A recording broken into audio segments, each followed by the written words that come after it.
suggested limiting instruction for when Mr. Kendrick's plea comes in, and also covering Mr. Stillwell's pleas that already got admitted. Ms. Sharp, I guess, did y'all, that's what y'all are both jointly proposing? Yes, I wanted clarity. My understanding is what Your Honor said last week was, obviously we have the same issue with Mr. Winfrey's plea and Mr. Nichols' pleas. My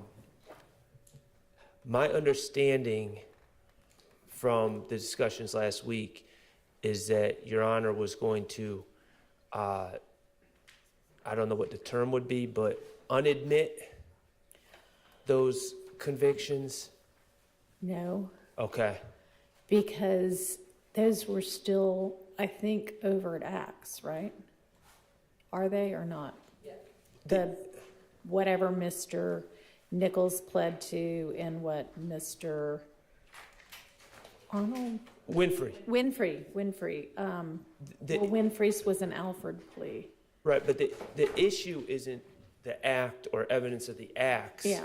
The issue is non-testifying witnesses saying, yes, I did it. Which is what we expressed way back when they were admitted. It's a confrontation clause issue. Yeah, it definitely is. Right, I remember being surprised that a limiter was not given at the time by the predecessor judge.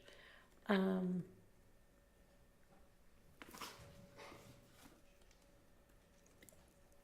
Was there any instruction on Winfrey's?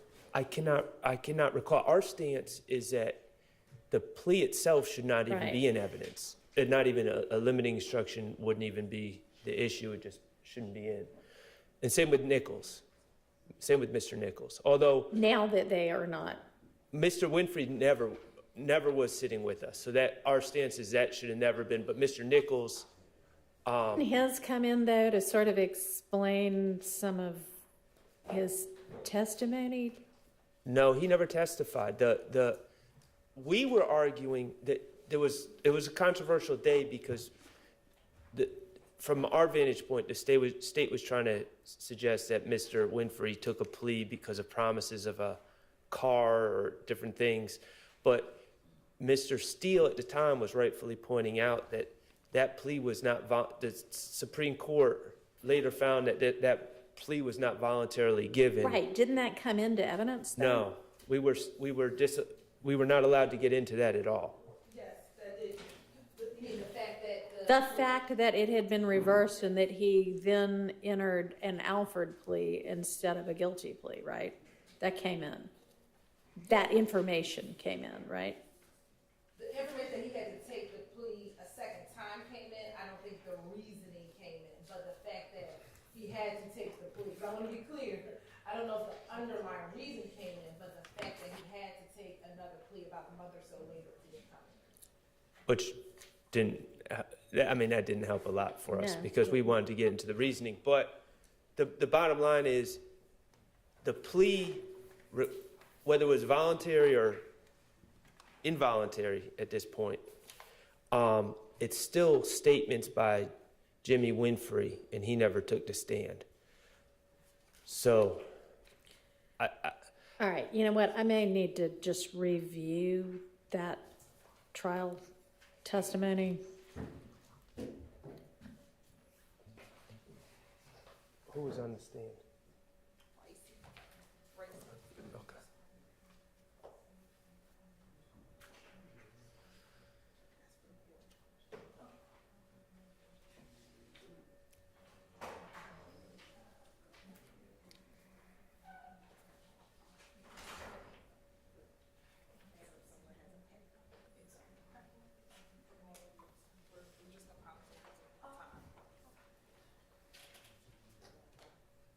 We've got a rough of it, so I'm going to take a look at it again right now. All right, great, thank you.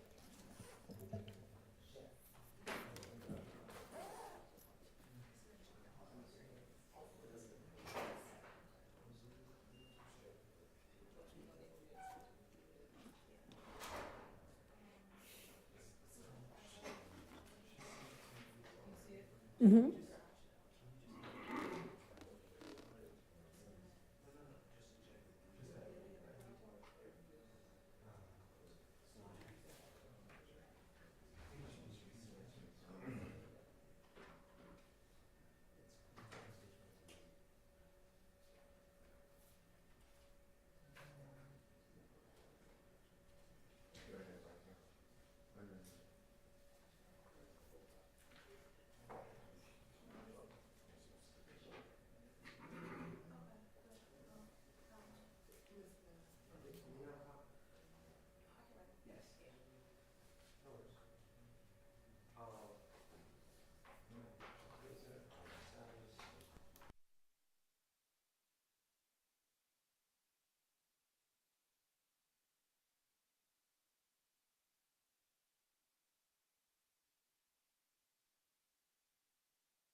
About the certified of Winfrey's plea, redacted somehow. And Mr. Steele says, I know it's just going in and not going to be discussed, but at some point, and then the court says, well, yeah, I don't think it's going to go back with the jury anyway, and it's going to be redacted. Is there anything else I need to cover about it? I mean, so did it not get introduced in front of the jury and anybody say what it was? I mean, I hadn't read through the whole thing, but. It did. The defense did not acquiesce to this, but there was a kind of a standard operating procedure where things were being admitted and we discuss whether it goes back with the jury and things like that later on. Yeah. And so that is kind of the back and forth that occurred, but it was admitted in front of the jury. Did they know what it was? Or was it just, here's exhibit number I'd 350? I'd defer to the transcript, but I'm pretty Okay. sure there was a discussion that Jimmy Winfrey pled guilty to, or pled whatever he pled to the charges.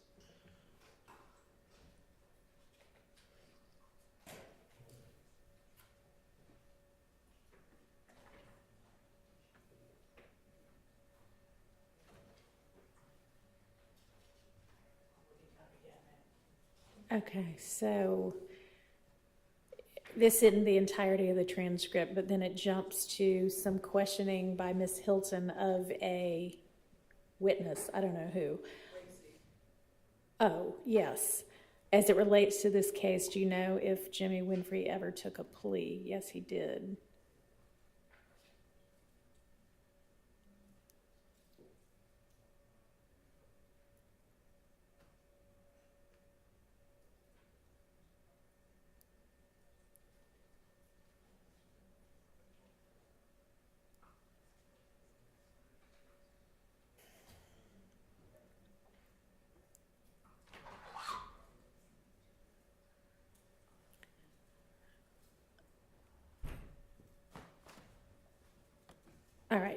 Do we have all the jurors now? Okay, I'll continue to look at it over lunch or break.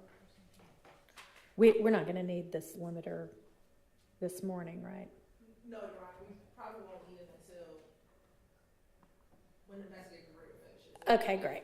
All right, let's get the next witness, get the jury out to approach, These are sorry. just, the PowerPoints that we're gonna show, so you have a copy of them. Okay. Give those a copy. Okay. And the exhibit list is on its way down, and once we get that, we'll pass that up. Are these duplicates or No. different ones? Different ones. Okay, perfect. Thank you.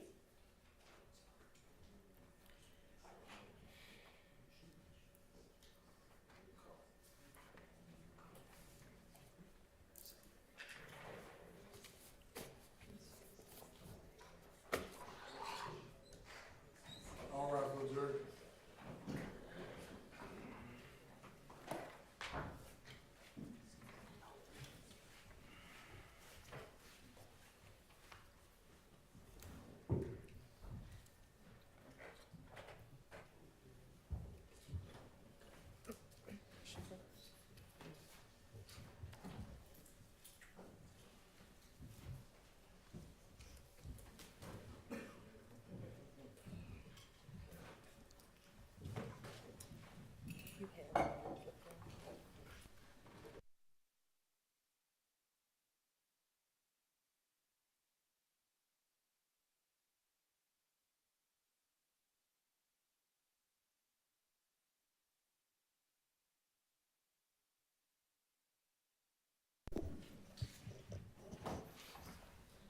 All jury present, y'all vote. Thank you.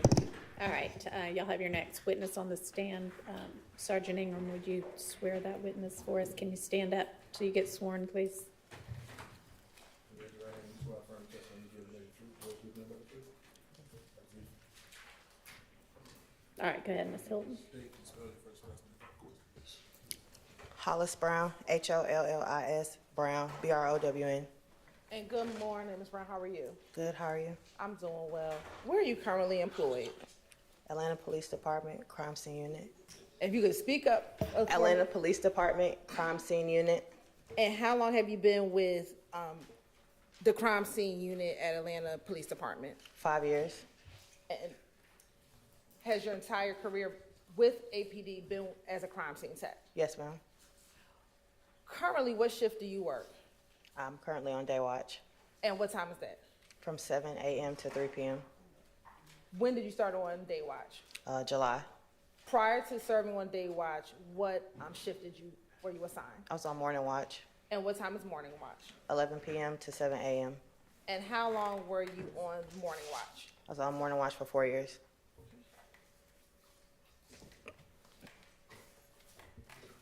And taking you to March 2022, were you working morning shift back in March of 2022? Yes, ma'am. I want to direct your attention to two separate locations that you responded to in March of 2022. First, I want to direct your attention to March 11th, 2022. Did you have the occasion to respond to I-7585 northbound and Fair Drive? Yes. And why did you respond to that location? I was called to that scene for a homicide.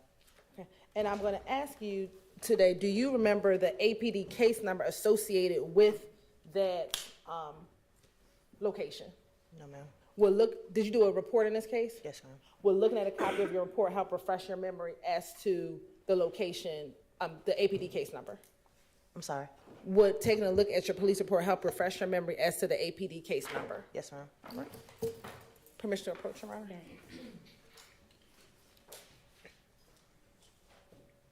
I'm going to show you what I'm going to mark as 4VBA.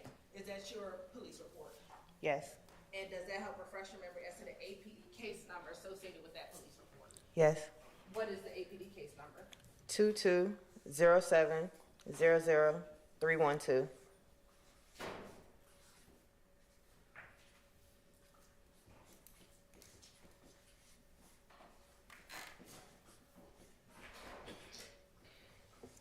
And that's on March 11th? Yes. Why did you respond to that location? I responded to that location for a homicide.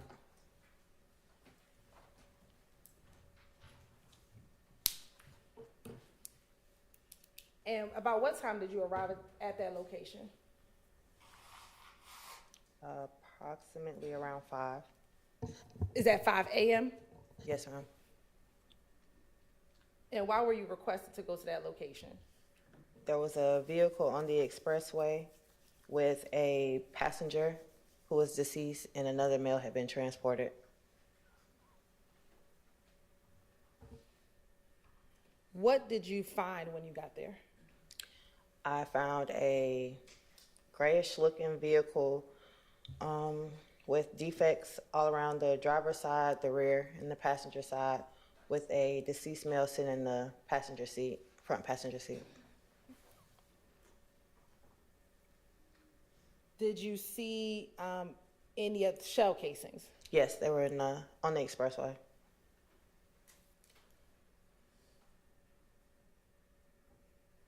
With the car, was there anything sitting on top of or around the car?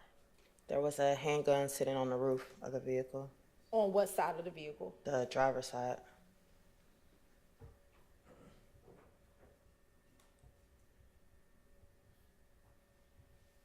And you said there was a passenger still seated in the car. Were they alive or deceased? They were deceased. Did you find any weapons on that individual? He had a handgun in his waistline area. Now, you talked about shell casings. How far did the shell casings span on that highway? I don't really remember too much, but I know they were before we hit the vehicle. When you say before you hit the vehicle, what do you mean?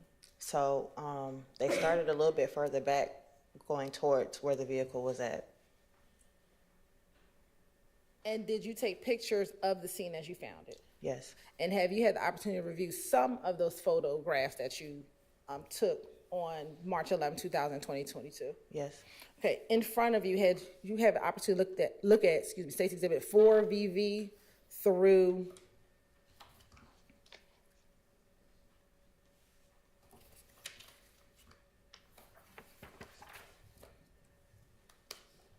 '63 VV.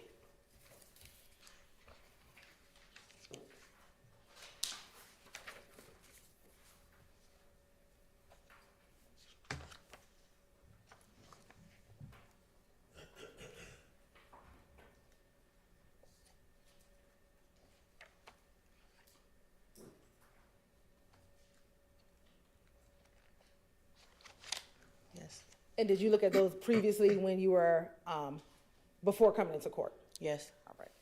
And do those appear to be a fair, accurate depiction of some of the images that you took back on March 11, 2022? yes. Your Honor, this time the state would like to admit State's Exhibit 4 VV through 63 VV into evidence. Those are admitted. How many shell casings did you recover? I don't recall. We're looking at a copy of your police report, help refresh your memory. Yes, ma'am. Okay. Once you've read it and your memory's been refreshed, just look up and let me know.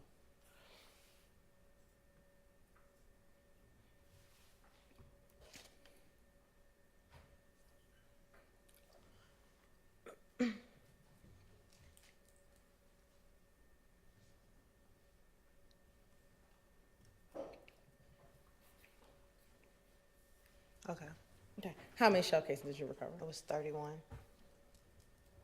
And when you recovered those shell casings, how did you package the shell casings when you recovered them? Individually in a little coin pouch. And what did you do with the shell casings once you recovered them and packaged them in the coin pouch? I took them back to our annex and processed them for latent prints. And after processing for latent prints, what did you do with those shell casings? I placed them back in an individual coin bag, labeled them, and then sent them off to our crime lab.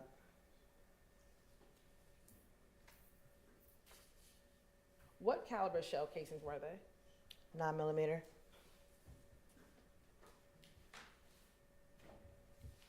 Now I'm going to publish first, starting with State's Exhibit 4 VV. And it should come up on your screen as well.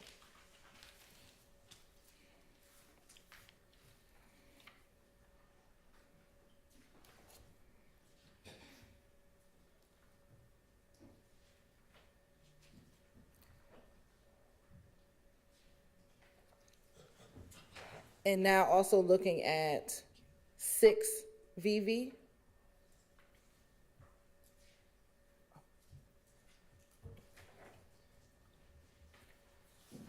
Now I want to go to 6VV. And then 7VV. Is this the vehicle in which you found on the highway when you arrived at the location? Yes.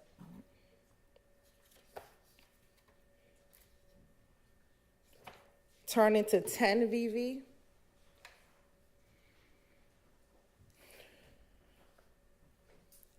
(11VV) and 12VV. What were you depicting in those 3 pictures? The defects in the vehicle. Now looking at 14VV. And let me go and ask, for 10, 11, and 12, what side of the vehicle were those defects on? The driver's side. Now looking at 14VV and 15VV. What were you taking pictures of in those 2 pictures? The defects in the vehicle and the damage to the window. Okay. And what side of the vehicle is that? Passenger side. Okay. And is that where you found the male that you discussed earlier? Yes. And the driver, was the driver present when you arrived on scene? No. Okay. Do you know where the driver went? I was told he had been transported. Transport to the hospital? Yes. Now, starting at 19VV, and I'm going to ask you to look at the packet that's in front of you.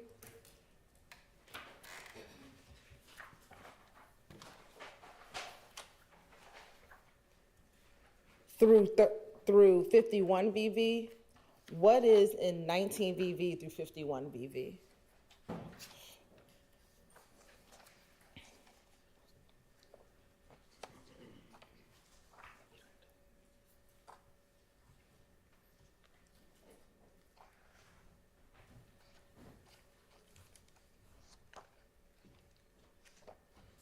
There are photos of my casings. Okay. And are those the individual photos of the shell casing that you collected? Yes. All right.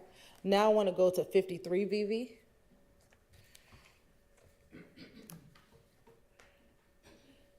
(54VV), 55VV, 56VV, 57VV,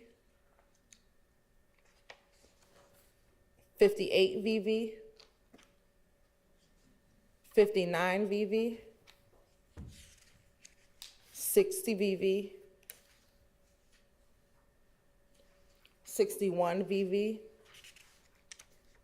62VV, and 63VV. Were those all the shell casings that you collected in this case? Yes. And looking at starting from 53VV to 63VV, was that the stretch of where all of the shell casings were on the highway? Yes. And did the shell casing start from the rear of the vehicle where you found it all the way up towards the front of the vehicle? Yes. And did it go past the front of the vehicle? Yes.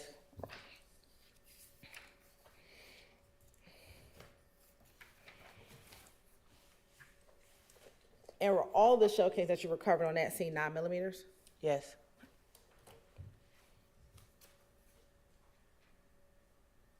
After collecting and processing the shell casings, once you went back to headquarters and after you took your pictures, did that conclude your involvement in this case? Yes. All right. Now I want to direct your attention to March 16th, 2022. Did you have the occasion to respond to 2830 Waters Road in Atlanta, Georgia? Yes. And was that about 5 days after the incident that we just looked at? Yes. All right. And do you remember that APD case number? No, ma'am. Did you do a report in that case? Yes, ma'am. Will looking at a copy of your report help refresh your memory as to the case number, APD case number? Yes, ma'am. Permission to approach again, Your Honor.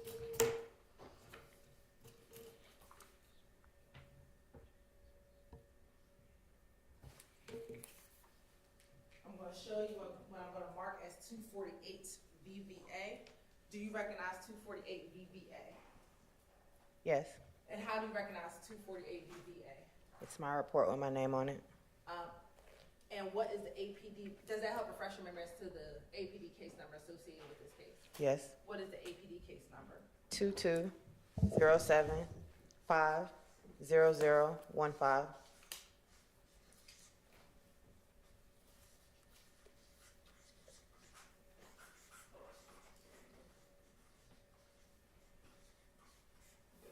And that date was 3/16/2022? Yes, And what time did you respond to that location? around 2:30. Is that in the morning? Yes, ma'am. And for the March 11th incident, did you say that you responded about 5 a.m.? Yes, ma'am.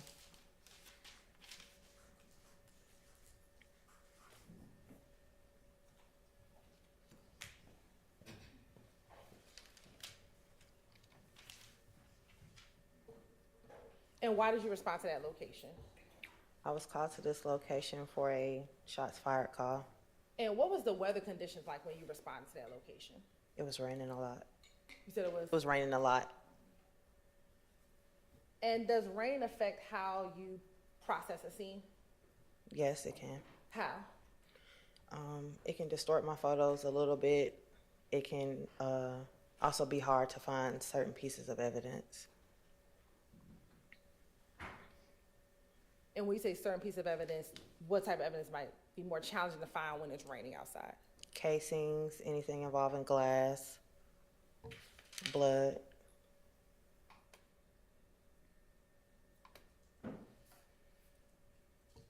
What did you observe when you first responded to that scene? When I arrived, I noticed there were shell casings laying in the grass area by the fence. In front of the fence, there was a little street. There was casings located in the street as well.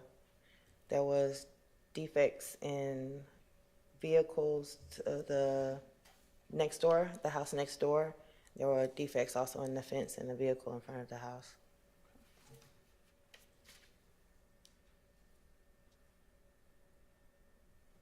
Did you take pictures when you arrived to this location? Yes,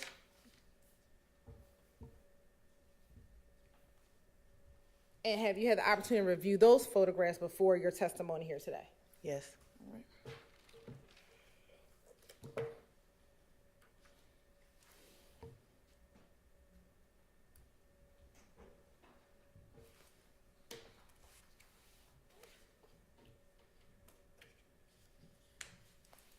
Permission to approach, Your Honor?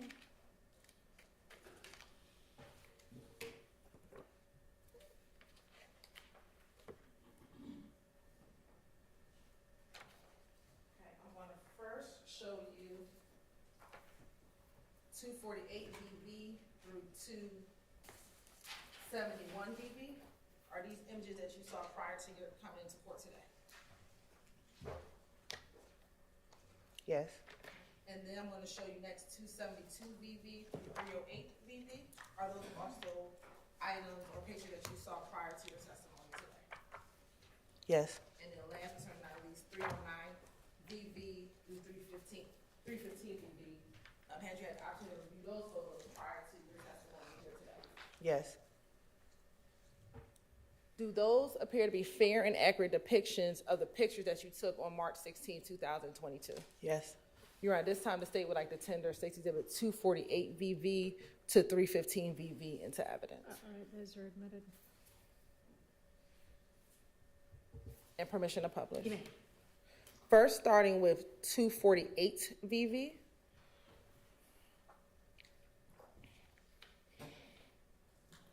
And is that the mailbox located in front of the location? Yes, And what is the address on the mailbox? 2830. Is that Waters Road? Yes, All right. Now looking at 249 VV. What is depicted in 249 VV? that's where the scene occurred. Okay. And looking at 249 VV, do you see the gate that's in front of the location? Yes, Are there any defects in that gate in front of the location? yes. Where on the gate are the defects? They're gonna be in between the trash cans. And for the record, is that the blue Atlanta recycling trash can and the green trash can? Yes, Okay. And is that also where the hand is indicating on the picture? yes. Right. Now looking at 252 BV. What is contained in 252 VV? That is a vehicle parked in front of the residence. And there's some other kind of spots on the image. Is that from the raindrops? Yes, All right. Looking at 253, 254, and 255 EV, is that the same vehicle that we just looked at previously? yes. Okay.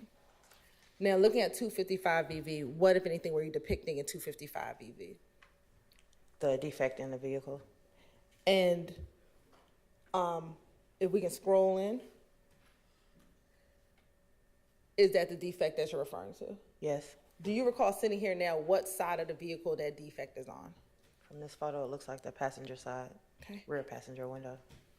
All right. Now looking at 257 VV.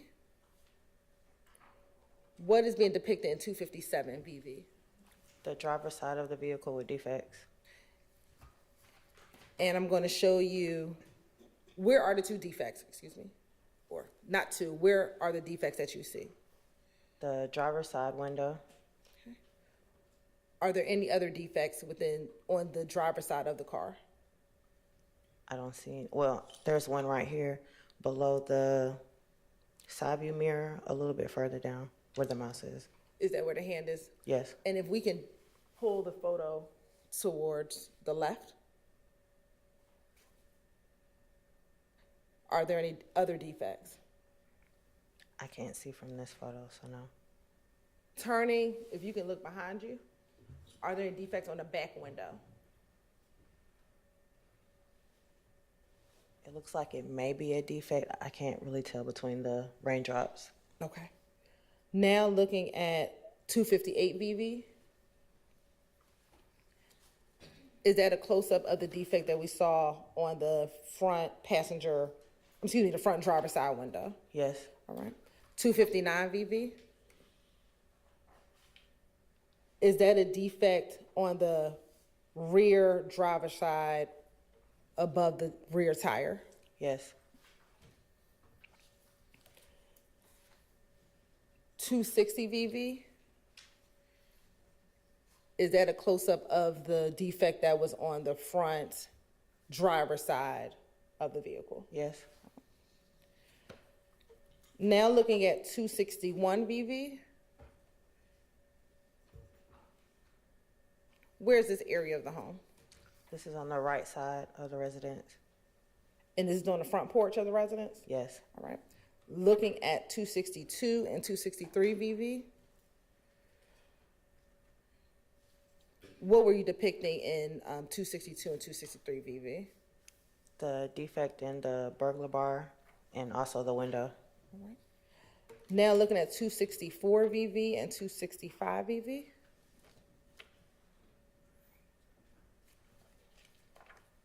What were you depicting in 265 VV? Showing the defects in the doors. Okay. And is this a defect as we zoom in at the top of the door? Yes, And is there another defect as we zoom in on the bottom of the door? yes. If you could zoom in.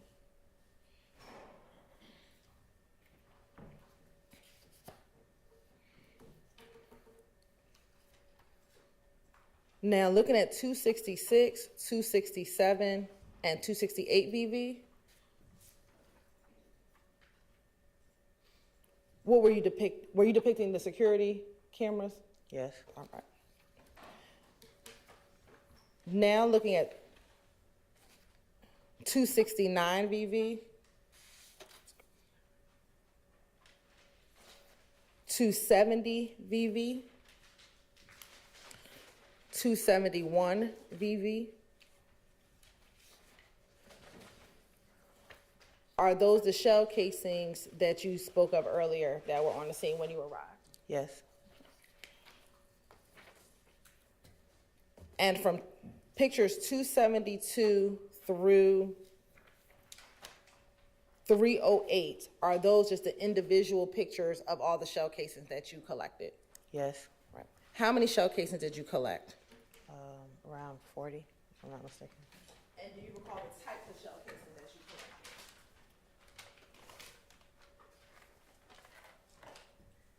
collected? They were, That's they fine. don't, well, okay. They were 40s, I'm sorry, they were 5.57s, 223, 40s, and 9s. Okay. And have you had the opportunity to look at those items today before your testimony? Yes. Mr. Sharp. Permission to approach you again, Your Honor. You may. I'm going to show you what's been marked as 424 DV. You can, the gloves, you come prepared. Can you, look in that bag and tell me if you recognize the items in your bag? In the bag, excuse me.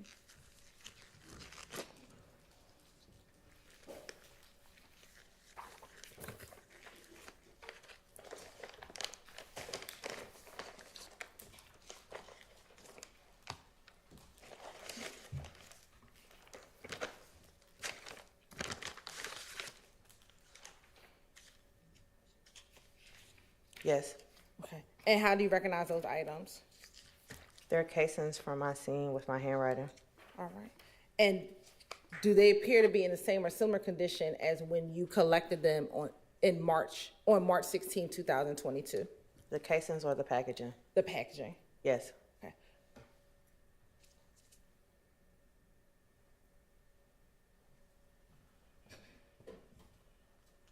And is your identification on all of the packaging as you remember it from March of 2022, March 16th of 2022? Yes.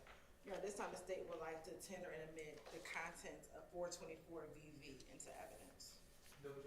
All right, that's admitted. Can you tell us how many of each type of shell casing did you find?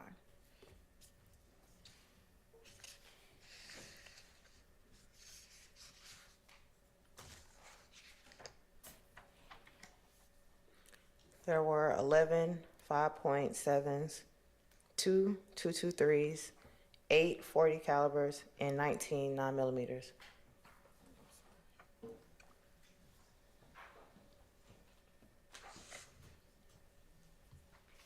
Eleven 5x7. 2 223s, 8 40s, and 19 9mm.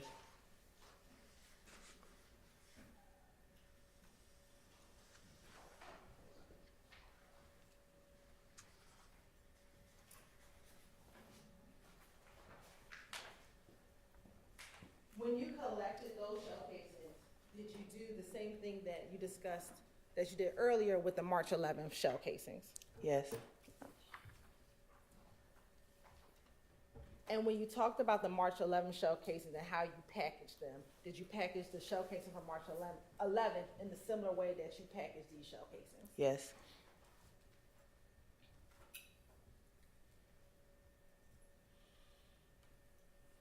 And then did you turn these shell casings over to the APD crime lab in order for any further testing? Yes.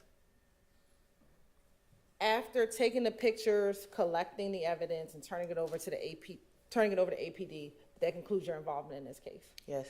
All right, court's indulgence for a moment.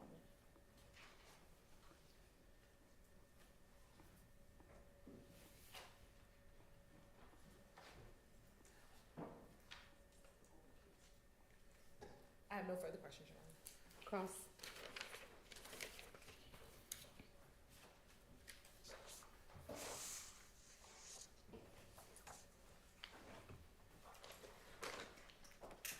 Good morning, Good morning. crime scene tech Brown. My name is Max Shard. I represent Shannon Stillwell, okay? let me just ask you about the March 11th scene that you worked on first, okay? That's the one from the expressway, correct? The expressway. Now, did you write a report regarding that case? Yes, Okay. Do you have that report? yes, sir. Okay. If you need to refer to the report, just let me know if you need to refresh your recollection, okay? Okay, All right. March 11th, on the expressway, we saw the pictures, looked like a Kia Stinger on the right lane of the expressway, yes, okay? And the car had numerous bullet holes in it, correct? yes. Okay. Who were the victims in that case? For my report, I only have one listed, and that was the driver, And the driver, what was the driver's name? Christian McMiller. Okay. All right, and your understanding is 2 people were shot and ultimately died in that case, correct? Yes, sir. Okay. Do you know if anyone has been arrested for that case? No, No, you don't know, or no, no one has? no, I don't know. Okay. All right. I'm going to move to March 16th, okay, 2830 Waters Road. It sounds like from the pictures there's a house on Waters Road with a wooden fence around it, correct? Yes, And that's what your pictures reflect? yes, Okay. And when you arrived, it was rainy day, and you were doing your best to document the evidence, correct? yes, Okay. And there were a number of shell casings. I think you said you collected 40, correct? yes, And were they all outside the fence? yes, Okay. And you noted as part of your work that there were bullet defects, there were holes in the house, in the windows, in cars that were parked in the yard, correct? yes, Okay. It was consistent with people shooting from the street area towards that house, correct? yes. Okay.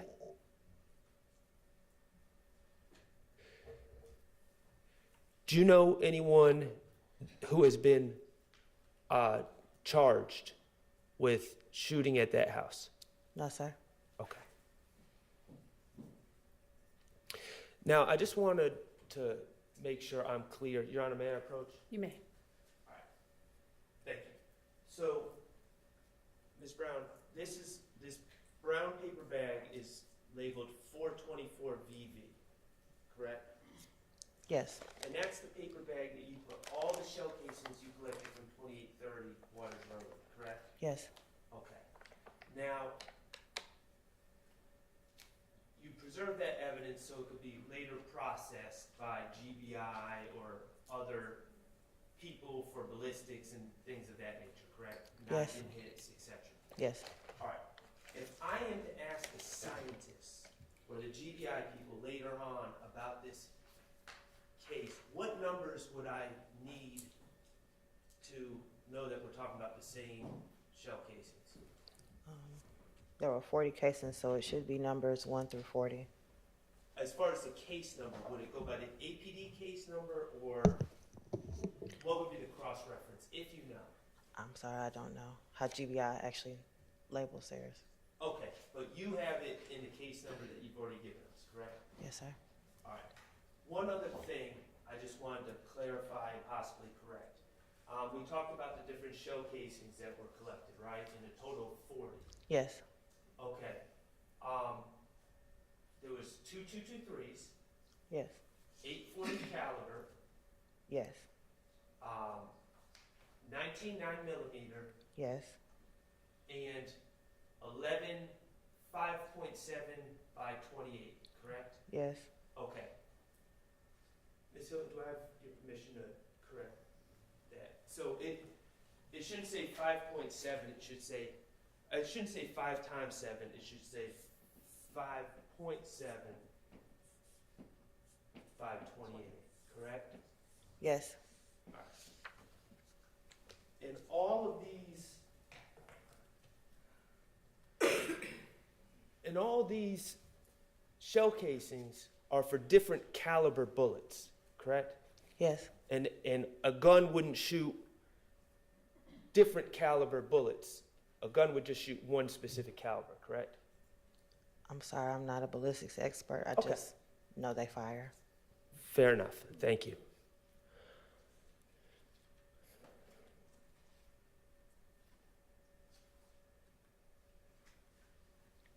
Okay, I have no further questions. Thank you. Okay, redirect? Just looking at your photos from March 16th, I want you to look at 310 VV through 315 VV.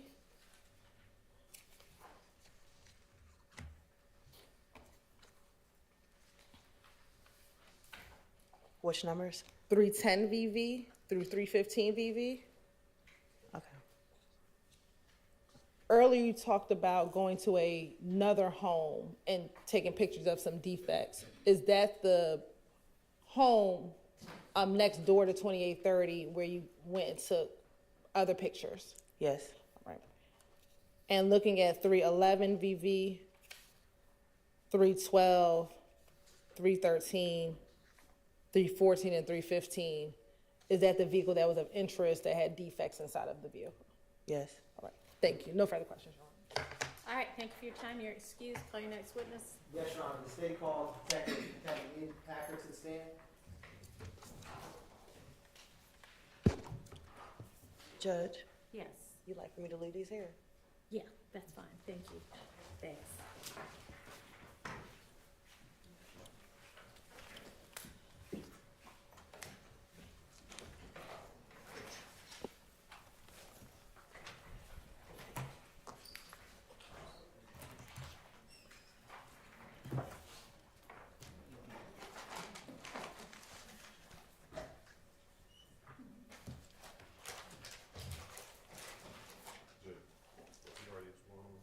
I don't think so. I don't think he's testified yet. Raise your hand. You swear to testimony you're going to do the court, the truth, and the whole truth, nothing but the truth, so help you God? I do. Let me see you. Can you state your first and last name, which spell it, please? My name is Kevin Leon Packer. It's Kevin. My last name is Leonpaccher. Good morning, Detective Ian Packer. How are you doing? Well, thank you. Good morning. Can you tell the jury where you're currently working at? Well, working and employed, I'm a detective with the Atlanta Police Department. I've been with APD for over 22 years. And after spending the last about 14 and a half years in the homicide unit, I have also joined the FBI as a task force officer. And my current assignment is, as of about 3 weeks ago, I've moved out of my role in homicide to a role as a full-time task force officer with the FBI, assigned to a violent crime squad in the Atlanta division or the Atlanta field office here. In general, what are some of your roles and responsibilities that you currently do? So currently, I'm over 14 years in homicide. I'm tying up a lot of loose ends, finishing up some case files, and still doing some active case work on some of those cases. But my primary role with the FBI is in this violent crime squad. We work any violent crimes that have a federal nexus, essentially any violent crimes that might be a federal offense. I work on exigent circumstance cases, sometimes prisoner escapees, sometimes kidnappings, sometimes missing children. I'm also a member of the FBI's Cellular Analysis Survey team after having gone through the certification curriculum for the CAST team last year. Do you work with Agent Bernie? I do, regularly and often. Now, when was it that you started working with the FBI? June 1st of last year, so about a year and a half ago now. Now, when you were with APD and working as a homicide detective, do you have any experience with extracting cell phones? I do. Can you explain to the jury what experience you have regarding that?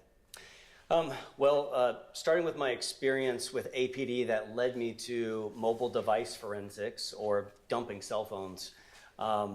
After being a patrol officer, I joined APD in 2002. and I was a patrol officer up until 2008, where I made detective.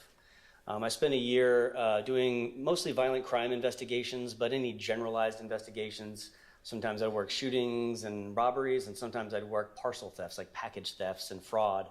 In 2009, I was transferred to the Special Victims Unit, where my role there was working offenses, investigations into offenses of a sexual nature, but primarily those involving children, with an emphasis on protecting children from online exploitation.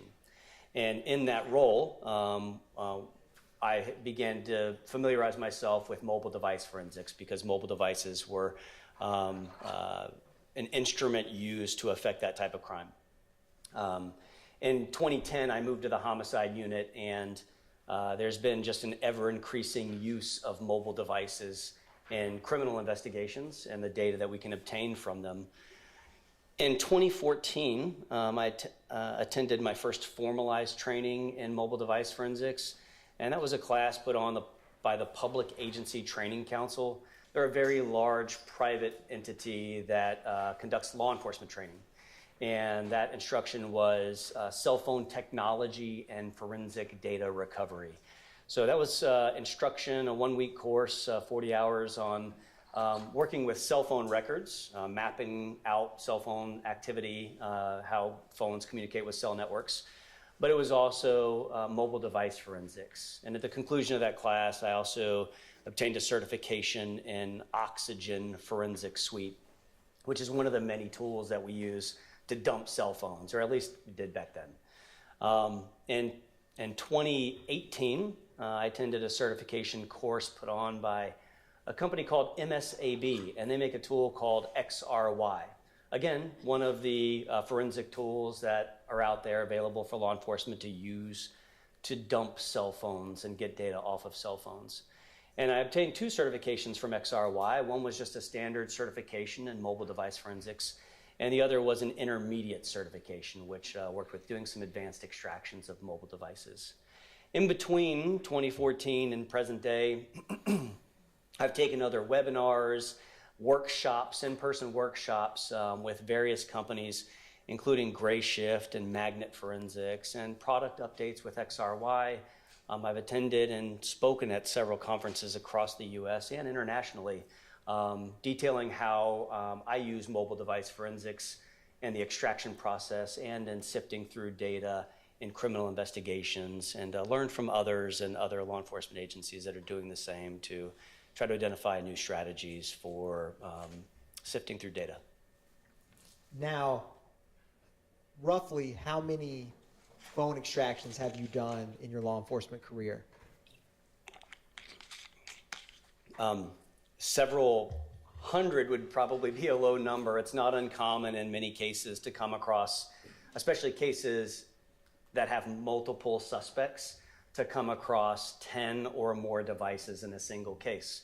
In my 14 plus years working homicide investigations, we didn't just dump suspects' phones, but oftentimes with the consent of witnesses that may have received a text message that was relevant to an investigation, or captured video of a crime in progress, we would conduct extractions of those as well. So a low ball, several hundred, probably into over 1,000 devices. Now, when you were with APD Homicide, would other detectives or officers come to you to help them with phone extractions? Yes, often. Did you ever have, or let me ask you this, do you know an investigator, Viverito? I do. Has she ever utilized or asked your help to extract cell phones on cases she's working? Many times, in many different cases. And before testifying here today, did you have an opportunity to review some USBs that pertain to some phone extractions? Yes. I'm approaching you with what's marked as 227 Victor Victor 1 and 227 Victor Victor 2. Can you tell the jury, or let me ask you first, do you recognize those items? I do. And what are they? They are USB drives, one of which contains cell phone extractions that were from devices associated with Mr. Shannon Stillwell or Shannon Jackson.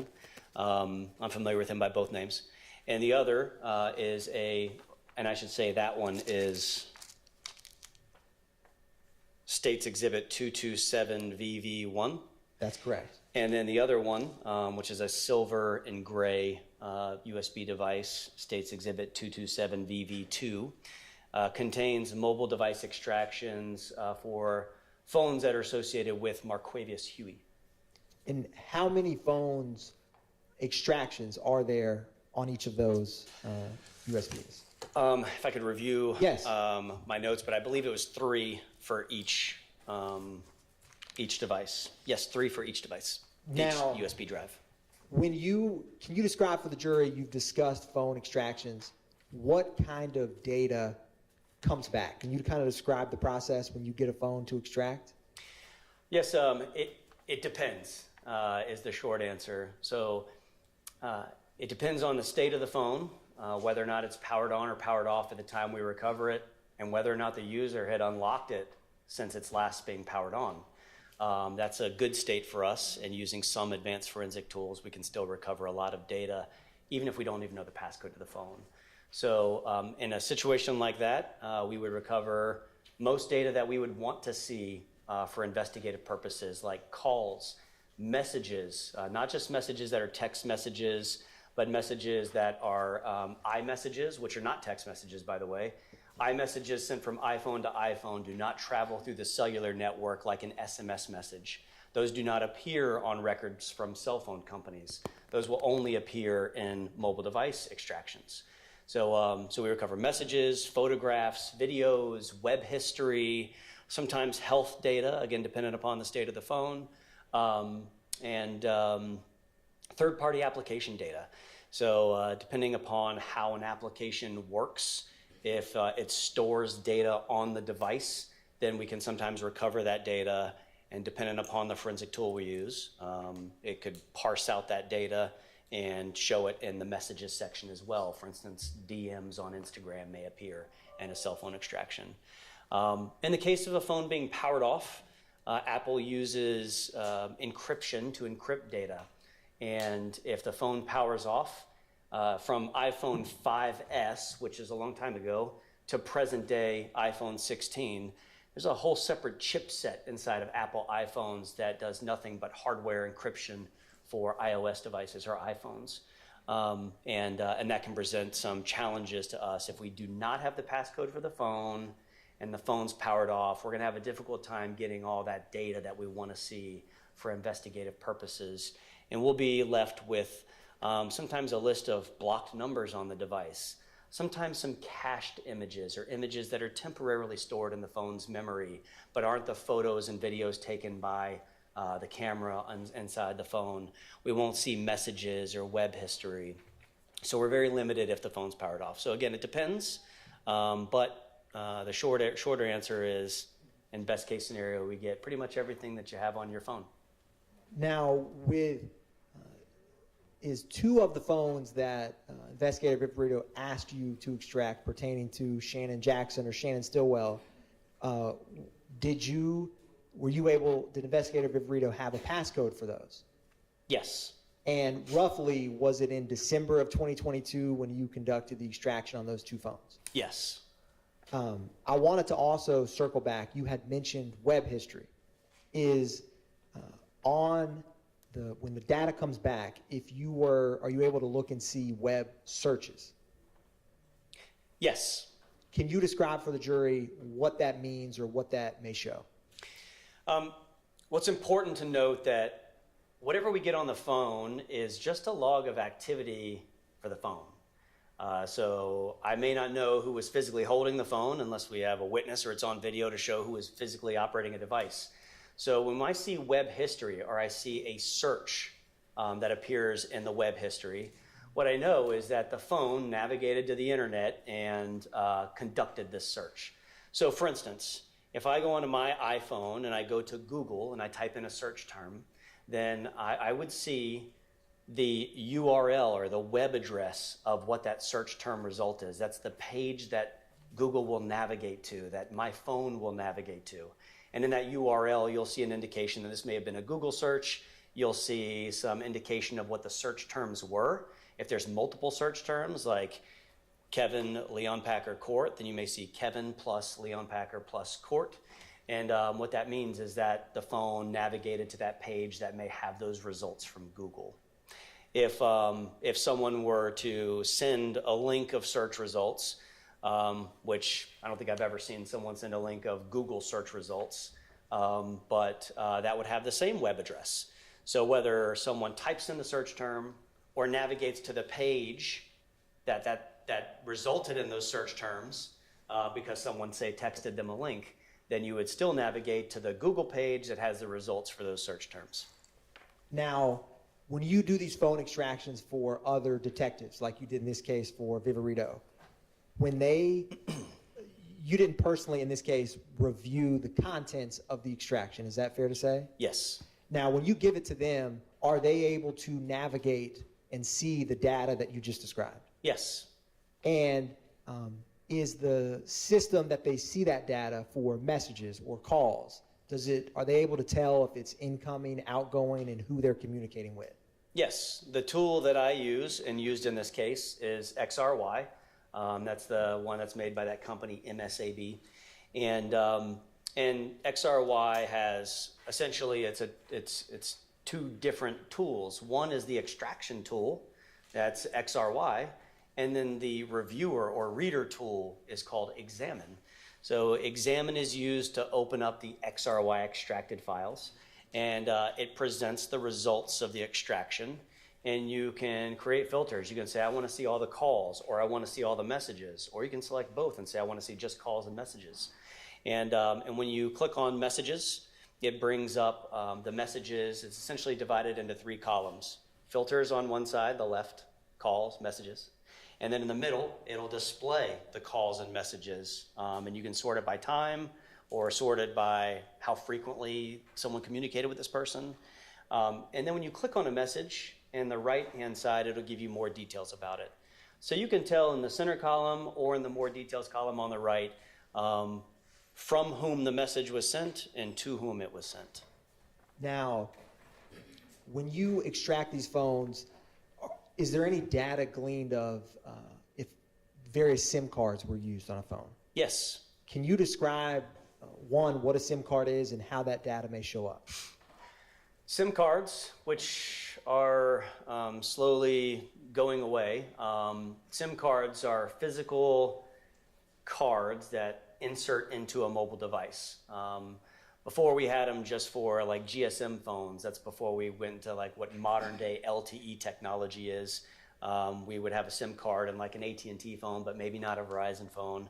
But with SIM cards, they're inserted into the device, and they contain information that is used to authenticate that phone or that user on the cellular network. So there are a couple of identifiers. One is an ICCID. That's the SIM card identifier, integrated circuit card identifier.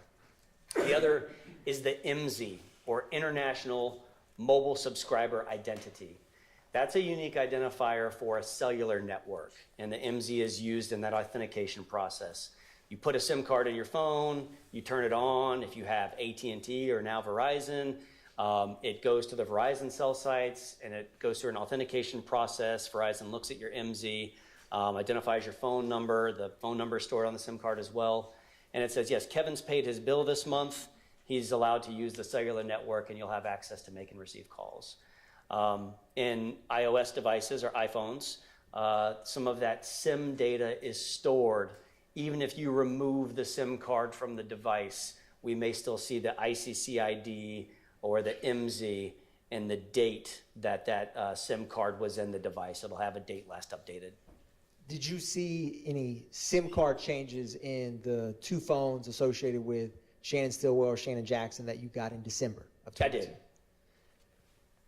And did you ever find or see any connection or association with a phone number ending in any phone numbers of interest, I should say? Yes. What was that connection? Well, there was a phone number that I understand was a phone number that was identified by. Sustained. What was the phone number without saying anything else about it? The phone number is 470-814-8694. And what was the connection with that 8694 phone number when you looked at the cell phones you got in December related to Shannon Stillwell or Shannon Jackson? It was the phone number associated with an Apple iPhone 12 mini. And that was one of those devices that investigator Viverito asked me to conduct a forensic analysis of, and that she provided the passcode for. Now, after you gave, Your Honor, the state tenders State's Exhibit 227, Victor 1 and 2 into evidence. Yes.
Don't go ahead.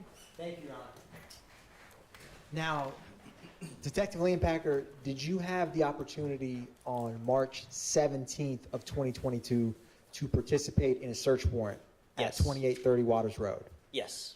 Can you describe for the jury how you got involved in that search warrant? Well, I mentioned just a moment ago that I know Investigator Viverito. I've worked with her a lot over the years. She's been in a few different roles, and I've worked with her in each of those capacities with the different agencies that she's worked with, including when the search warrant was obtained and to be executed. So she asked for my assistance to execute the search warrant, and that's why I participated. Now, when you got there, was it daylight or nighttime? It was daylight.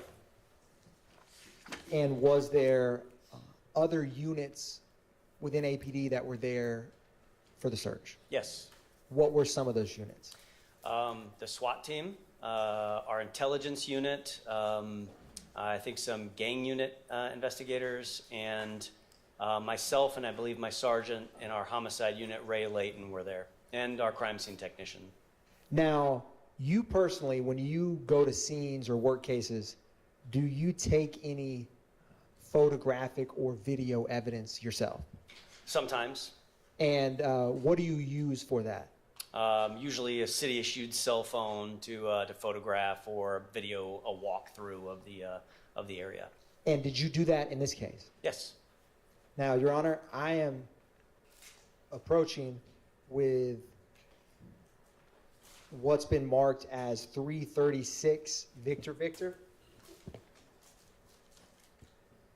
Detective Leanpacker, before testifying here today, have you had a chance to review that medium I gave you? Yes. Can you tell the jury what that is? 336 VV, State's Exhibit, contains all the photographs and videos that I took while I was out there on Waters Road. And I'm also going to approach you, Detective Leanpacker, with what's been marked as State's Exhibits 316 Victor through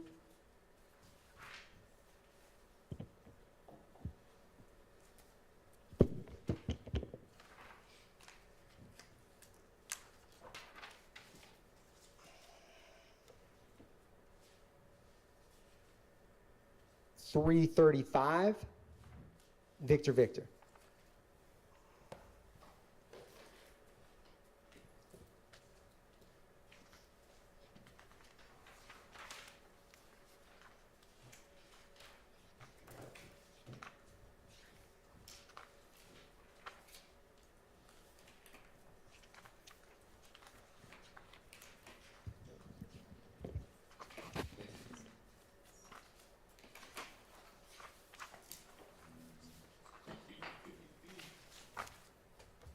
Are those photographs that you took the scene that day?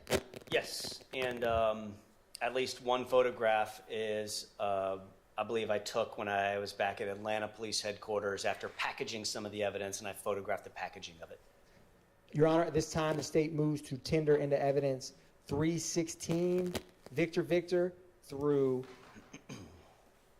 335, as well as 336 Victor, the USB. All right, those are admitted, and also you tendered, but then we broke, and I don't think I admitted on the record 227 Victor 1 and 2. Those are also admitted. Thank you, Your Honor. I'm going to publish 336 Victor.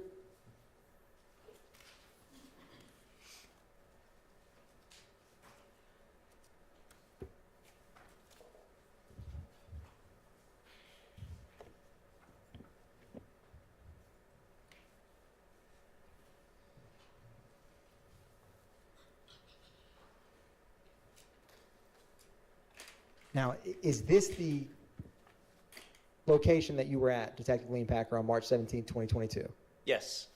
And when you do document search warrants or scenes that you walk through, do you kind of take an overview of the location? Yes. And is this you walking to the mailbox to document the address for this search? Yes. Now, had SWAT already cleared the residence by the time that you started searching? Yes. And I'm going to publish another portion of State's Exhibit 336, Victor Victor.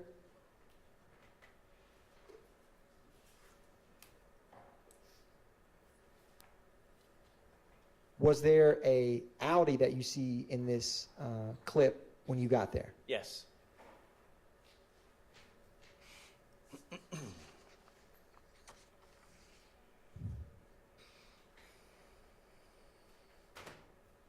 Now, do you typically try to capture the VIN number of vehicles that are on scenes?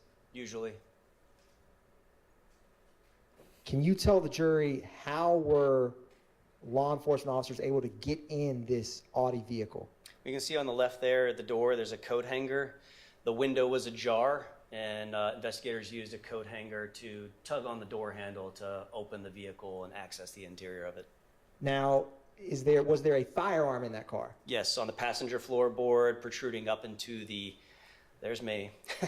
The passenger floorboard, the firearm was laying down on the floorboard and leaning against the passenger seat. Now, after documenting the firearm inside of the vehicle, did you ever pull it out of the vehicle to examine it closer? Yes. I am going to publish 318 Victor Victor. Is that a picture of the firearm in the passenger seat where you found it? Yes. And what type of firearm was it? This was a Ruger AR 5.56. It takes 5.56 caliber ammunition. And I'm going to publish another portion of 336 Victor Victor. Do you see on the screen before I start this magazine and a firearm on the roof of the car? Yes, that is the magazine that was inserted into the weapon when it was recovered. Now, I'm going to play this first and ask you, is that cartridge you saw on the purple glove something that you had to get out of? Was that in the chamber or in the firearm when you examined it? Best I recall, I could review my notes for it to refresh my recollection, but best I recall, yes, it was loaded with one round chambered and it had to be cleared to extract that round from the chamber. If I approach you with a copy of your incident report, would that help refresh your memory? Yes.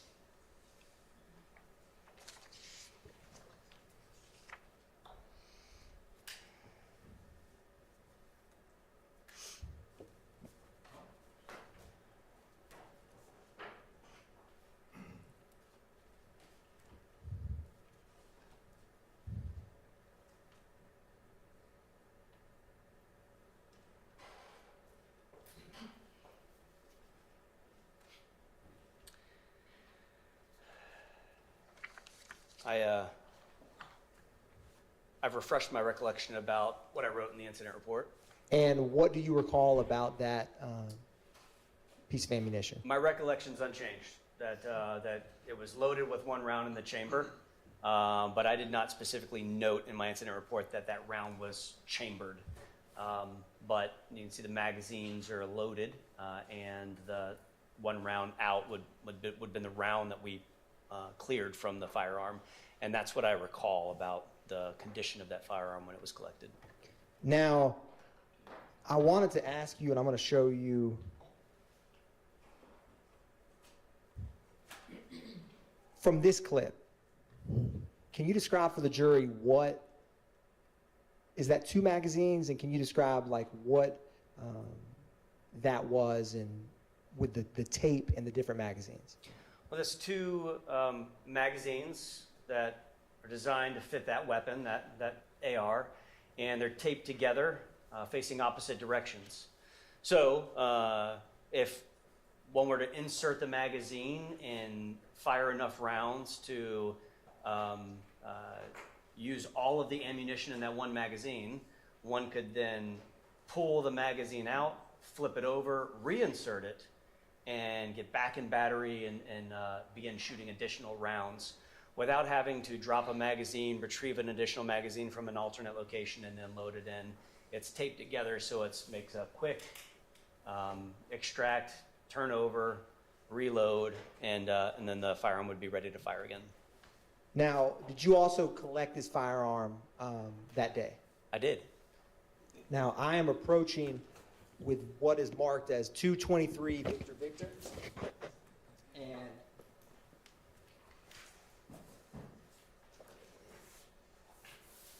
oh, actually, one brief second. With this specific firearm, did you do any research with this and contact any other law enforcement entities? I did. Can you describe for the jury what you did in relation to this firearm? Is it permissible to talk about the results of inquiries I made on the firearm? Yes. Okay.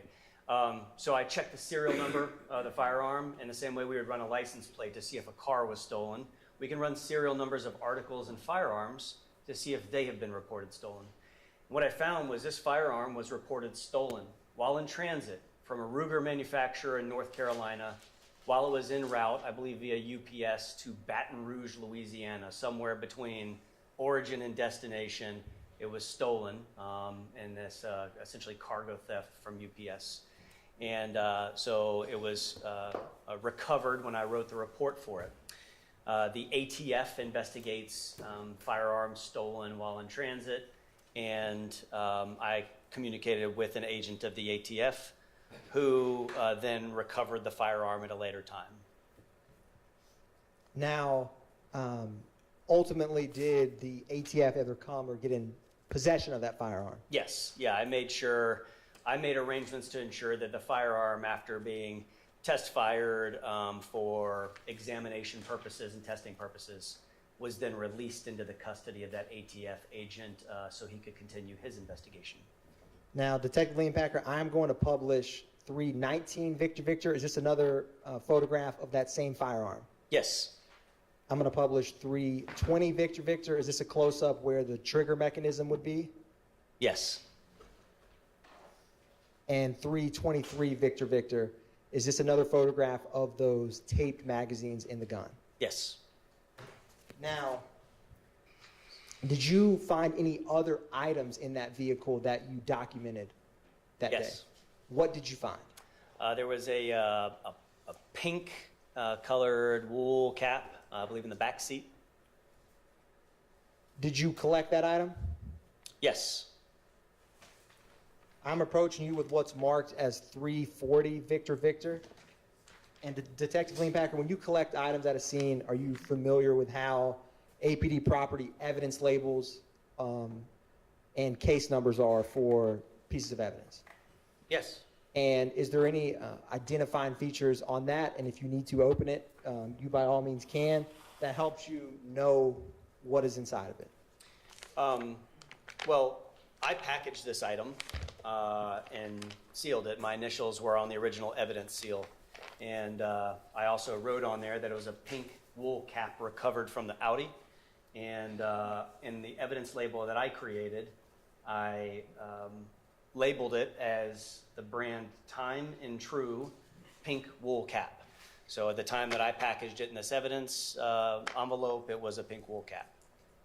Your Honor, the state moves to tender into evidence 340 Victor Victor. Oh. And this... I have an objection. Is 340 the firearm or the envelope there? It is the envelope with the pink wool cap. Objection, relevance 403.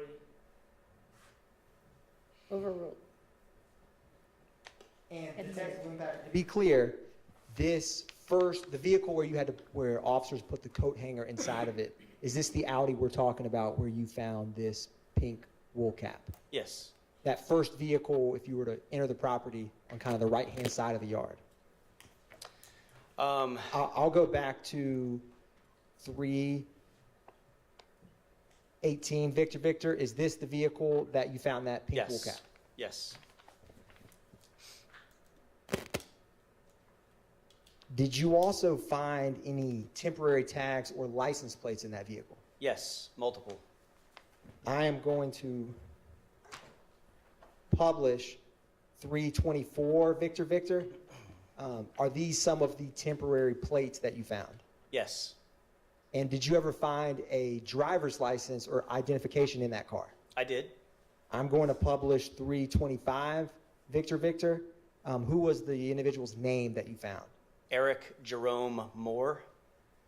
I'm going to publish 326 Victor Victor. Did you find some other registration paperwork for that vehicle Yes, with the same individual's name? yes.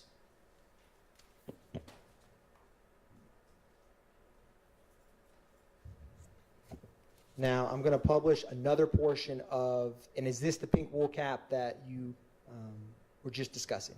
Yes, and I've looked inside the envelope, which is open, and I can see it's the same pink wool cap.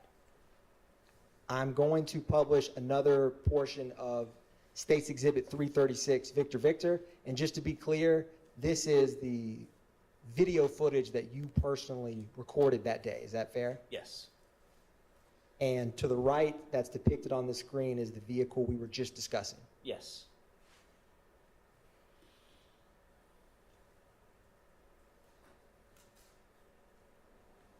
Did you find any other firearms in the yard that day? Yes. Approaching this Jeep vehicle, on the ground there was this firearm with a drum magazine. Is the circular item the drum magazine? Yes. Is that increase the capacity of rounds that it can hold? Yes, a drum magazine is a high capacity ammunition magazine that loads rounds or cartridges in a circular motion.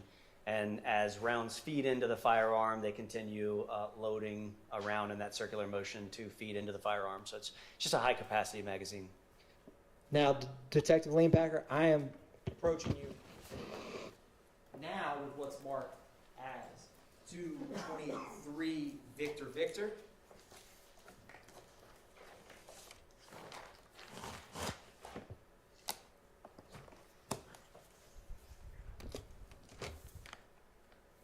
And I wanted to ask you if you're able to recognize that before you. Is it okay to go ahead and open it up? It is.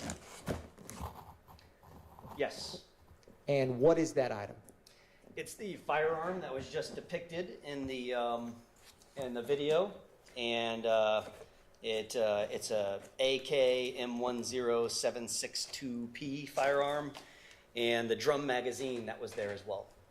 Your Honor, at this time, the state moves to tender into evidence what is marked as State's Exhibit 223, Victor Victor. Objection, Your Honor, relevance in 403. Has nothing to We may need do with to this case. Your Honor, take that up. I object to the speaking objections, and I can explain relevance outside All the right. presence of the jury. Come on up.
So, Detective Lean Packer, this is the firearm we were just discussing with the drum magazine that we see in the yard of 2830 Waters Road. Yes, still covered with the same dirt. Do you know if it rained the night prior? I don't recall. Now, I am going to.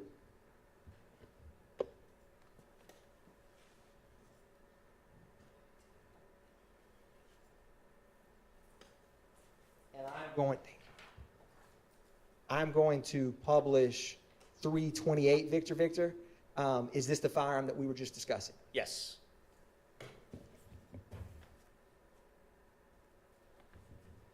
I'm going to publish 329 Victor Victor.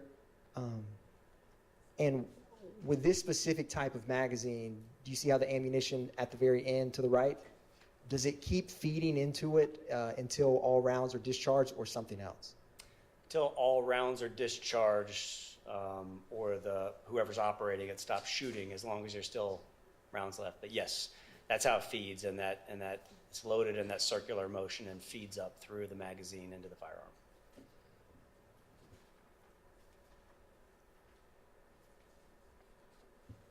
One brief moment.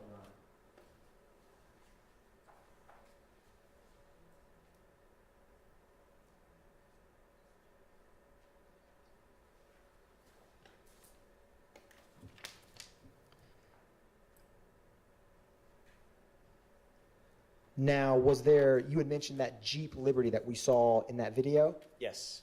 Was there any defects in that car or anything of note in that blue Jeep Liberty?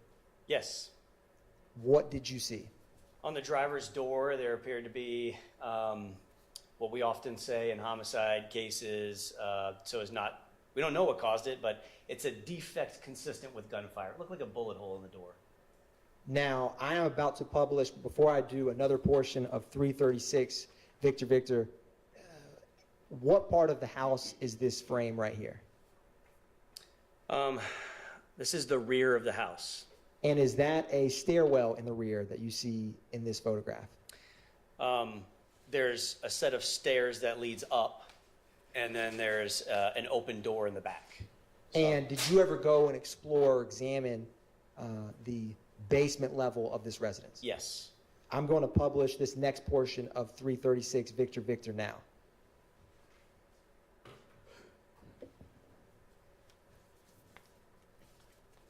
And is this opening that you are walking towards the basement of the home? Yes.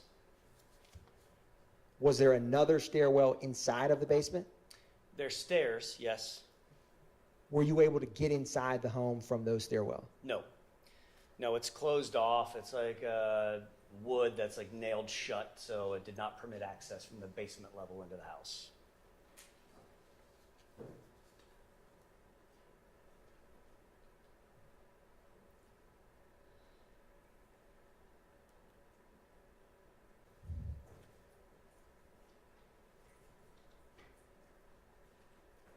Now, when you looked in the ceiling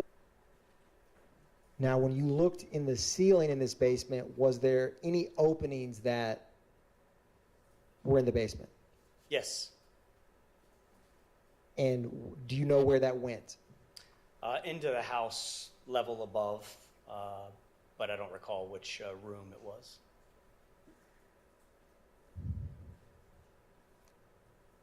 Now, ultimately, did you go and conduct a search of the house inside the home? Yes. I am publishing 336 Victor Victor, another portion, but before I do, what is that, let me ask you this, if you were to walk in the front door, do you know where we are in the house with this photograph right now? Yes, if you walk in the front door, just to the left, there was a television, a large television, a flat panel TV, and yeah, there's some wires hanging down there. I am publishing this next portion of 336 Victor Victor.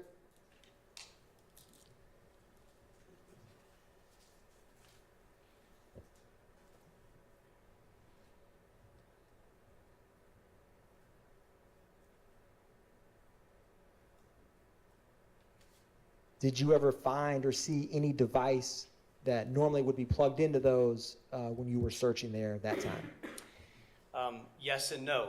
I did see at least one camera on the front porch that had a light illuminating from it, indicating the camera had power. And I believe these wires to terminate to that camera, because I was essentially trying to follow what are these cameras plugged into. And then so that on one end, I expect that one of these wires was plugged into at least that camera. On this end, no.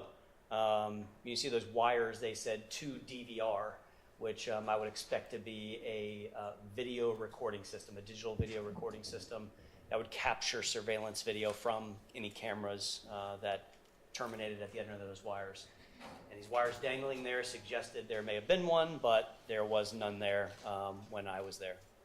Now, Detective Leanpacker, I'm going to play briefly this last portion of the video, that the portion of 336 Victor Victor.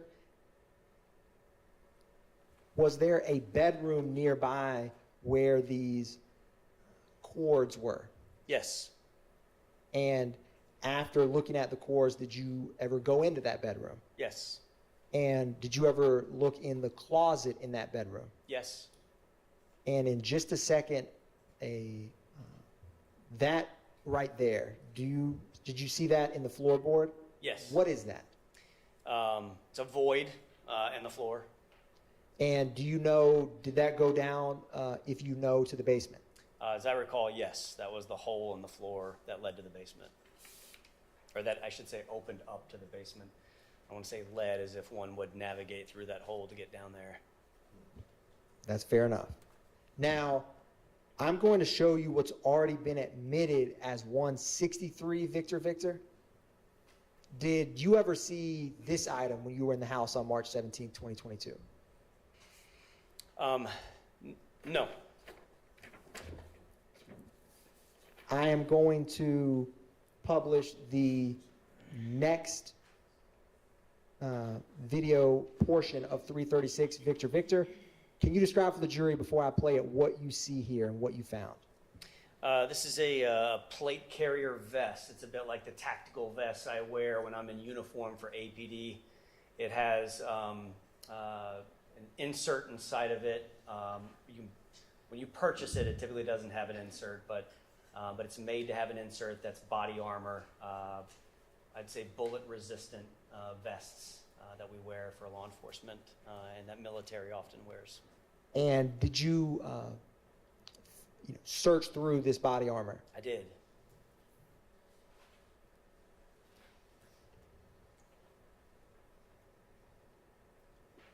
Did it have, if you recall, what type of, in general, plate? Was it hard, soft, or some? It was hard. The body armor that I have for my Atlanta police uniform is soft and flexible. This one was extremely heavy and hard, which would indicate to me it's a different level of body armor than the one that I wear for APD. And was there any other cases found nearby the body armor? Yes. There's a gun case or a rifle case.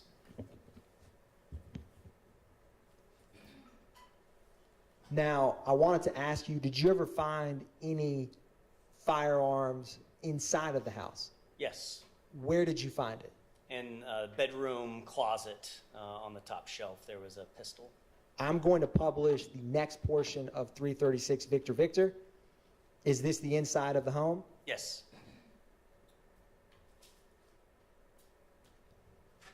And you had mentioned a top shelf where you found a firearm. Is this what you were discussing? Yes. Did you collect that firearm? Yes. Ultimately, a crime scene technician took it away from the scene, but I participated in the collection of the item. Now, I'm going to approach you with what has been marked as 222 Victor Victor.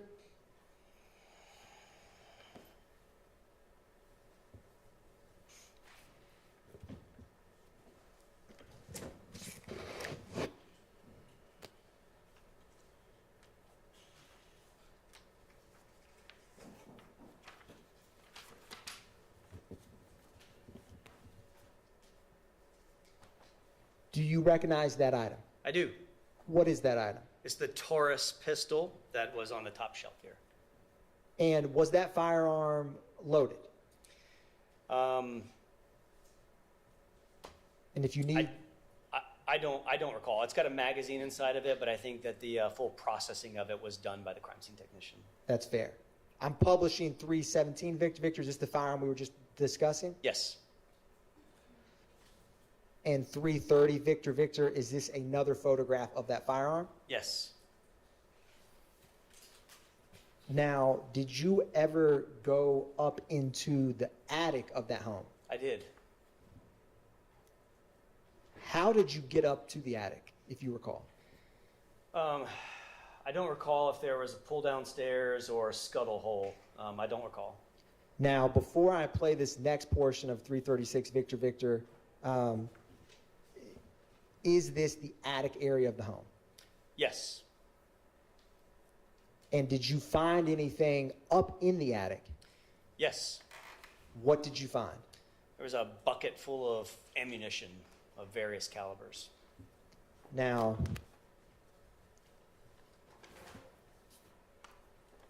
I'm first going to approach you with this bag, and then I'm going to bring over 225 Victor.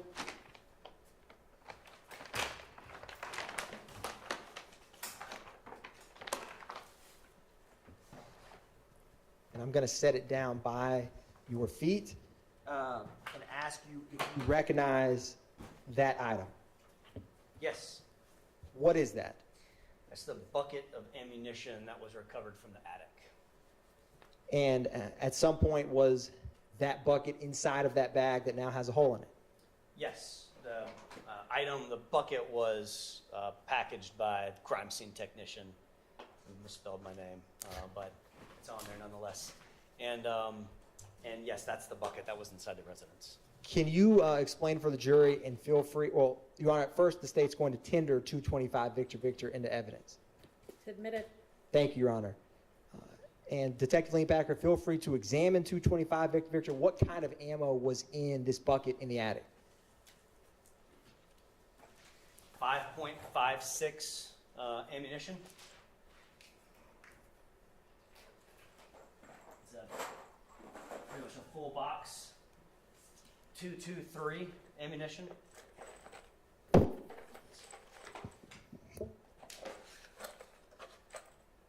Large ammunition, typically used with rifles.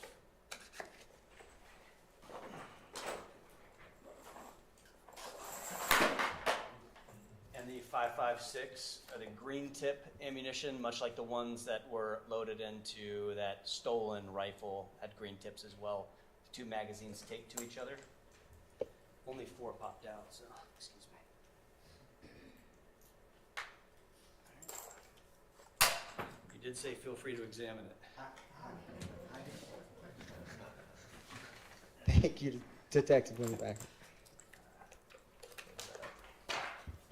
Is there any other items inside 225 Victor? And this is a ammunition box. When ammunition is sold in large quantities, it often will come in a large box, and it's labeled 9mm Luger.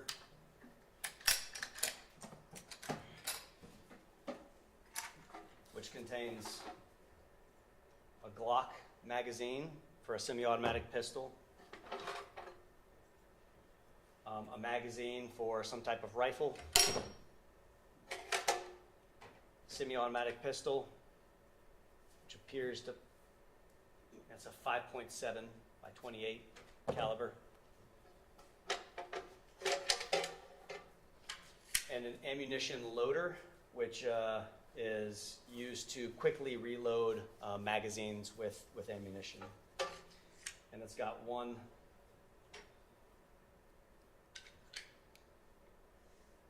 cartridge loaded inside of it.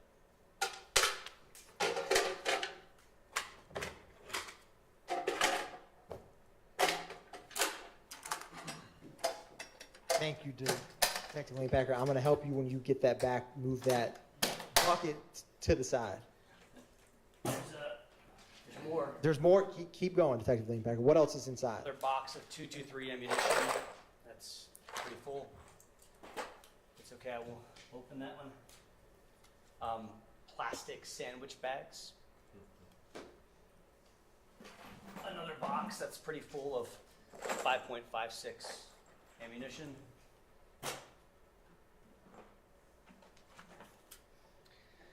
A digital scale. 5.7 by 28 ammunition. A box for an FN57 pistol magazine. Another box of 5.7 by 28 millimeter ammunition. An evidence bag with test bullets and cartridge cases from laboratory testing of the firearms. Another box of 5.7 by 28 ammunition.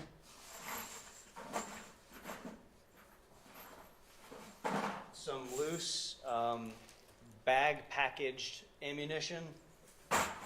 And a small sack of marijuana. Well, what I suspect to be marijuana. Without testing, I wouldn't. Thank you, Detective Leanpacker. Yes. And I did not. I returned the marijuana back to the bucket. Let the record so reflect. Thank you. And Your Honor, I don't believe that I formally tendered 222 Victor Victor into evidence, but the state would move to tender 222 Victor Victor at this time. Admitted. Is the firearm. Now, Detective Leanpacker, I'm going to help make a little bit of room for you.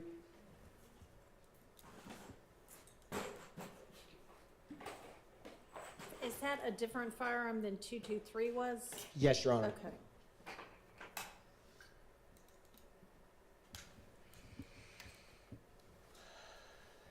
Did you ever collect, Detective Leanpacker, any items of clothing in that house? Yes. What did you collect? A T-shirt that was found in a bin inside the house, a plastic bin. I'm approaching you with what's been marked as 226 Victor Victor. Ask you if you recognize or see that item. Yes.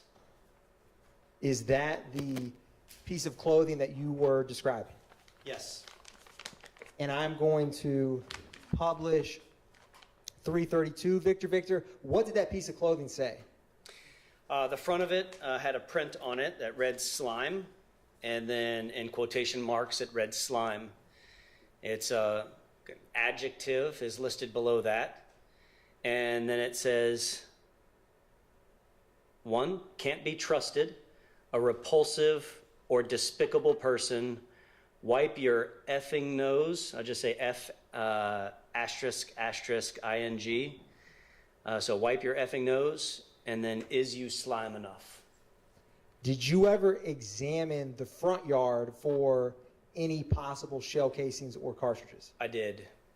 I'm going to publish another portion of State's Exhibit 336 Victor Victor at this time.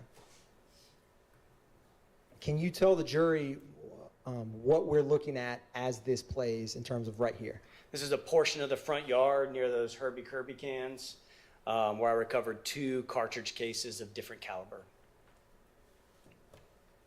And is that the first cartridge that you recovered? Yes.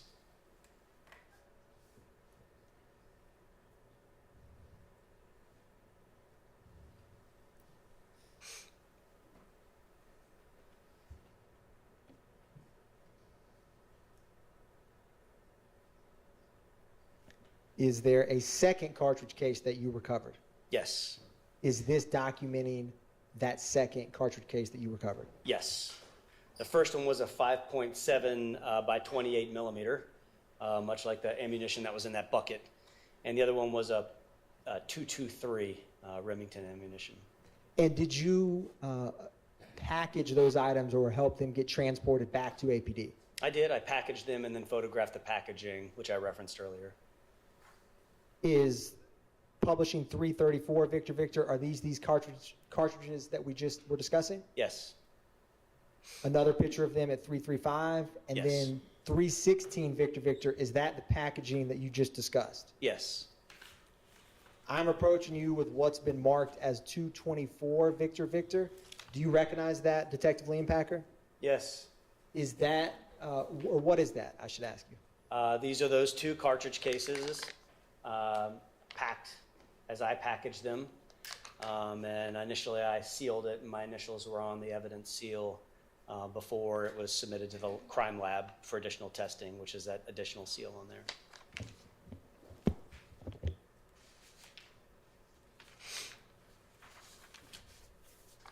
Your Honor, the state moves to tender into evidence 224 Victor Victor at this time.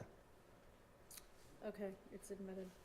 And Detective Leonpacker, was there a vehicle parked very close to the front door of that house? Yes. Can you describe for the jury what you saw in relation to that vehicle? That vehicle was a 2011 Chevy Malibu, and it had significant damage from gunfire. There was gunfire. First off, I should say, I believe it was the front passenger tire was flat.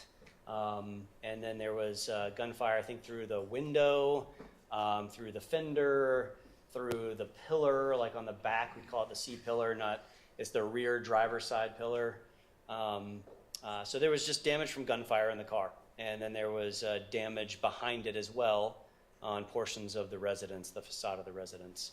It seemed to line up with the where the defects were may have traveled through the vehicle and into the house.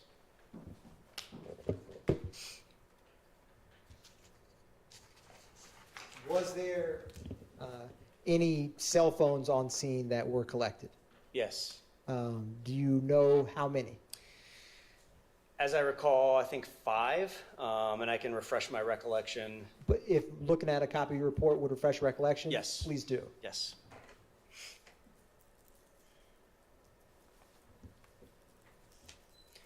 My recollection is refreshed. It was 5? Yes. Now, I am going to, or let me ask you this. In total, in your time working for Atlanta Police Department Homicide, do you get familiar with different parts of the city? Yes. And have you, in your career, had cases or had to go to various parts of Atlanta? Yes. I'm going to approach you with what is marked as 344 Victor Victor through 347, and then 350 through 353, as well as 216, all Victor Victor. Yes, you may. Can you read those numbers again for me, too? Yes, Your Honor. And to make it, yes, Your Honor. I think I got it. One brief moment, Your Honor. Sure.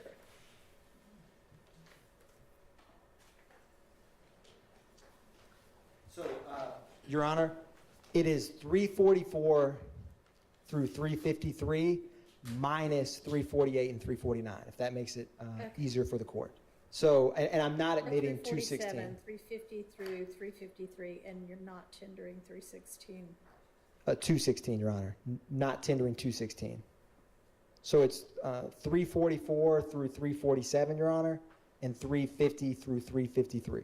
All right, those are admitted, and did you tender for admission 226, the shirt? Your Honor, I believe that I did, but to be clear, the state would move to tender into the record 226 Victor Victor Okay. at this time. All of those are, No objection, and no objection to 344 to 353 minus the 2. thank you. Thank you, Mr. Sharp. Thank you. Detective Leonpacker, before testifying, did you have an opportunity to look over some of these photographs? Yes. And with the photographs before you, do you recognize them? Yes. And are they a fair and accurate depiction of the locations in Atlanta that they depict? Yes. Your Honor, the state moves to tender into evidence those items. Okay. I had shown them to Detective Leanpacker, Your Honor, before we admitted them. These are the ones okay. Correct, Your Honor. Yes, Thank you. they're admitted. So, Detective Leanpacker, I am going to publish 344 Victor Victor.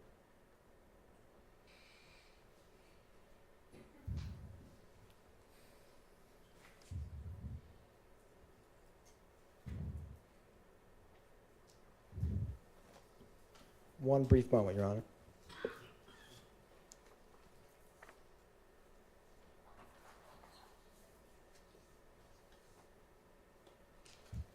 It should come up on the screen here momentarily.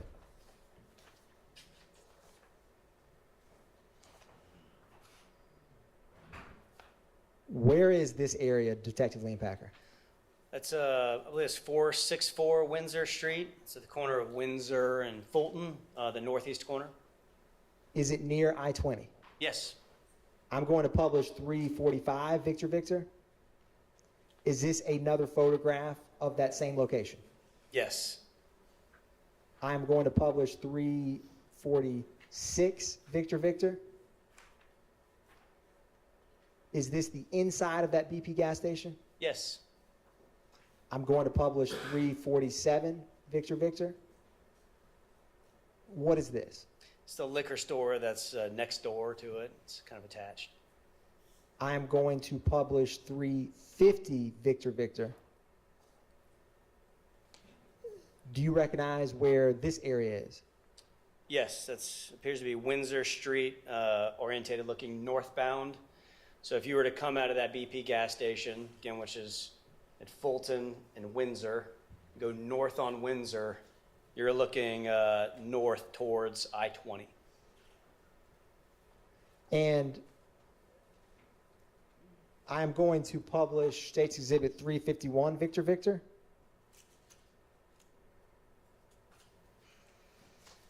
It's a closer image of Of the Windsor and intersection? I-20. Yes. I'm going to go to 353,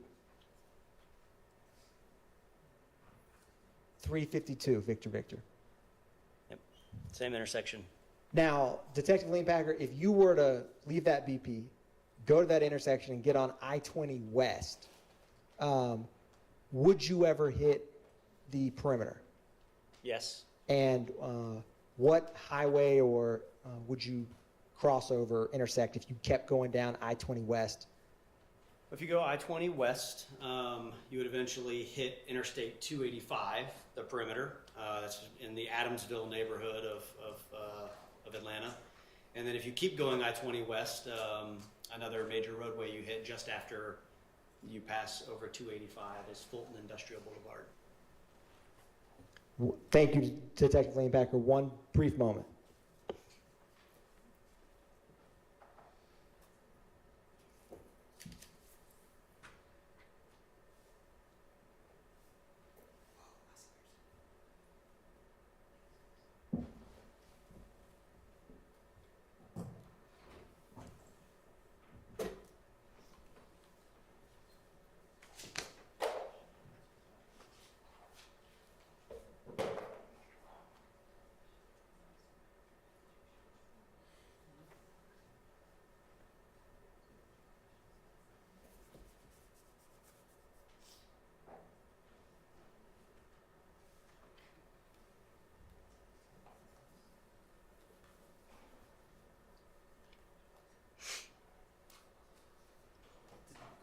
Detective Leanpacker, I'm going to publish 353 Victor Victor.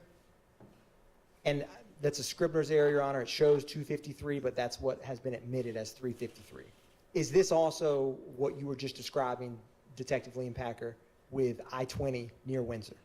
Yes. Yeah, different perspective, but yes. I am going to go back to 164 Victor Victor. Or I'm going to go back to 164 Victor Victor.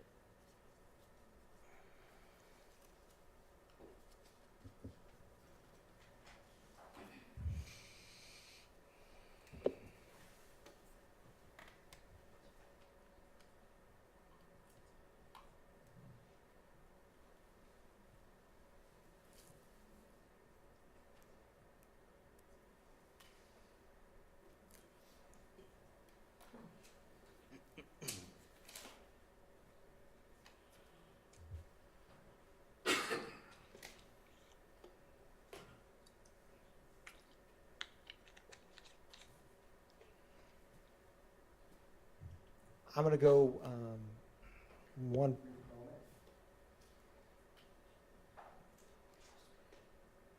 Detective Lean Packer, do you see that TV that has TCL Roku TV on it? Yes. Was that TV in 2830 Waters Road on March 17th when you did the search? Yes. And do you see on this photograph like a table or some kind of setup on the right-hand side of this photograph? Yes. Do you see any cords that resemble or appear to be ones that you saw on March 17th? Yes. And the screen that appears to be mounted on the back of the wall, was that or was that not present? Was not present. One brief moment, Your Honor.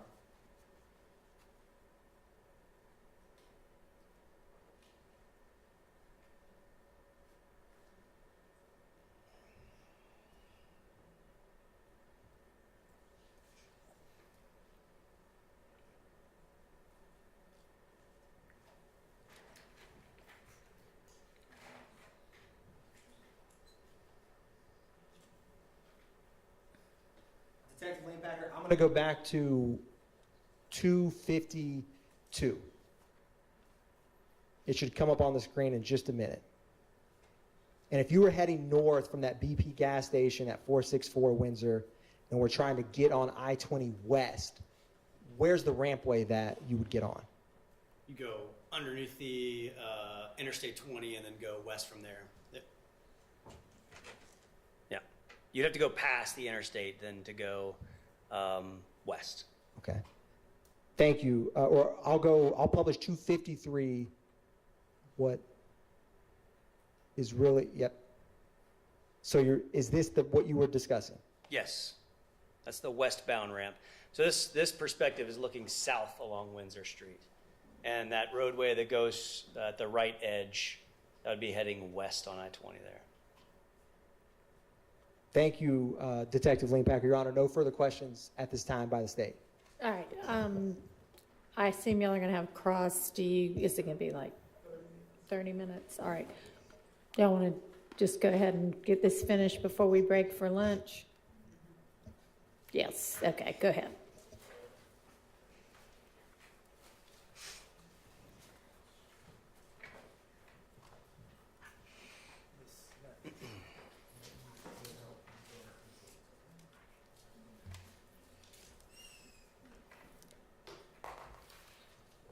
Detective Leon Packer, good afternoon now. Good afternoon. Max Shard, we've met before, but Max Shard, I represent Shannon Stillwell, okay? Yes, sir. All right. I just want to ask you first about what we talked about first in direct, talking about the downloads of the phone. We talked about you were able to find searches on a phone that you download or extract the data from, correct? Yes. Okay.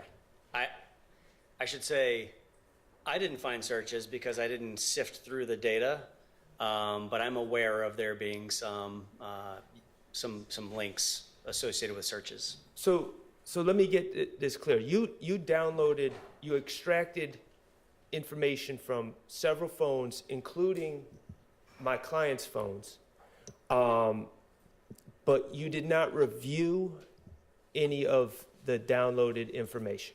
That's correct. Okay, do you know who reviewed the downloaded information? I provided all of the extractions to investigator Marissa Viverito, who I believe conducted thorough reviews of the data.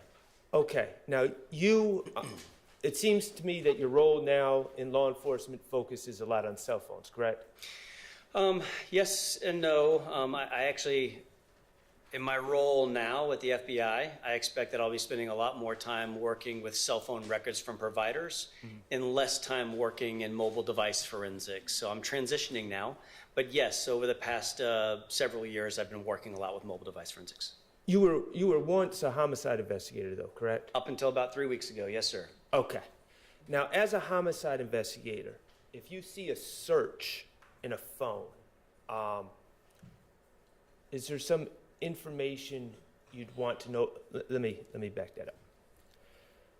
You would want to know when that search was made, correct? Yes. And now, let me be clear, because on direct, you did say a few things. It could be when a search shows up with keywords, it could be someone clicking on a link sent by someone else, right? Yes. It could be someone searching in their phone themselves, correct? Yes. And it could be someone else utilizing a device, right? Just because it's someone's device doesn't mean they were the ones utilizing it at that time, correct? Yes, I wouldn't count that as a third option because as a forensic examiner, I'd only be concerned about what the phone did. So no matter who's holding the phone when it did what it did, it's only one of the two, right? The phone navigated to a URL that resulted in search results from, say, Google, regardless of who's holding it. Okay, now, with all those qualifiers aside, as an investigator, if you saw search results in a phone of a person of interest, you would want to know what date that search was allegedly done, correct? Yes. Okay. You would want to know, if you were investigating a case with such a cell phone, you would want to know if on that date of that search, other people had already alerted the owner of the phone of the fact that something had occurred at an address, correct? I would take that into consideration in my examination of the results, yes. So, for instance, if the search was homicide or shooting, Smith Street X Bell Street, corner of Smith and Bell, you would want to know if the person that owns this phone or may have been using this phone is just searching that on them by themselves with no prompting, or if someone else has already alerted them to a fact that a shooting had occurred at that address. That would be an important fact to know as an investigator, wouldn't it? It would be important, an important consideration in how I reviewed the data, yes. Okay, and you'd also want to know, if the person searched these terms, hours after an event or days after an event, correct? Yes. Okay, and you'd want to know if there was press coverage about this event prior to the person searching. Objection, Your Honor. Press conference relevance? Press coverage. Overruled. Yes, and I'll add to explain my answer.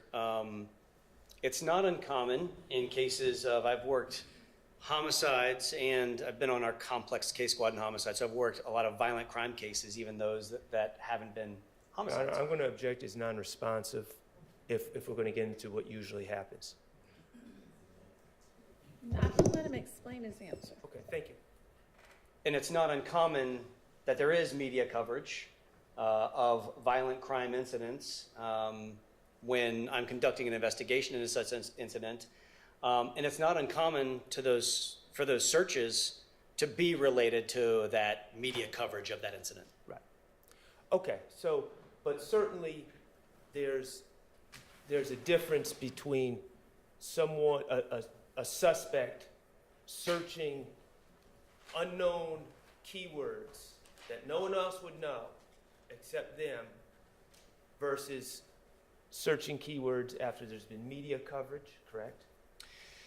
That's difficult for me to answer in the hypothetical because oftentimes as an investigator, conducting this type of search of a forensic analysis of a phone, I don't know what someone knows about the incident or how many people know it, especially if it's an incident that I suspect multiple people were involved in. Well, what if in that phone there was actual messages from other people alerting that person to the event?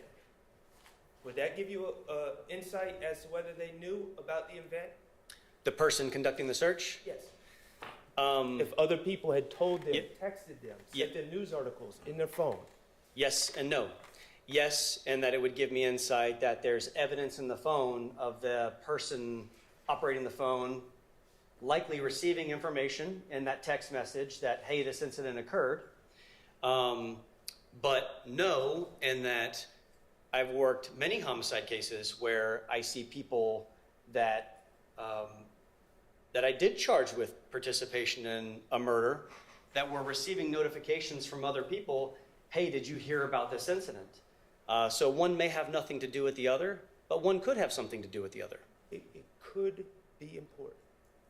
I would take it into consideration, yes. Absolutely be a part of my consideration in examining the phone. As a homicide investigator, you would take it into consideration whether someone told the owner of the phone about specifics of that event before they typed in the keywords.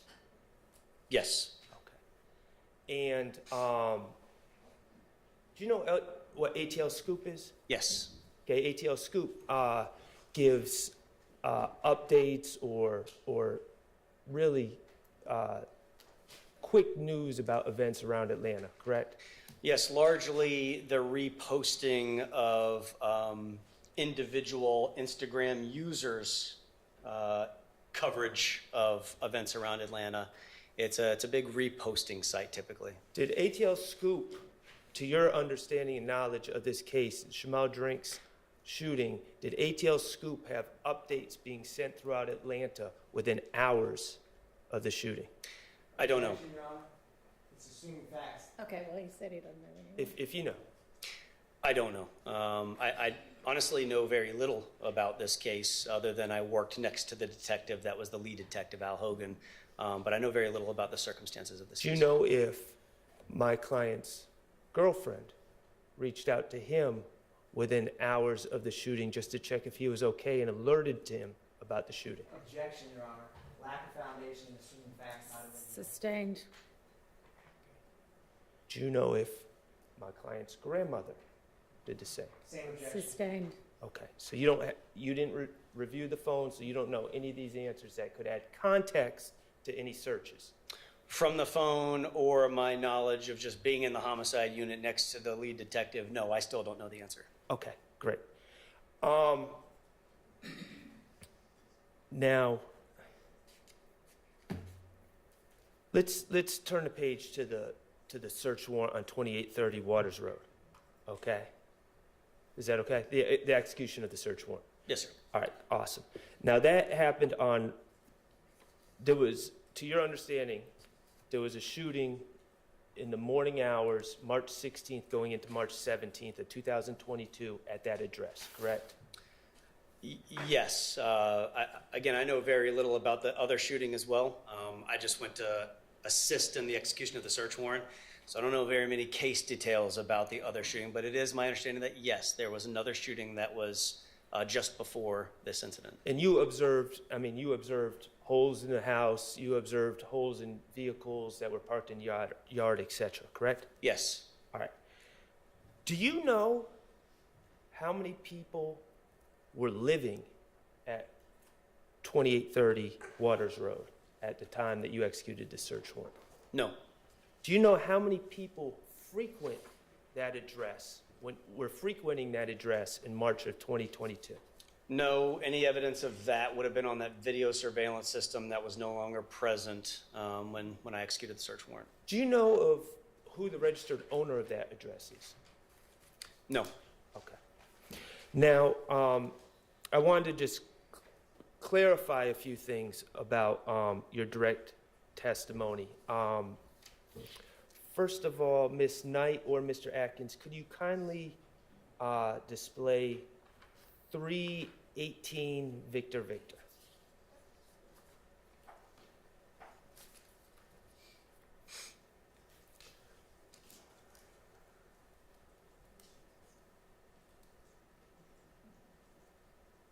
Now, what time did you execute this search warrant? Like when we saw that video that you made at 2830, what time of the day was it? I don't recall, but I'll add that I often do, and I believe I may have in this case.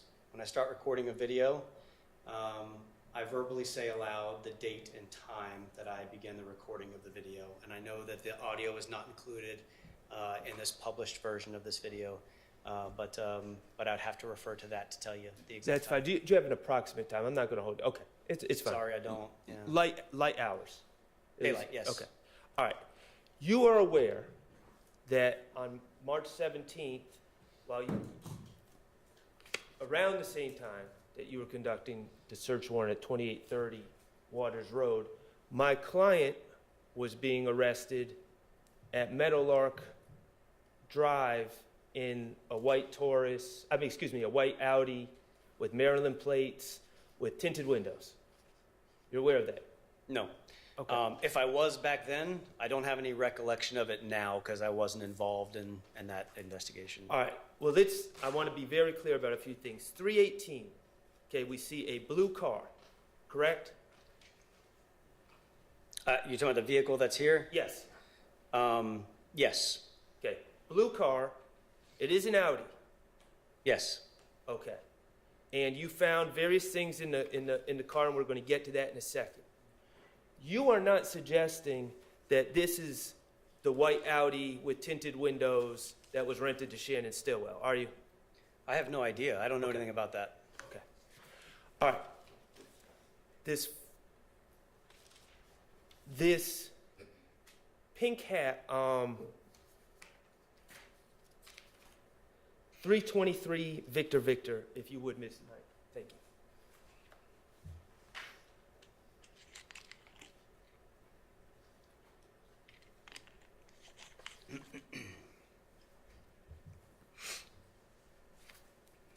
See that pink hat? And I think there's a better picture somewhere in here, but we're talking, and you have it in front of you. Yes, it's right here. Okay, that pink hat that's in that envelope.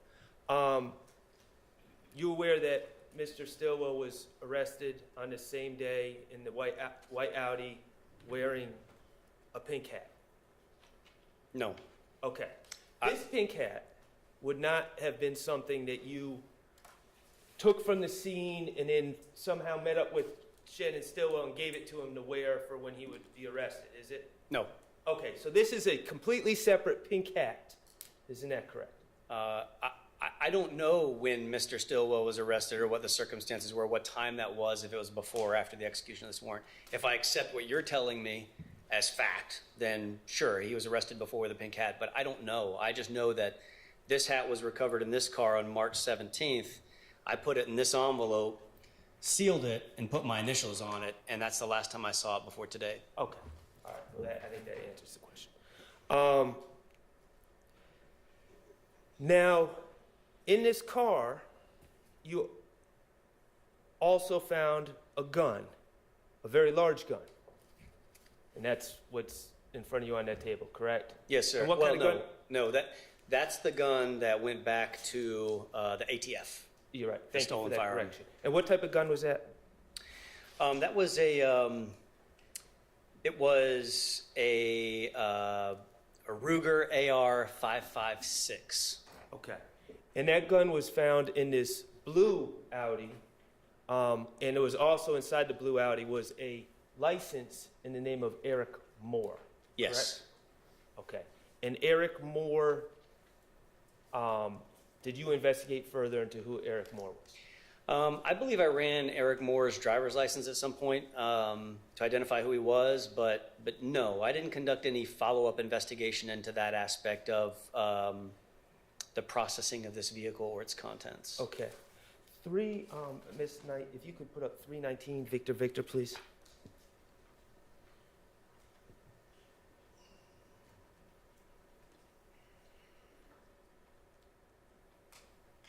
Okay. So that's the gun that was found in the blue Audi, correct? Yes. All right. Do you have any evidence that Mr. Stillwell's fingerprints are on that gun?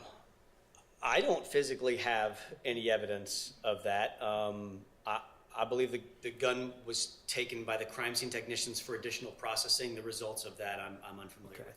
Do you have any evidence that Mr. Stillwell's DNA is on that gun? Not me. No, I believe the guns were processed for additional evidence, but to what extent and what those results are, I don't know. I don't have that evidence. I don't want to speak on behalf of the police department to say that the police department or the Georgia Bureau of Investigation does or does not. Kevin Leon Packard doesn't have DNA results. Anyone that comes from the crime lab, I'm going to make sure I ask them the same questions. I'm just Yes, asking sir. you. Yep. So you don't have any evidence that Mr. Stillwell has ever touched this gun? No, I don't. No. Okay. All right. And let me ask you this. This gun, are you aware that Mr. Drinks, deceased Mr. Drinks, from the 3/14/2022 shooting was shot with .40 caliber ammunition? I'm unfamiliar with that. Okay. Well, let me ask you this. Does this gun shoot .40 caliber ammunition? No. All right. Excellent.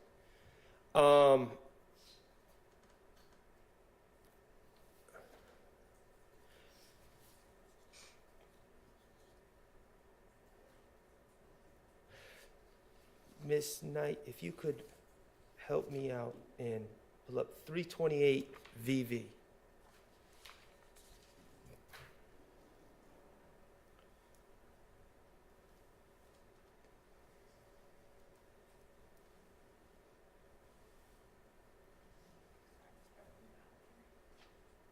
Definitely further down. It's the second gun.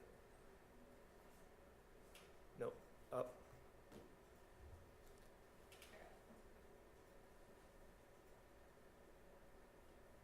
There we go.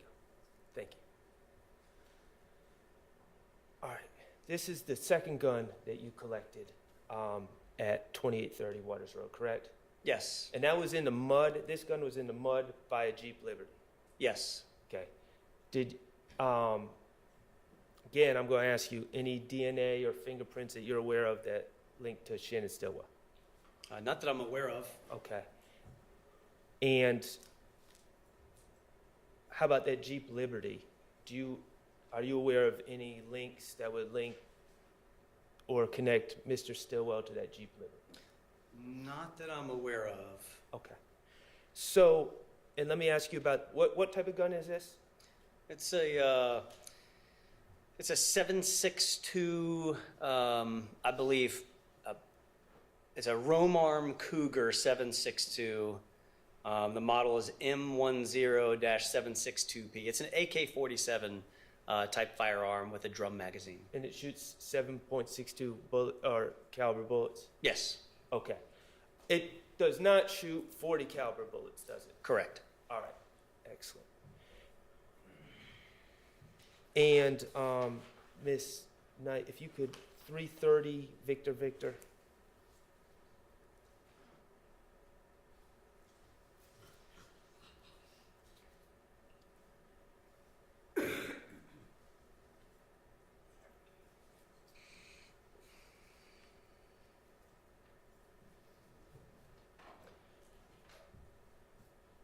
Now, this gun was actually found in the house at 2830 Waters Road?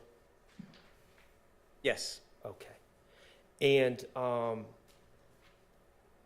any DNA or fingerprints that you're aware of that link this gun to Shannon Stillwell? I have no knowledge of that. Okay. And what type of gun is this? This is a Taurus G3 9mm pistol. 9mm. Yes. Does this gun shoot .40 caliber bullets? No.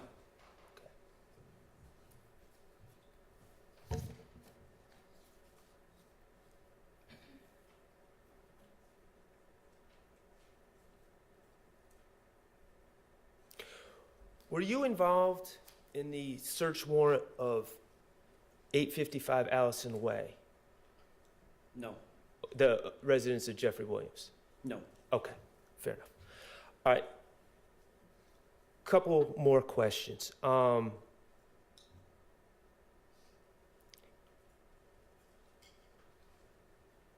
5.7 by 28 an FN gun, a 5.7. Would that shoot .40 caliber bullets? I would not expect it to, no. Okay. I'm not a firearms expert or a ballistics expert. All right. But no, I would not expect, especially given those cartridge cases, the 5.7 cartridge cases that we recovered, or the one cartridge case I recovered, it was an elongated cartridge case versus a 40 caliber is much shorter. And in FNX 45, FNX 45, would that shoot 40 caliber bullets? I don't know what an FNX 4.5 is. Okay. Let me just ask you this, would a 45 caliber handgun shoot 40 caliber bullets? I would not expect it to. Okay. I suppose under like a perfect set of circumstances, you might be able to put a 40 caliber cartridge in a 45 caliber firearm, and it may, under the right set of circumstances, a firing pin might strike it in the right place, but I wouldn't suggest it, nor would I overtly expect it to fire that round. At least not correctly. Not correctly. Right. I think it's a bad idea to try. Yeah. Okay. Is it fair to say that you don't have any information about any guns ballistically matching the shooting of Chamel drinks? If I ever came across any information about any ballistic matches or NIBIN correlations, I listed some in my report that I wrote following this incident. Mm-hmm. Whether or not those matched that shooting, I don't recall. Okay. And I did not conduct any follow-up investigation into any correlations that were made from anything found at Waters Road or elsewhere. How about any of these guns matching the January 10, 2015 homicide of Donovan Thomas? I'm not aware of any, if there were any NIBIN correlations to that incident, I'm unaware of them, and I did not conduct that investigation into the murder of Donovan Thomas. Okay. One last thing. As part of your involvement in this case, did you ever get a chance to review, I know that we looked at photos from Windsor Street, did you ever get a chance to review the surveillance video from the FedEx on Windsor Street? I don't want to misspeak and say that I never saw it because I know, again, Al Hogan sat 2 seats in front of me. Uh-huh. It's possible at one point I saw it on his screen, but I have no recollection of ever seeing that video. Okay. Did you ever speak to any FedEx employees and ask them to just describe what they saw on the video? Okay. All right, thank you. I have no further questions. Okay, thank you. Any questions? All right, any redirect? Brief redirect, Your Honor. All right. Detective Leanpacker,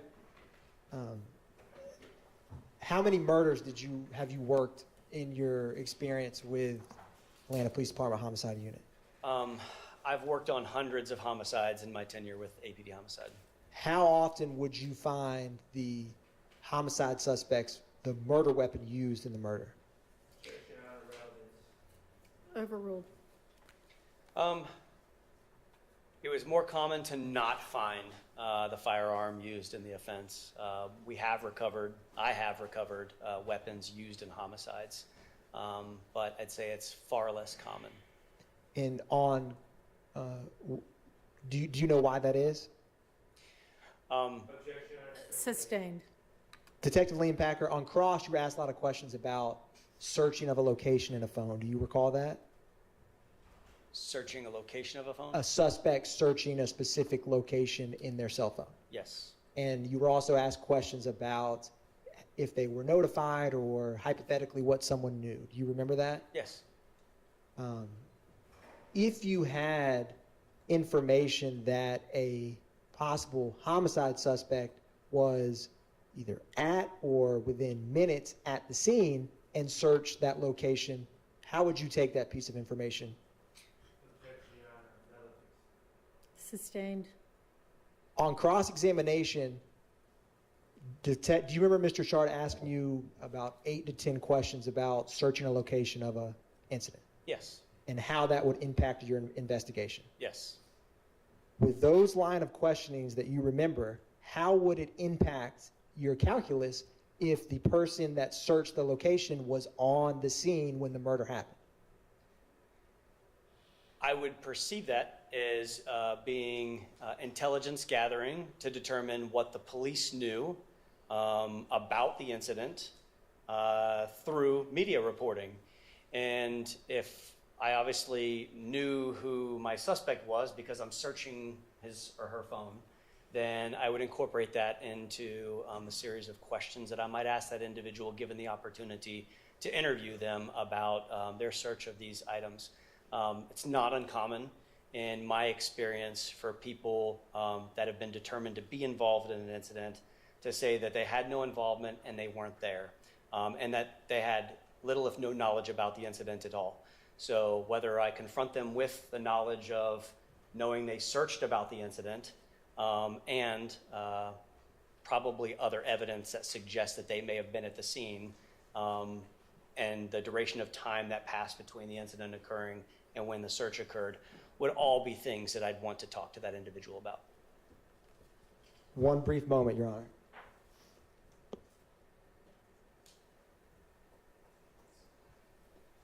Thank you, Detective Lean Packer. No further redirect by the state, Your Honor. All right.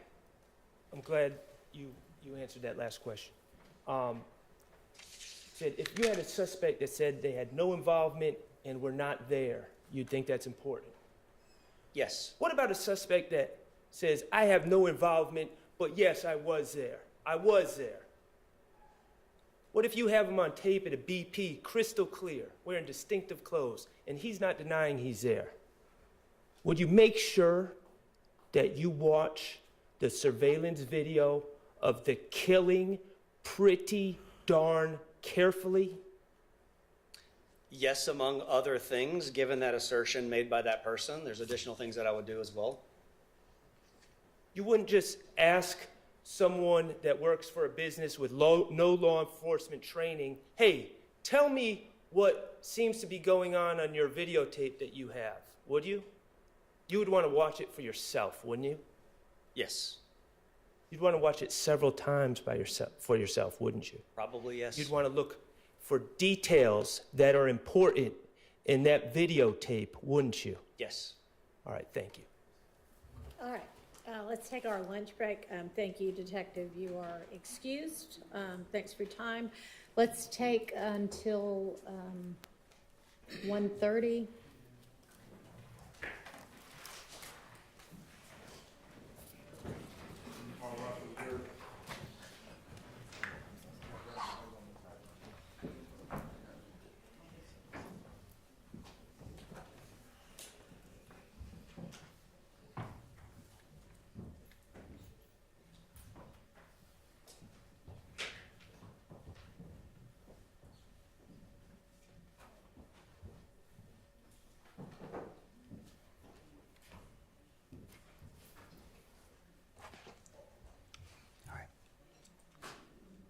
Thank you, Ron.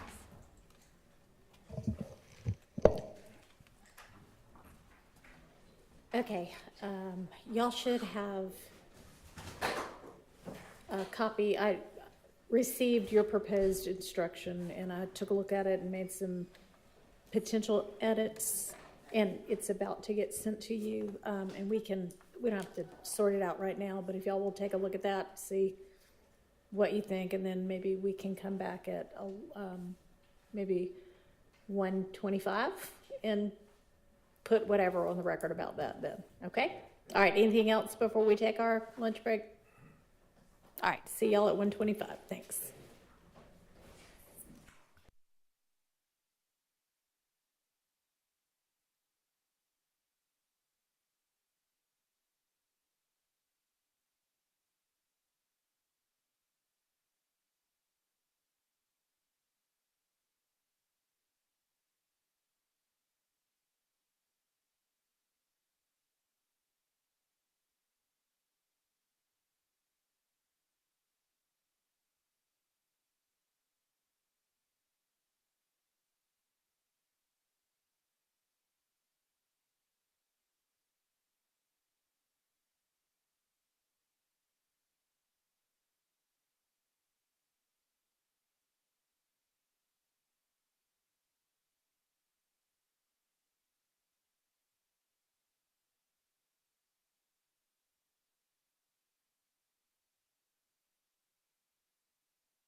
The proposed limiting instruction, yes, Mr. Weinstein, that was a typo. I was super copying a sentence from above or below, so thanks for catching that. Any thoughts on this?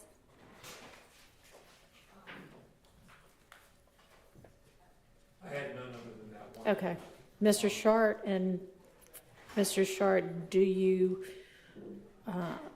specifically, I'd like to hear about whether you want anything said about them being reminded what an Alford plea is or means. If so, if that's what you'd like, and then just generally how you feel about that.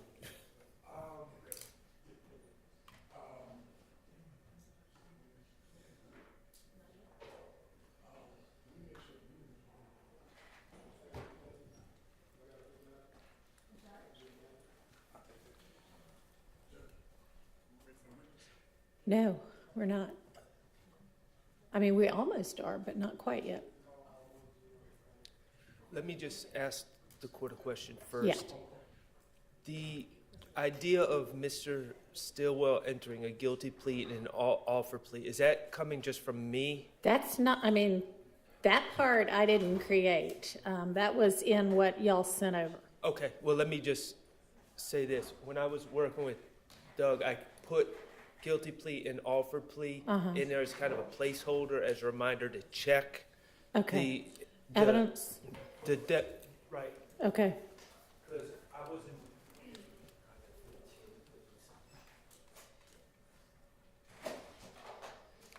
I mean, I think it said, when it came over to me, I think it said guilty pleas and offered pleas, and I just figured it was one of each. So I did change that. I did that, but without, it was more just reminding me. To Okay. check on it as opposed to now, because I wanted to know. I think there's actually 3 convictions. Okay, well, however you want to say it.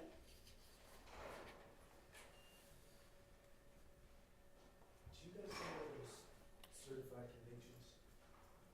I think it would be anything from where you left it. Oh, you talking about? They may be in those bins too. I don't know. Did you find them on Friday? I did find them on Friday, and I kept them. My recollections, I kept them separate here. The problem is we didn't have enough room in the bins, Okay. so. Did we find or could we get another bin, I wonder?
So we don't have to, you got them?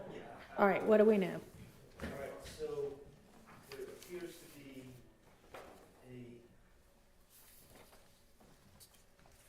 10SC 87662.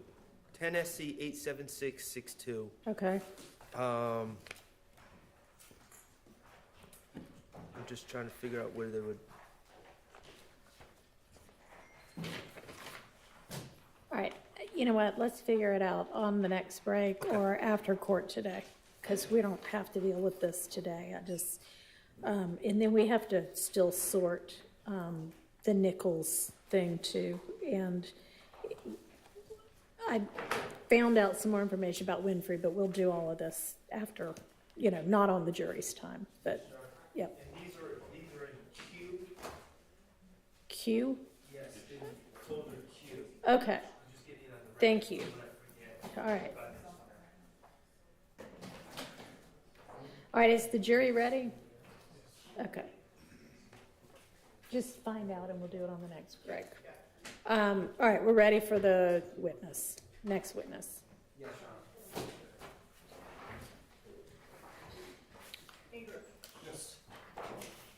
I'll just send her an email.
You can come on up by the stand.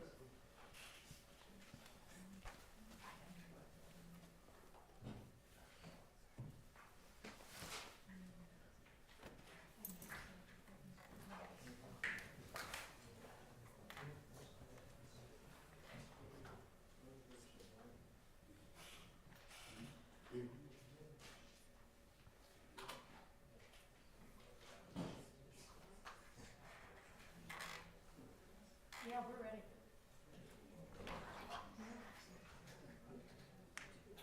Do y'all want to take that board down for this next witness? The board. I don't know what's on it, because it's facing the jury, but.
officer of the Department of County Court. All right, got a new witness on the stand. Yes, Your Honor. Needs to be sworn in. Yes.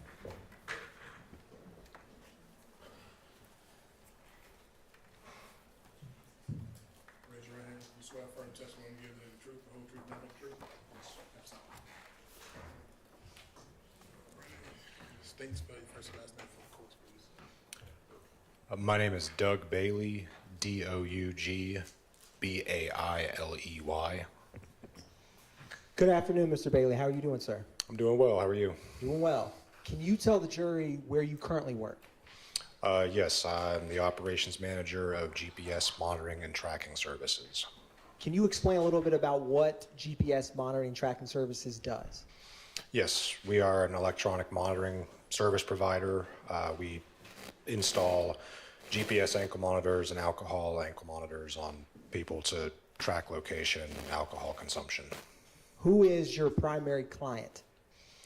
Typically, pretrial defendants, as a condition of bond, that they're required to wear an ankle monitor. Hang on just a second. Yes.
Specifics. Is there a number of reasons why someone may utilize a GPS monitoring service company like GPS monitoring? Yes, sir. And back in 2022, did you work for another company? Yes, sir. A&A All County Monitoring Services. Now, when did you first get into the ankle monitor? And if you could, Mr. Bailey, could you try to speak into that mic? Thank you, Yes. Yeah.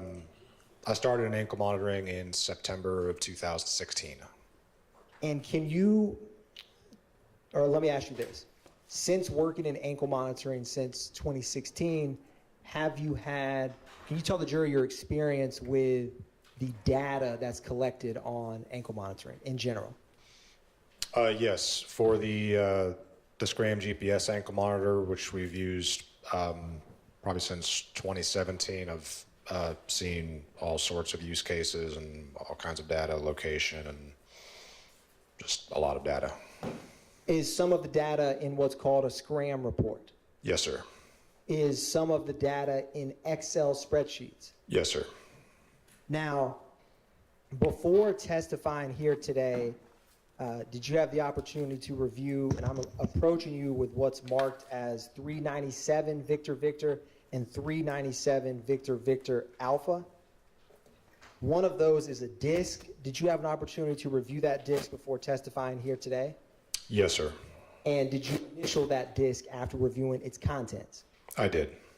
Can you describe for the jury what data is on that disc? The disk contains, if I recall correctly, it's 2 different Excel reports containing location history data for Mr. Jackson, and this same, I believe, stop report, which is a summary of that location history, and an event details report that shows any events recorded by the device on his leg. And is that 397 Victor Victor Alpha, that document, that Scram report you had just mentioned? Yes, sir. This is the stop report. Yes. Your Honor, at this time, the state moves to tender into evidence 397 Victor Victor and 397 Victor Victor Alpha. My understanding is there's a disc and then a printed out report. Could I Correct. just see what the Scram report is? Which one of them is? Thank you. All right, cool. Thanks. All right, those are admitted without objection. Thank you, Your Honor. Now, before we get into these documents, can you talk about the technology of the ankle monitor in terms of, in general, how does it work? Yes, sir. So the Scram GPS ankle monitor is, it's basically like a cell phone that attaches to someone's leg without a screen, but it does have a GPS antenna to ascertain location, and then a cellular modem in it to communicate that location data to the ScramNet system, where then location data is recorded in a minute-by-minute history. So in these Excel spreadsheets, do they capture each minute of location data for whoever's wearing the monitor? Yes, sir. Approximately every minute, yes. Now, are they battery run, the ankle monitors? Yes, sir. Can you explain what's the average shelf life of the battery before you have to charge it? Yes, sir. So the manufacturer recommends that the device be charged for 2 hours per day, and that should last at least 24 hours continuously, never dying, as long as every day it's connected to a charger for 2 hours. If a battery were to get low, is there any kind of warning system involved? Yes, sir. The system itself, the device stores an event called a low battery event, and the person who is wearing the device would feel a slight vibration that lasts maybe about a second. And if they were to look at the device while it's in low battery on their leg, they would see a red light flashing on it. If the battery were to die on the ankle monitor, is there any kind of data that is captured? No, sir, not after the battery is dead. It can no longer record or communicate location data at that point. And is one of the Excel spreadsheets a event details that shows low battery or plugins for the ankle monitor of what you have reviewed? Yes, sir. Your Honor, at this time, the state's going to publish the event details in 397 Victor Victor. All right. And specifically, it's going to come up on the screen, Mr. Bailey. I'm going to focus your attention on March 14th, 2022 at 7:34 p.m.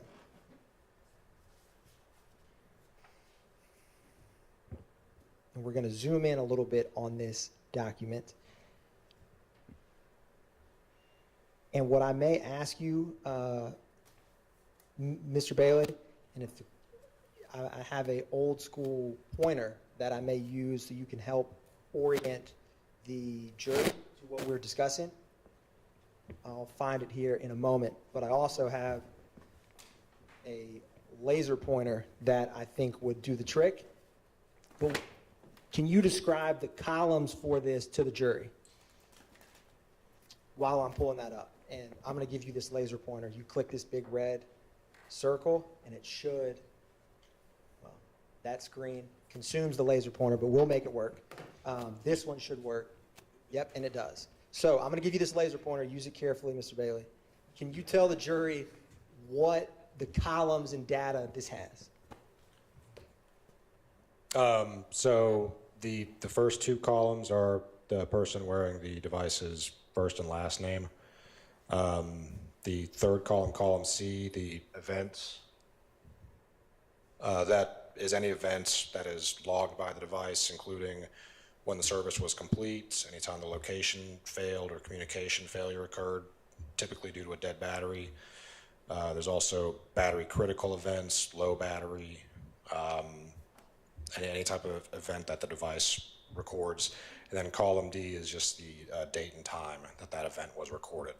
Okay. Now, Ms. Bailey, I'm going to scroll down and ask you about a couple of these to March 14th at 7:34 p.m. Do you see that data? Can you show the jury where that date and time is on this Excel with the laser pointer? Yes, March 14th at 7:34.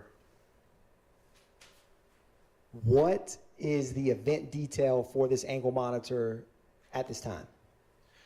At that time, it was a battery critical event. Now, can you tell the jury what does battery critical mean? Battery critical, just it's below low battery. It's 10-15% battery remaining. Would the person wearing the ankle monitor be alerted that the battery is in a critical state? As with the low battery, it's the same type of event. At low battery, the device vibrates and there's a red light flashing if one were to look at it. And then at battery critical, the device again vibrates and that red light keeps flashing.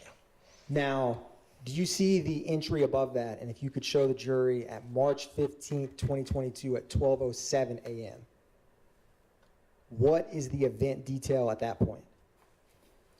At March 15th at 12:07 a.m., it was a potential dead battery event. Now, I'm going to scroll up 2 rows and ask you about the next input. So after that 12:07, March 15th, potential dead battery, what is the next event detail? So the next two events at 12:07 and 12:11 a.m. on March 15th were communication failure and location failure when the device, rather the system realized the device had no longer been communicating or providing location data. Now, with potential dead battery at 12:07, communication failure 12:07, and location failure 12:11, are those events connected in terms of in the system? Yes, the assumption is that the device is no longer communicating because the battery has died. Obviously, the device can't communicate that it's dead. It can't phone home with a dead battery, but it's correlated, assumed that the device has died. Now, can you go up to the next input in this Excel? So we have, what's the next date and time? If you can show the jury. So that is March 16th, 2022 at 8:41 p.m. There's a communications failure clear event. What does that mean? That would typically mean the device has been charged and is now communicating and ascertaining location once again.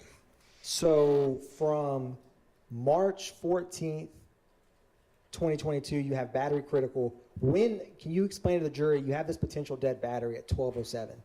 Does that mean that the battery died at 12:07, or what's the time range of when this alert would come? Not necessarily that it died at 12:07. I don't remember the exact configuration at the time, but it's typically 60 to 90 minutes prior to that. And like I said, the device can't report once it's dead because it's dead. So a certain period of time passes where it's out of communication that the assumption is the battery's dead. Would the event report Excel that's minute by minute help give clarity on when exactly it died? Yes, sir. Now, I am going to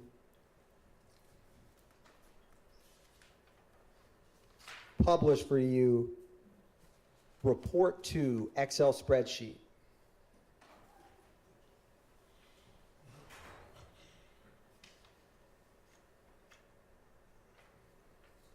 and I'm going to scroll to the very bottom or the oldest date of that document. And from reviewing this report while it's coming up in general, and I can ask you when it comes up, what is the time frame for report 2? If I recall correctly, report 2 is from January of 2022 through March of 2022. If we scroll to, so you see at the top it says January, and we're going to zoom in some. Can you explain for the jury while we're zooming in what these columns show? Yes. So from what we can see here, Can you use the laser pointer, Mr. Bailey? Thank you, sir. column B is the person wearing the monitor's last name. And then date and time column. Date and time column is column D. What about those numbers in E and F? So E and F, that is the latitude and longitude of the GPS coordinates. And what is the address in column G next to the lat and longitude? The address in column G is the closest address that the system can correlate to the specific latitude and longitude recorded. And then what is column H? Without seeing the header, I'm not sure. It's either accuracy or speed. It is accuracy. Okay. Column H. And then column I? And column I is the speed. Okay. Now, and this is the one you described that's minute by minute? Yes, sir. So the last date, was it March 18th, and the first date was January 2nd of 2022? I believe so, yes, sir. Okay. Now, scrolling down, I wanted to ask you, is that roughly 2.5 months, give or take? Yes, sir. So if you wanted to see where the person wearing this ankle monitor was in terms of certain locations, if I control F or searched an address, would it populate how many times they've been at an address in 1 minute increments, or would it not? Yes, sir. So if I were to control F 2830 Waters RD for road and click find all, would that tell us how many times in minute increments the person wearing this ankle monitor was at that location in this 2.5 month span? Yes, sir. Okay. And can you see, because it's kind of hard, what the cells found is in the bottom left? It says 3,331 cells found. So I'm not going to ask you to do this math, but is that 3,011 minutes at that address Yes. between January 2nd, 2022 and March 18th, 2022? Yes, sir. Okay. Now, I wanted to orient you to 2:48 p.m. on March 14th. We're going to get to that location in this data, 2:48 p.m. on March 14th, 2022. And when it comes up, I'm going to ask you a couple questions.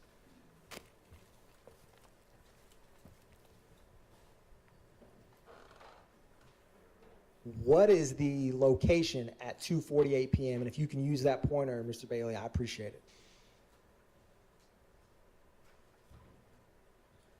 Is that Hartsfield-Jackson Atlanta International Airport? Yes, sir. And then do you see in the rows above 2300, 2200 Rental Car Center Parkway? Yes, sir. Are you familiar with what's at that location in general? I believe that's the Hertz rent-a-car adjacent to the airport. Now, we had talked earlier, but I wanted to ask you about the ScramNet GPS report. Do you remember that? Yes, sir. Can you describe for the jury, this is minute by minute, what is captured on the ScramNet? Does that have every minute? So the ScramNet, the stop report is more a summary. It's a named a stop report because you pre-configure a number of points at a location, and it'll only show you if the person has been there for more than that number of points. Which would be 3 minutes? On this specific report, yes, it's anything longer than 3 minutes. It marks down that they were there for longer than 3 minutes. So if you wanted to check stable addresses for someone wearing the ankle monitor, would that ScramNet GPS be a good document to use? Yes, sir. It's eliminates travel time driving around because you're moving and not staying in the same location. Now, I'm going to publish page 6 of 7, and you have the physical document before you on what's... Before we publish, may I consult with the state briefly? Yes.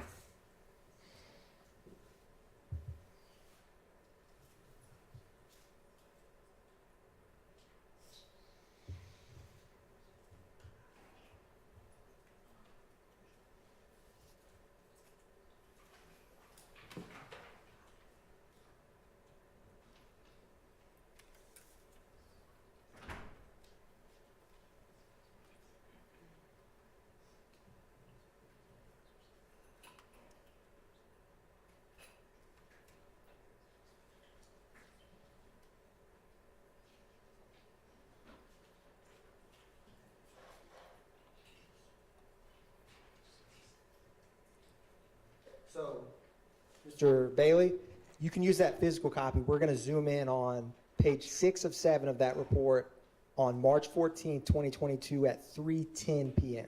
Now, while that's coming up, you know on the far right column of that document, it has a date and time. Can you tell the jury what that date and time means? As in, what kind of columns does this document show us while it comes up? I'm sorry, I didn't understand the question. If you go to the very first page of that report while we pull it up, what are the different columns of data that we're looking at? So again, the first column is the name of the person wearing the device. The second column is the number of points, which with a point being approximately once a minute, it should be at least that number of minutes at the location. The third column does actually show the amount of time there. And fourth column is the address, again, the best correlated address from the grouping of GPS coordinates. And then the final column is the last date or time that they were at that location. So if I was at 123 Main Street at 1 o'clock for 30 minutes, would the time on January 1st, just say, would the time and date on the far right be January 1st, 1:30, 123 Main Street? Yes, sir. And if the number of points indicated 30, then I was at that address for 30 minutes. 30 minutes prior to the last date and time. Okay. Yeah. So with what we were just discussing, do you see that 220 Rental Car Center Parkway on this? And if you can, use the screen. We tried to zoom in on it. Yes. And is that March 14, 2022 at 3:10 p.m.? Yes, it is. What is the next address that the monitor of Shannon Jackson went after the rental car location, or Rental Car Center Parkway, I should say? So after that, it was at 2830 Waters Road, Atlanta, Georgia. Now, I wanted to orient you to, we're going to scroll up a little bit to 6:30 p.m. on March 14th, 2022. And while that comes up, I'm going to approach you with what's labeled as 397 Victor Victor Bravo through 397 Victor Victor Juliet. Were you able to, in preparation for your testimony, review some locations that came up in this data? Yes, sir, I was. And did you have the opportunity to review those documents before testifying here today? Yes, sir. And what are they in general? In general, these are locations that the monitor pinged at, showing that it was there at the locations. Your Honor, at this time, the state moves to tender into evidence 397 Victor Victor Bravo through Juliet.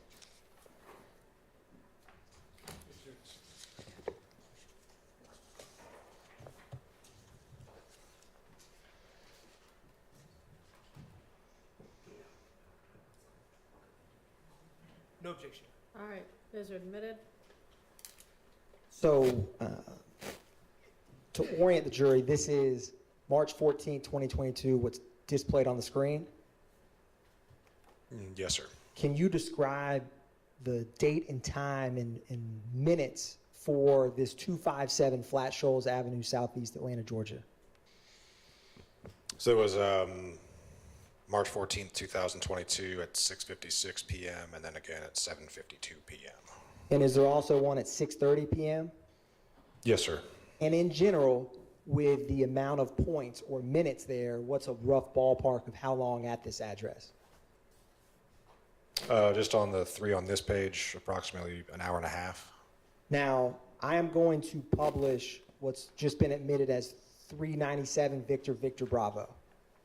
It's going to come up on the screen.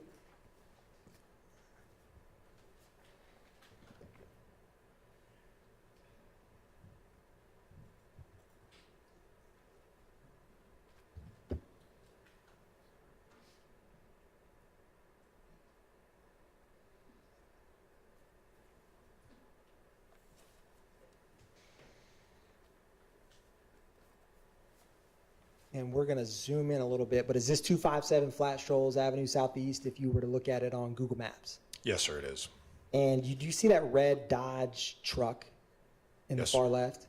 Yes, sir. Do you see that writing behind the truck? Yes, sir. Window tinting.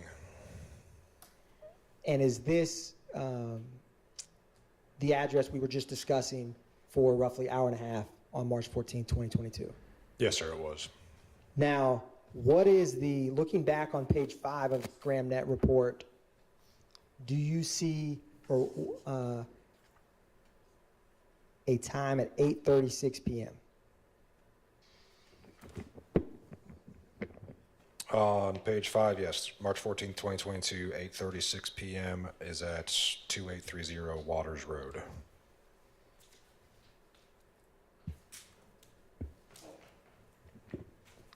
And after that, how many minutes is it at that address?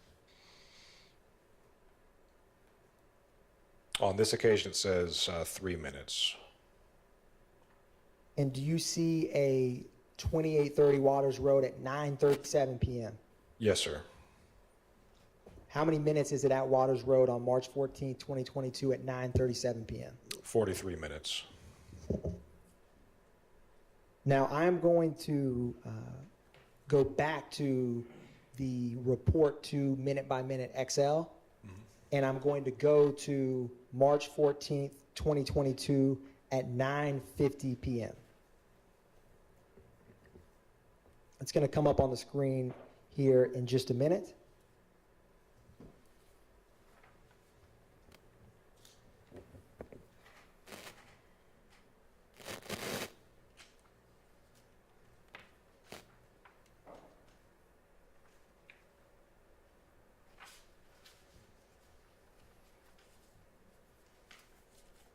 And we'll publish this in a minute, but while that comes up, do you have here it comes. So, do you see the first entry at 464 Windsor Street Southwest? Yes, sir. March 14th at 9:50 p.m. I am going to publish 397 Victor Victor Charlie, and then come back to this document.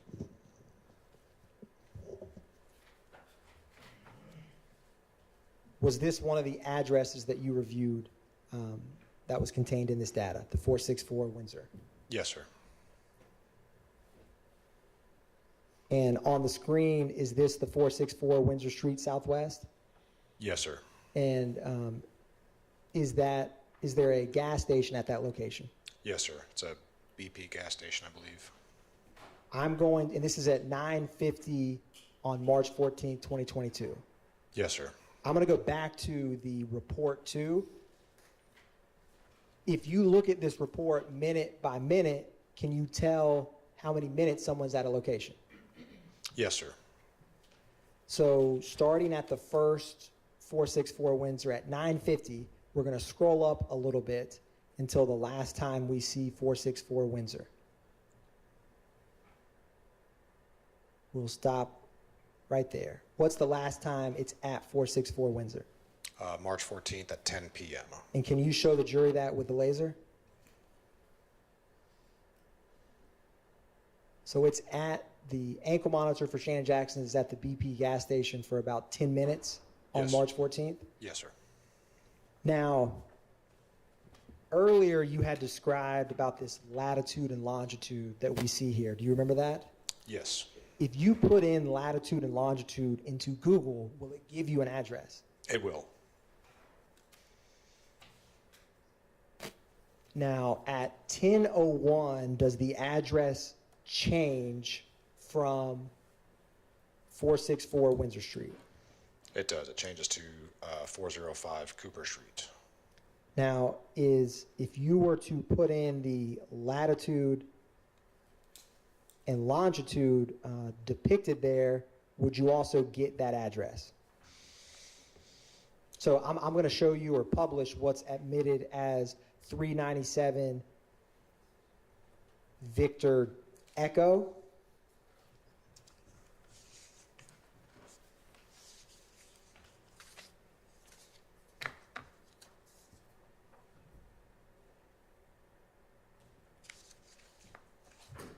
And this is at 10:01 p.m. on March 14, 2022.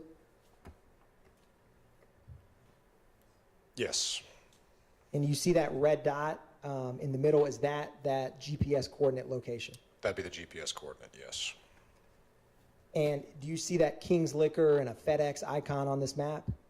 Yes. I think that's the back of the BP gas station, same lot.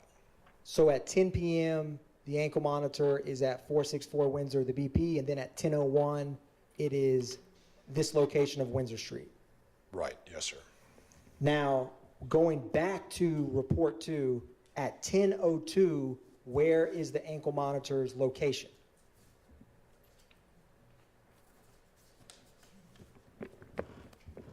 It's going to come up in just a second. We're going to scroll up one column. Do you see where it says PJ V2 plus VR Atlanta, Georgia? Yes, sir. Is that also an address you can put into Google to see where that ankle monitor is at 10:02? It's closer to it like a GPS coordinate. They call it a plus code, but it's like more like a GPS coordinate than an address. But yes, you can search that in Google Maps and it'll show the location. I am going to publish 397 Victor Victor Foxtrot.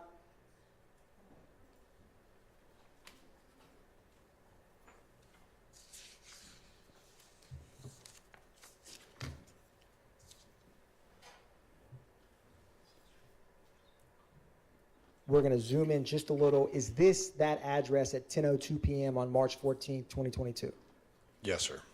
And is that the same King's Liquor and FedEx icons we see in blue on the bottom?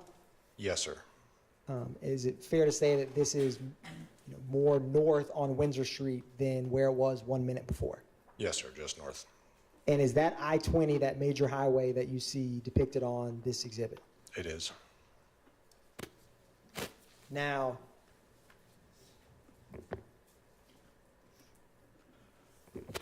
I'm going to go back to report 2 and ask you after that 10:02 p.m. March 14th input about some of the addresses next depicted. So we're going to scroll up a little bit and keep that laser pointer handy, Mr. Bailey. We're going to put it to good use. Can you see on 10:05 I-20 and 10:07 I-20 on this XL? Yes, I can. And when the addresses change minute by minute, is that typically when someone is moving?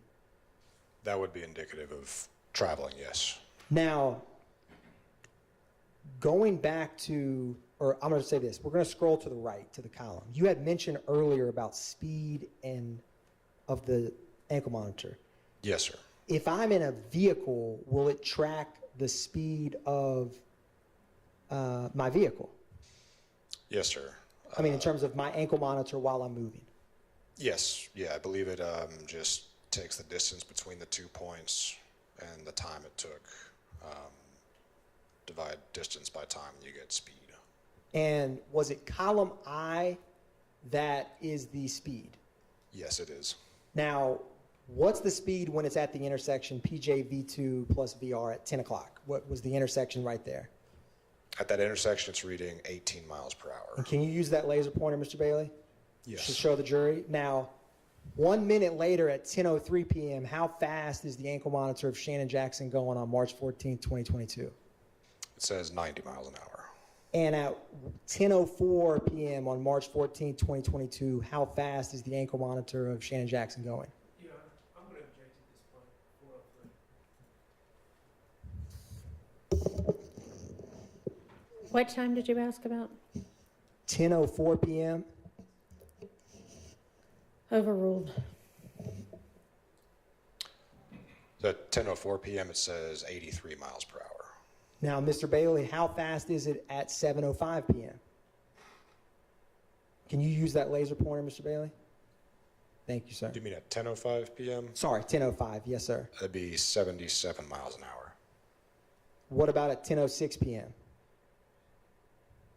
10:06 p.m. is 80 miles an hour. 10:07 p.m.? 10:07 p.m. is 85 miles an hour.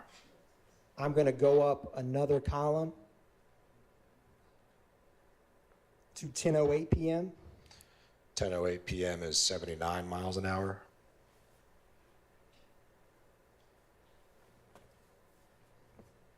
Now,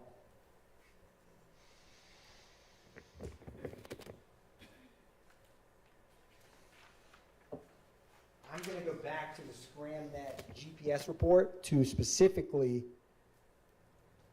where we get to 464 Windsor Street, Southwest, Atlanta, Georgia, on March 14th that we were just discussing.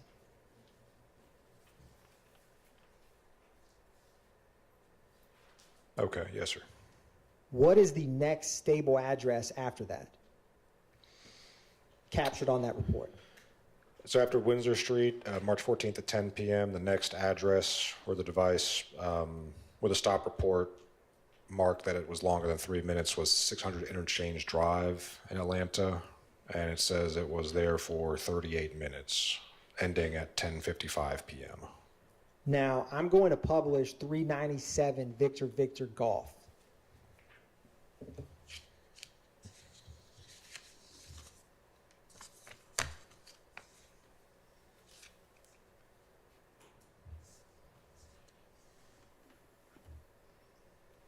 Can you orient the jury what these two addresses show?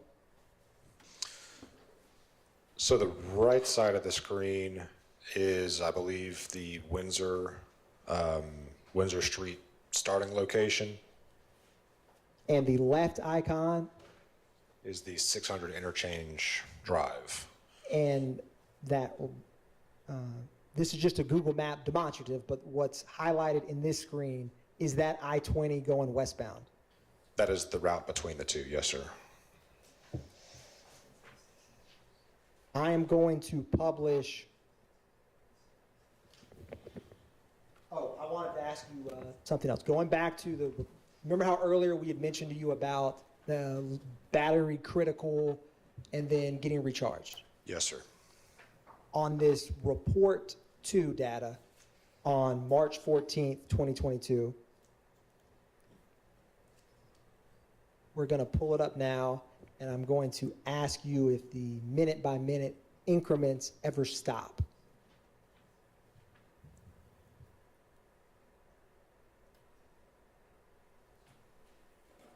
So we're going to scroll up a little bit.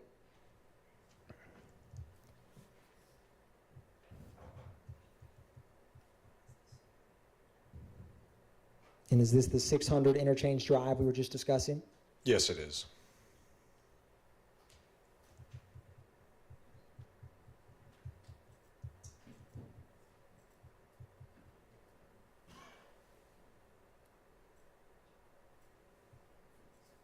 Now, I'm going to stop here. And can you use this laser pointer, Mr. Bailey? And can you show the jury the last data point on March 14th, 2022? What time is that? So the last data point on March 14th, 2022 was at 11 p.m. at 600 Interchange Drive. And then the following data point was almost 48 hours later, March 16th at 10 p.m. Does this coincide with what we first talked about, the battery critical and then the communication clear? Yes, if I recall correctly from the event log, there was a battery critical proceeding that last data point on March 14th. And between 11 p.m. on March 14th, 2022 till March 16th, 2022 at 10 p.m., are you able to get any location data from the ankle monitor? No, sir.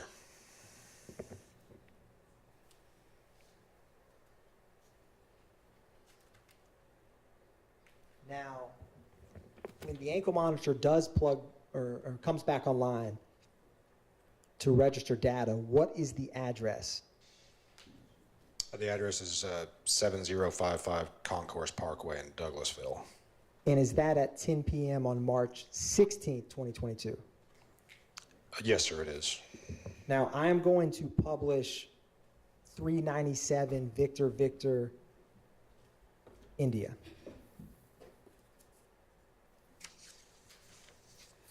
And if you want to get ahead of me, you can, Mr. Bailey, because you have the hard copies, but it should also come up on the screen.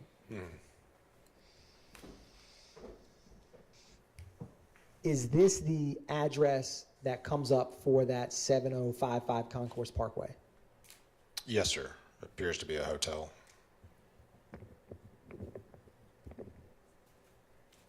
Now, looking back at the Scram report that you have, is the ankle monitor at that hotel location for quite some time?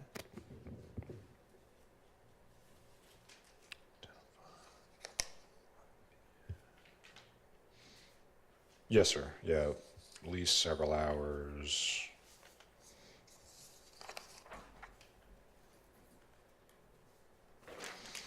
At least until March 17th, 10:52 a.m.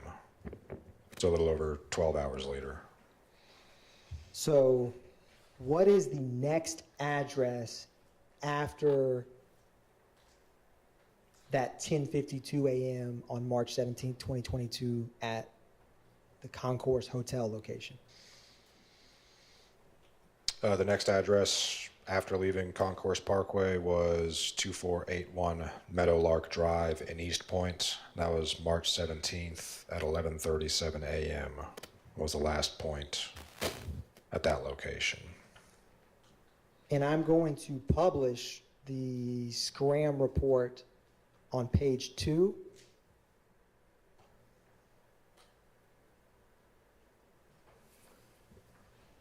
Is this what you were just discussing in terms of the 10:52 a.m. March 17th is the last time it hits at that Concourse address, and then the address above that is the Meadowlark Drive? Yes, sir. Do you see on this report, the third from the top, a 50 Mount Zion Road Southeast? Yes, sir, I do. Do you know what's at 50 Mount Zion Road Southeast? I do not. What is the time and how long is the location at that site?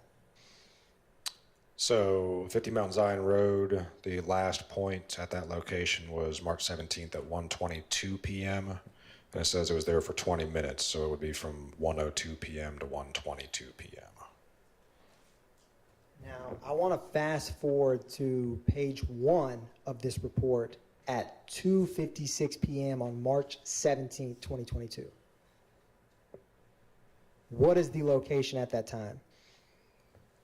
At 2:56 p.m. on March 17th, it was 1065 Cleveland Ave in East Point.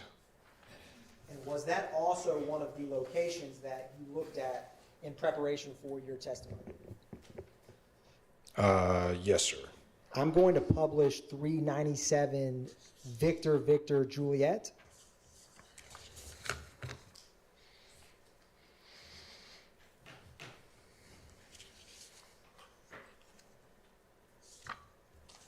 And this is 2:56 p.m. on March 17, 2022?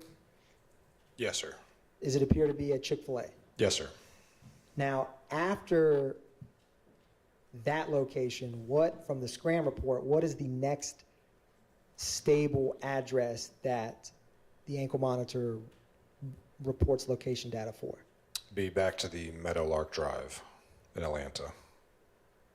And does it have numerous data points at the Meadowlark Drive in East Point, Georgia, or Atlanta, Georgia, you see the report where it has the different Meadowlark drives? Yes, sir.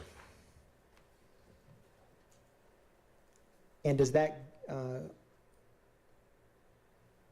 continue for some time at that location? Yes, sir. From at least 3:10 p.m. to 3:51 p.m., about 40 minutes.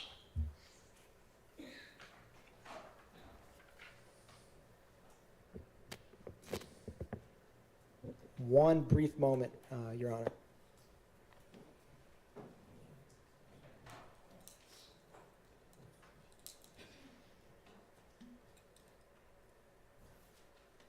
Thank you very much, Mr. Bailey. No further questions by the state. Yes, sir. Mr. Bailey, good afternoon. My name is Max Shard. I represent Shannon Stillwell, okay? Yes, sir. All right. Now, let me just back up to when someone has, let me back up. Ankle monitor. I know it seems self-explanatory, but could you just explain what it is? Yes, sir. I'm talking about the device itself. Yes, sir. So it's a kind of like a bracelet that goes on the ankle. There's a black box portion of it that contains the electronics to record GPS location data, and like I said, the cellular modem to communicate that data to the system. Then there's a strap that wraps around the person's leg from the device back to itself and secures it. Okay, when you say a strap, are you talking about like a Velcro strap that can be taken on and off easily, or? A hard plastic strap. Okay. And for instance, if I'm getting an ankle monitor, do I just put it on myself, or does someone else put it on? Typically someone from the service provider, the company would have to come and install it. Okay. And without getting into exact words, if someone is putting an ankle monitor on my leg, your company, would you explain what it is, explain how it works, and explain the data it collects to me when you're putting it on my leg? Generally, yes, sir. Okay. So in your experience and expertise, someone wearing one of your ankle monitors would know what it's doing, know the data it collects, and know that you will be getting, be a recipient of that data, correct? Typically, yes, sir. Okay. In other words, the person wearing the monitor knows they're being monitored. Yes, sir. All right. Okay. Let's talk about the battery issue. I know that you testified that typically, if I were to charge my ankle monitor for 2 hours, it would be good for a day. Yes, sir. Okay. How would I charge my ankle monitor?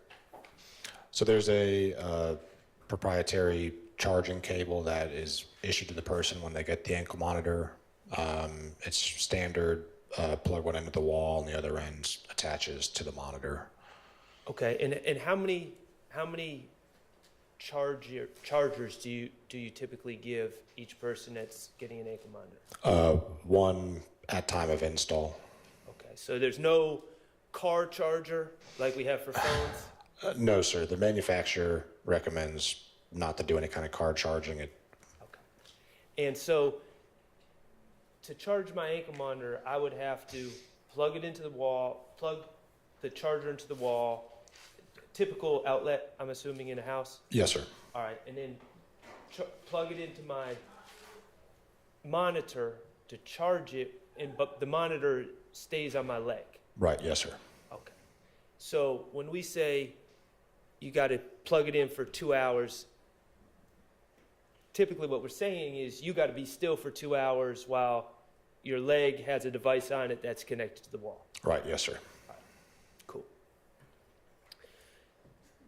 Now, in your experience, I think you testified that about a critical battery and then the battery running out on Mr. Stillwell's monitor on the evening or the early morning of March 15th. Yes, sir. Okay, cool. You've been doing this for a while. Mr. Stillwell's not the only person that's ever had a dead battery on his ankle monitor, is he? No, sir. It's quite common. I'm not sure it's common is the right word, but it definitely does happen, yes. Okay. And in fact, you know, the state's or the prosecutors focus on March 15th. Mr. Stillwell, you have his records of troubles with his battery going back to when he got the monitor, correct? Could you clarify? Well, you've displayed, or the state has displayed all these Excel with minute-to-minute updates and everything else. We can look at those records to determine if Mr. Stillwell has had problems with his battery in the past or if it was just on March 14th, correct? Insofar as the battery dying, yes, yeah. Yeah. I believe the event report goes further back than that. Do you have the event report in front of you? I do not. That's, I guess, on this CD, but not on paper. Okay.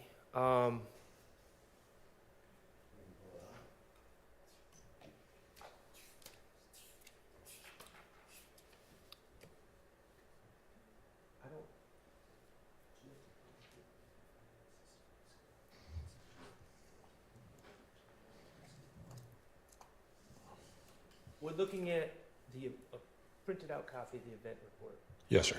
Refresh your recollection. Okay, that approach.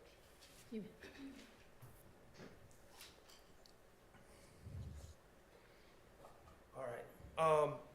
That goes back to beginning of January 2022, correct? Yes, sir. And it goes till March 17th of 2022, isn't that correct?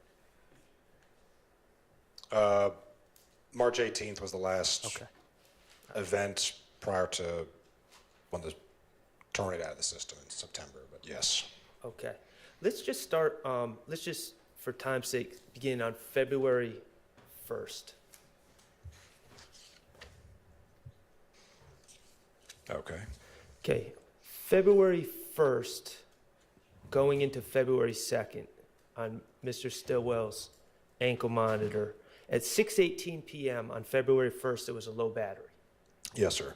Okay. 10:28 p.m., battery critical, correct? Yes, sir. Okay. 2:48 a.m. on February 2nd of 2022, location failure, correct? Correct. Yes, sir. The battery's dead, correct? At some point prior to that, it would be dead. Yes, sir. Okay. 2:50 a.m. potential dead battery on February 2nd. Yes, sir. Okay, and it's not plugged in until 10:50 a.m. on February 2nd. It says AC plug-in, correct? Right. Yes, sir. All right, let's go to February 4th. 5:10 p.m. low battery, correct? Yes, sir. 8:09 p.m. battery critical, correct? Yes, sir. Okay, February 7th. 6:24 p.m. low battery, correct? February 7th. Yeah. February 7th, 6:24 p.m. low battery. Yes, sir. 9:43 p.m. battery critical, correct? Yes, sir. Okay, I'm going to February 12th going into the 13th. Okay. 8:50 p.m. low battery, Yes, correct? sir. Yes. 12:46 a.m. on February 13th, battery critical. Yes, sir. Okay. On February 25th,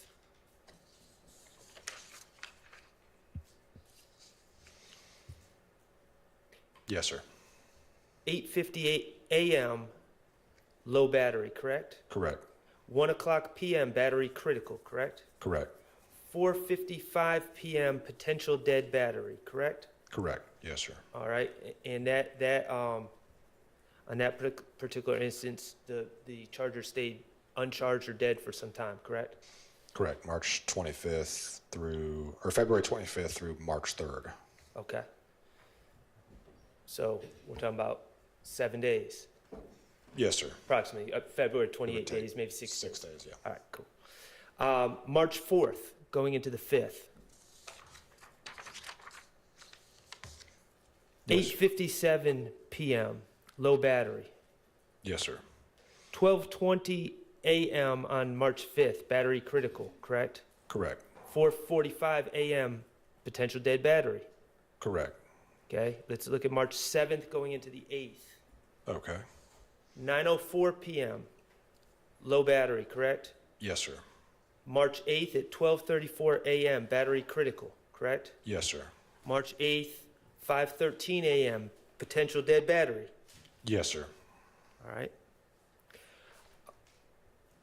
March 8th, later on that day, 2:21 p.m., low battery. Correct, 5:58 p.m., battery critical. correct, 9:48 p.m., potential dead battery. correct. Yes, sir. All right. March 10th, going into the 11th of 2022. 11:47 p.m., low battery, correct? Correct, March 11th, 3:32 a.m., battery critical, correct? correct, 8:10 a.m., potential dead battery. correct. All right, so in that month and 10 days that we just reviewed, 1, 2, 3, 4, 5, 6, 7, 8, 9, we had 9 different battery events, correct? Correct, yes, sir. All right. And that's what we had on March 14th as well, correct? A battery event. Correct, yes, sir. All right. Not his first one, Correct, no, sir. not his only one. No, sir. All right. Now, here's the thing about the battery event. March 14th at 10 p.m., it was working, right? March 14th at 10 p.m.? I think, yes, sir, yeah, it was.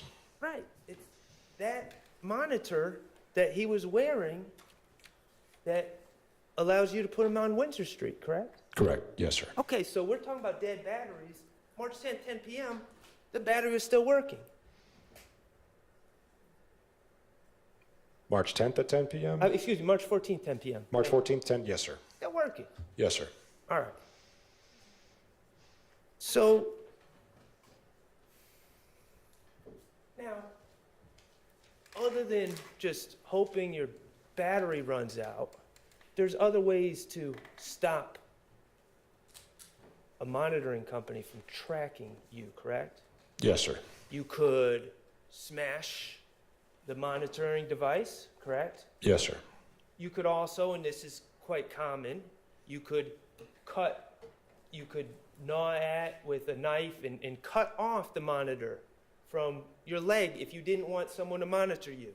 Yes, sir. If you wanted to hide your location, you could do that. Correct, yes, sir. Okay. Was Mr. Stillwell's monitor smashed?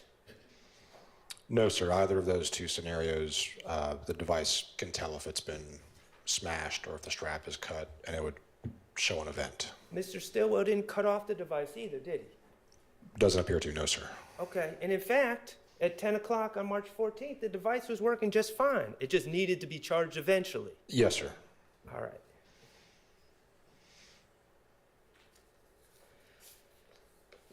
And let me just ask you one more thing.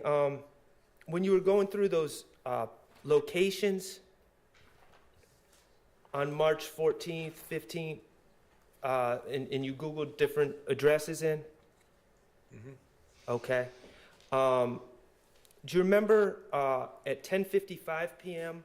on the 14th, and this is in the stop report, 600 Interchange Drive, Southwest? Yes, sir. Okay, and the state asked you to Google those addresses to figure out what's there, correct? Correct. Okay, and you, in fact, Googled the addresses and printed out pictures of what Google Maps says is at that location, 600 Interchange Drive, correct? The state asked me to review them, but these are the state's Okay. printed these. But Yes, sir. So they printed them out and asked you to review them? But I have Googled these addresses as well. Okay.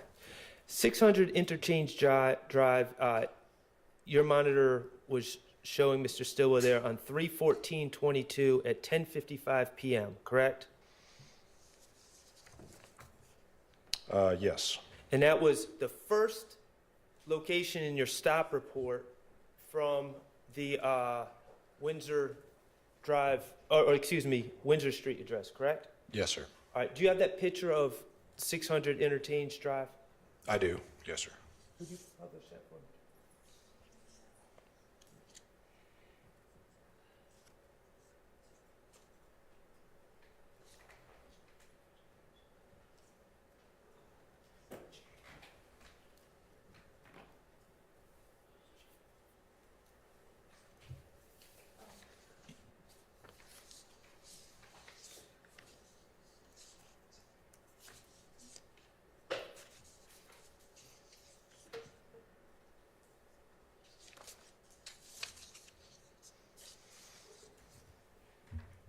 Okay, and this is where the monitor puts Mr. Stillwell at 10:55 p.m.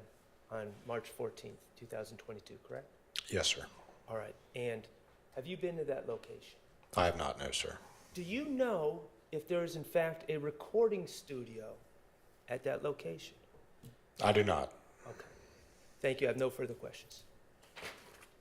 No questions. Redirect? Yes, Your Honor. Go ahead. Your Honor, can I have a 30-second approach with you and Mr. Yeah. Sharp real quick?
Yes, sir. On cross, you were asked about cutting off an ankle monitor, smashing an ankle monitor. Do you remember that? Yes, sir. What happens when that occurs in terms of in the system? There's an event recorded. If the device were to be smashed and separated, that shows up as a device tamper. Or if the device's strap were to be cut, that would show up as an event for a strap tamper. And if the battery dies for whatever reason, does that show up as anything other than communication failure or low battery critical? No, sir. Now, do you had mentioned about the charging is about 2 hours. Correct, yes, sir. Is the charging of an ankle monitor in terms of the time any different than charging your phone at night? No, sir. That's typically the analogy we use is you have to charge your phone every day. You have to charge your ankle monitor. And is the person wearing the ankle monitor responsible for charging the ankle monitor and making sure that it is active? Yes, sir. And they are notified when the battery begins to get low. Is that fair? By the device itself, by a vibration, And if they were to look at the device, they would see a flashing red. And on cross, you were asked about other times that the device stopped working or was not registering data. Do you remember that? Yes, sir. Does that event details, that same document that you were looking at, show you when the device is plugged back in to be charged? Yes, sir. So for those gaps of time where there's no data, the device is not being plugged in to be recharged. Is that fair to say? Correct. Yes, sir.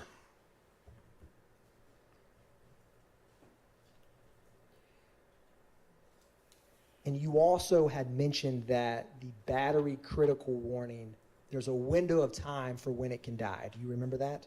Yes, sir. So would the person wearing the ankle monitor know exactly to the minute when their battery would stop communicating with the monitoring company after that vibrating low battery? Not to the minute. I mean, you could presume, like I said, there's a flashing light that continues from low battery through critical battery to dead. So if you were to literally watch the ankle monitor and see the light stop flashing, you could assume it's dead at that point. But Before that light stopped flashing, would you know exactly how many minutes left before that specific battery dies? no, sir. And we had, on cross, you were asked about that window of time, March 14th, March 15th. Do you recall that? Yes, sir. And with the event detail data, or excuse me, the event report data, the Excel spreadsheet that we looked at, do you remember that? Yes, sir. Is it fair or not fair to say that within less than an hour from 10 p.m. on March 14th, 2022, the battery or the ankle monitor for Shannon Jackson did not return a signal for roughly 48 hours?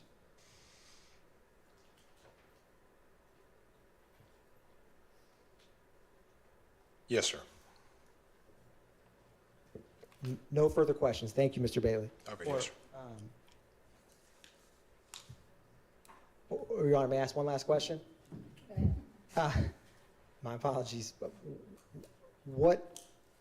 what happens when there's an alert for a device tamper or tamper with the strap? Can you clarify what? When you had mentioned the device getting separated or a ankle monitor being physically cut, you said it's a tampering notification. What happens with that notification? Oh, typically someone in our office would immediately get like a text message and an email, and the way the system is oriented on the computer screen for us, that person moves from wherever they were alphabetically to the very top, and there's a flashing red light.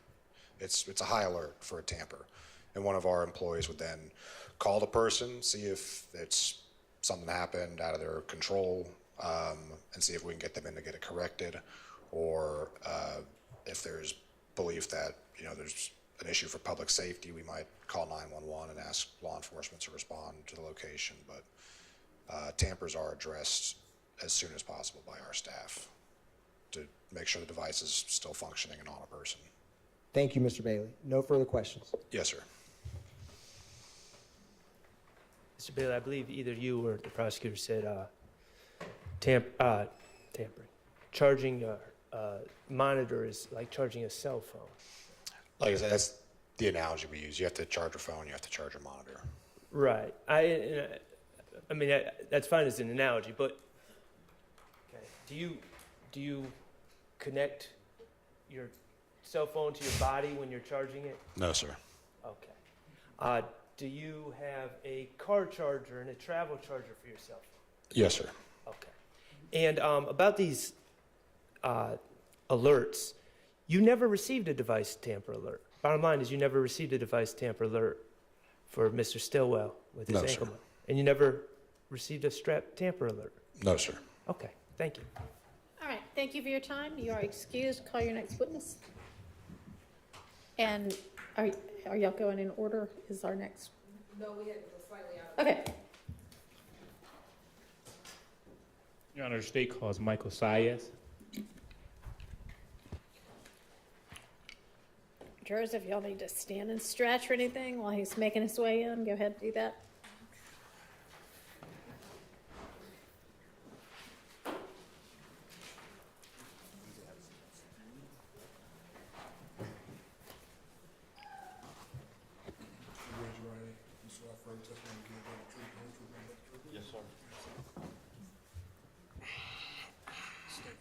first and last name for the mic, for the courts. Allow me to do that, Mike, please. All right. First name Michael, last name Syas, S-Y-A-S-S.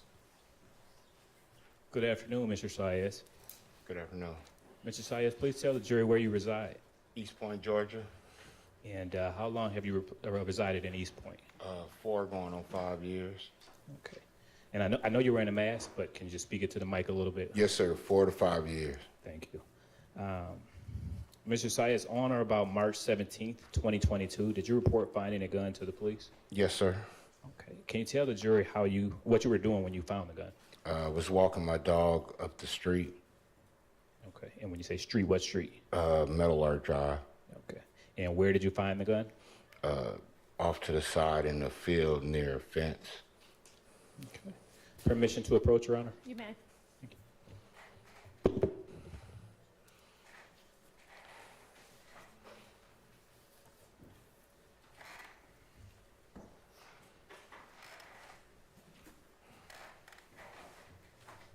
Mr. Sias, I am now showing you what's been pre-marked as State's Exhibit 398 Victor Victor through 403 Victor Victor.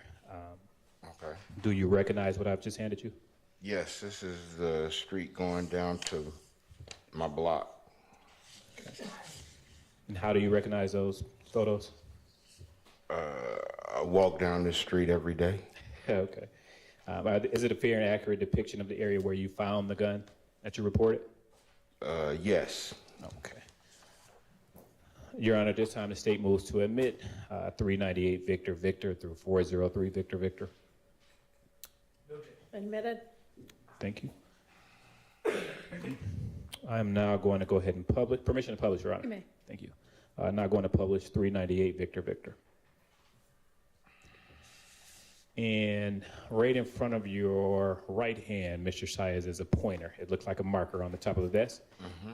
And if you could turn around, there's a screen on 398 Victor Victor. Can you kind of orient the jury on what's depicted in 398 Victor Victor? The street leading down to my house. Okay, and what street is this? Metal Art Drive. Okay. I'm now going to go ahead and publish 399 Victor Victor.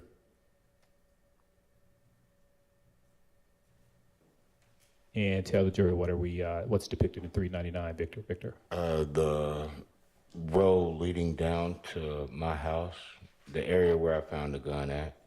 Okay. And I'm just going to go back just briefly. 398 Victor Victor. And is this the entrance of Meadow Lark? Yes, that's the street leading up to Ben Hill. Okay. I'm now going to publish 400 Victor Victor. And can you tell the jury what's depicted in 400 Victor Victor? The area where I found the gun at. Okay. And can you, with that pointer? Right in that area. Right in that area right there. Okay. And if it's easier, you can stand and turn, and it's up to whatever easier for you. Okay. My arms are long. I'm now going to publish 401 Victor Victor. And can you tell the states what's depicted in 401 Victor Victor? The area where I found the gun at. Okay. And can you highlight again with the pointer? Right in that area right there. Okay. I'm now going to publish 403 Victor Victor. And can you tell the jury what's depicted in 403 Victor Victor? This is the street leading down to my house. Okay. This is Meadow Lark Drive. Okay. Now, if you continue to travel north on Meadow Lark Drive, that leads to Meadow Lark Lane. okay. And if you're going towards Meadow Lark Lane, would you run into 2841 Meadow Lark Drive? Yes, that's going down the block. Okay. Towards your home? Yes. Okay. Now, when you found the gun, can you describe the gun for the jury? Black gun. It was a black gun. I don't know guns like that. It was a gun. Sure, sure. And after the finding the gun, what did you do? Called the police. And did the police respond to your call? Yes. Officer came out and I guess stayed in the area. Did the officers collect that gun? I believe so. I left. Okay. I went to work. Now, in the time that you lived in that neighborhood and, walked your dog, have you ever found like a random gun on the side of the road? No. Okay. Nothing further at this time, Your Honor. Questions for this witness? Thank you for coming. All right. Thank you. All right, thank you for your time. You're excused. Call your next witness. State calls Detective Starks. Okay. So this next witness is, thank you. Yes.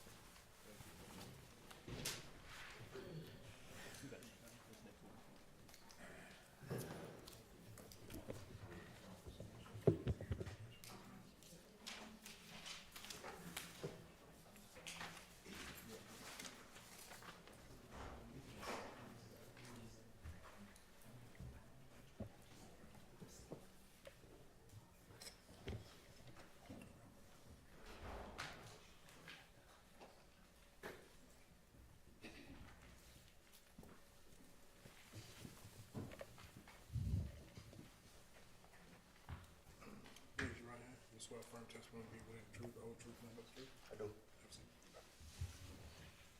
You state your first initial, last name, and spell last name for the questions that are before the witness. First initial J, last name Starks, Starks. Good afternoon, Detective Starks. Good afternoon. Detective Starks, are you employed? Yes, sir. And where are you employed? With the City of Atlanta Police Department And how long have you been with the City of Atlanta PD? since around 2012. All right. And can you tell the jury what unit you are assigned to? Yes, sir. I'm assigned to the gang unit. On or about March 17, 2022, what unit were you assigned to? The gang unit. Can you tell the jury some of what your role and your responsibilities were within the gang unit? Yes, sir. So I'm a detective. We investigate predicate acts such as aggravated assault, homicides, robberies, entering autos, auto thefts, and we basically go out and investigate those crimes and add gang charges if applicable. So we document, we interview witnesses, victims, interview suspects, do undercover work, stuff like that. Okay. Now, turning your attention to March 17th, 2022, were you requested to assist the gang unit with locating a suspect vehicle involved in a homicide? Yes, sir.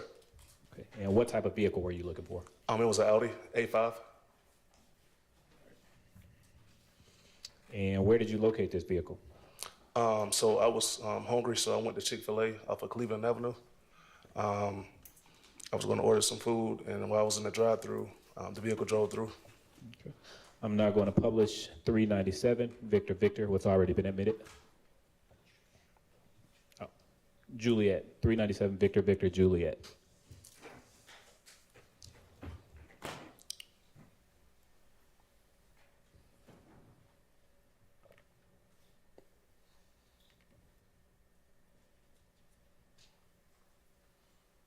And Detective Starks, is this the Chick-fil-A that you just referenced? Yes, sir.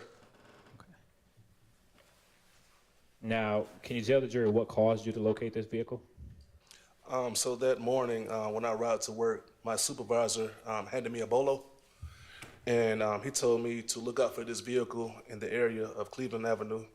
So, like I said, I was hungry, so I drove to the area. I went up and down Cleveland, did not locate it, and then when I pulled into the Chick-fil-A restaurant, that's when I located it. Okay. Do you recall the what state issued license plate that? Yes, sir. It was Maryland. Maryland tag. Yes, sir. Okay. Now, after locating the vehicle, what did you do? I immediately, so it pulled behind me, so I pulled back out the line and I pulled behind it, like 3 or 4 cars behind it, to verify the tag. Once I verified the tag, I raised my supervisor and support units to come help, with a traffic stop. I raised our air unit, our auto theft unit, and more undercover officers to come in the area. Okay. And I know you just briefly said it, but can you tell what law enforcement agencies also assisted? Yes, it was East Point, Georgia State Patrol, and Atlanta Police Department. Okay. And what else did you do? I gave out the, I verified the tag and gave it over the radio. I advised them what place he was in line, like in the drive-through line. And when it took a long time for the food to come, so I guess they got the food. So it took like maybe 20 minutes, and then I guess they pulled out, and then I advised the responding units the direction of travel. And what was that direction of travel? It made a right out of Chick-fil-A. I believe that's going back west. And did that complete your involvement in this case? Yes, sir. Court's indulgence, Your Honor.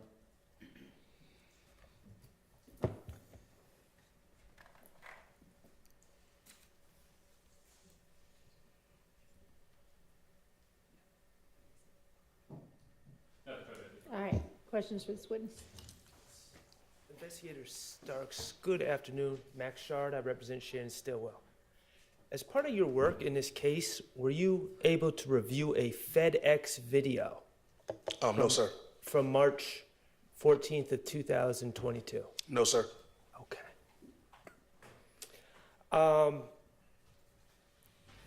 And did you take part, I know that you said you raised other units. Did you take part in any sort of apprehension of Mr. Stillwell on March 17th? I drove to the area, but I did not participate because I was undercover, so I did not do anything to apprehend him. Fair enough. Okay. So let me just ask you this then. You, other than when you were getting lunch, yes, when you actually found the car, that day earlier, you were looking for Mr. Stillwell because there was an arrest warrant for him. I was looking for the vehicle, Okay. per se. Okay.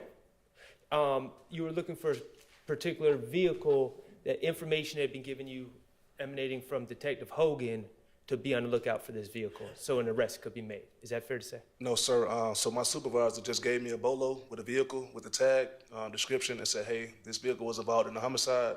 It should be around the Cleveland area and look for it. Okay. All right. What was that description you were given?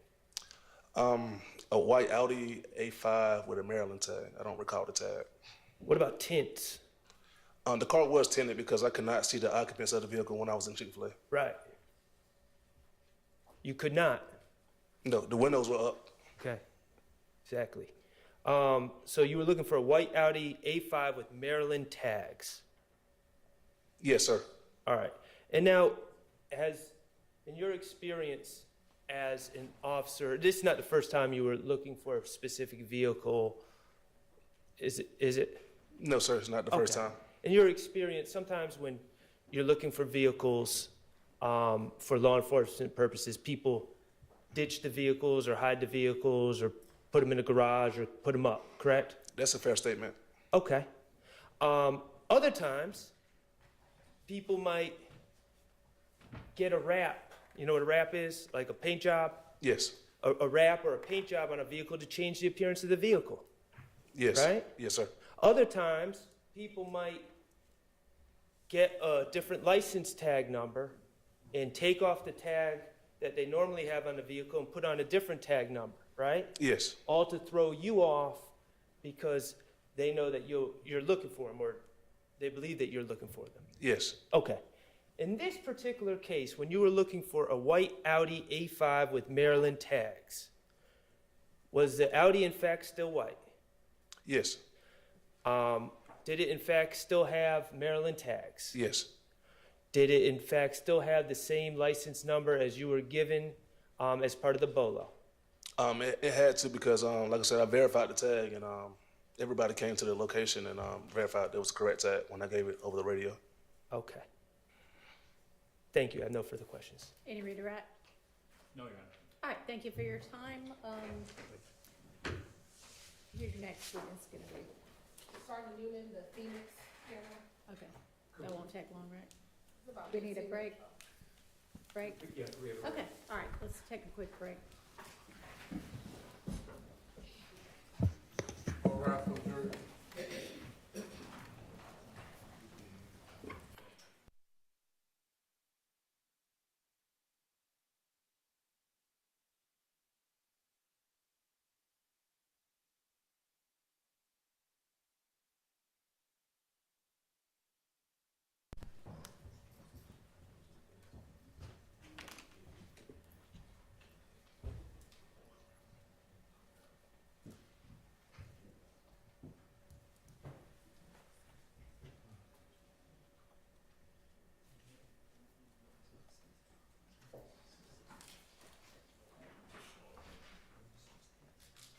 Any matters for the record before we break? Just for the next witness, Your Honor, just so the record's clear, and Mr. Sharp and Ms. Watson both looked at it, but the video that we're using, the part where it says anything about anybody being armed and dangerous has been redacted. Okay. So there's no issues from what I understand with the audio now. Right. On an entirely unrelated matter.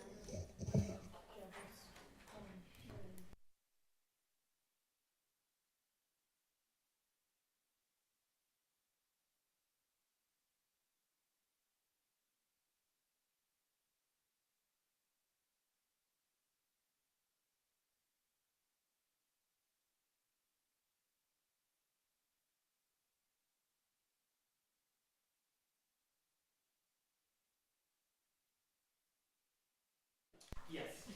I hope so. If I get my way, it is. Well, if it's gonna be longer than that, then I'll be tell back. him, he's an understanding judge, so tell him I can't give you to him for more than 10, 15. Yes, Your Honor. Okay. Thank you. All right, let's all take our afternoon break.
What's your last name?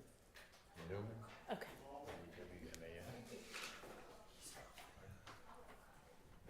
All right, everybody rise for the jury, please.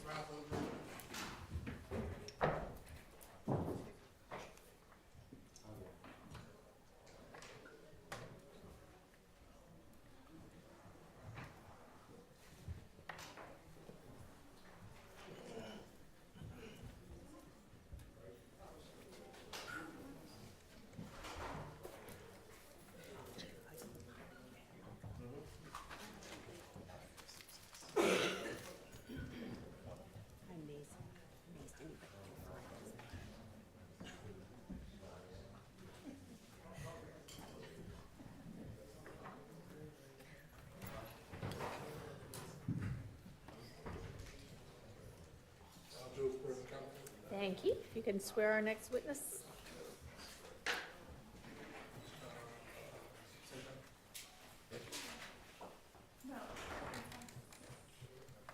You raise your right hand. You swear for testimony you give. What? You're good. Oh, I'm sorry. You swear for testimony you give today the truth, the whole truth, nothing but the truth? Yes. Have a seat.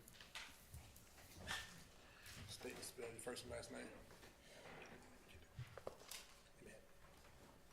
No, just twist it off. Chris Newman, CHRAS, NEWMAN, And how are you employed? Sergeant with the City of Atlanta Police Department And how long have you served as a sergeant with the City of Atlanta Police Department? since 2019. If you can briefly tell the jury about your career with the Atlanta Police Department. I started out as patrol officer in Zone 3 and Zone 2, 2012.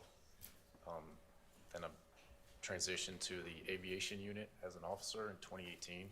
Got promoted to sergeant, went to Zone 5 as a sergeant, and then I went back to the aviation unit in 2019. And then as of January this year, I've been helping out with the construction site of the new police academy. Sergeant, if you don't mind just pulling, that mic moves, that shorter one, just pull it towards you so you can talk into it. Thank you. Okay. If you can tell the jurors your job duties and responsibilities as both an officer and a sergeant with the aviation unit. So as an officer, my responsibilities were as what we call a tactical flight officer. So basically the officer that works the camera systems, the radio systems, and the spotlight systems, and communicates with officers on the ground in the helicopter. And when you start off in the aviation unit, do you start off as a tactical officer?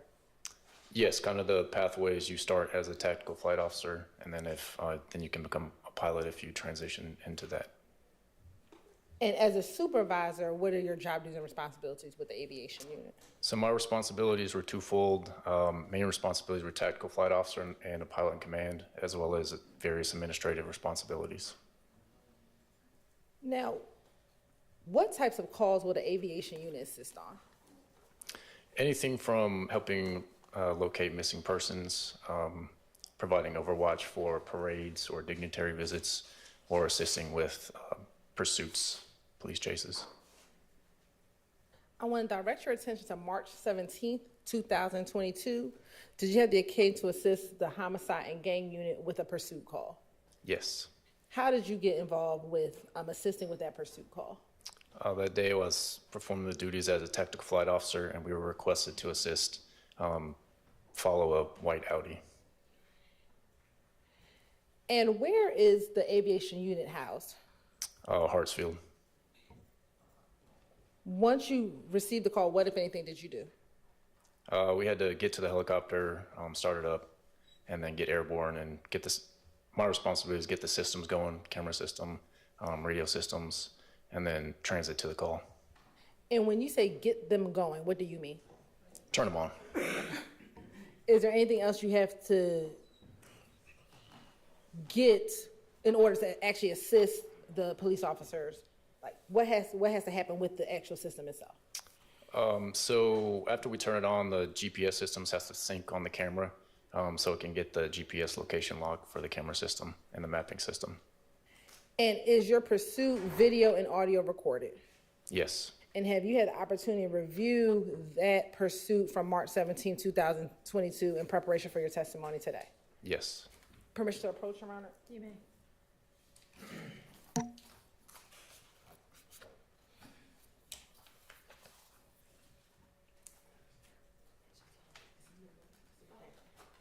I'm gonna show you what's gonna be marked as 337 VV. Tell me if you recognize 337 VV. Yes. And how do you recognize it? It's the video we watched earlier, and I signed it. And I signed it. Yeah. And did that appear to be a fair and accurate depiction of the pursuit from March 17th, 2022 involving that white Audi? Yes. Did there appear to be any additions or deletions? No. During this time, the state would like to admit that it is 337 VV into evidence. No objection. Admitted. Permission to publish. You may.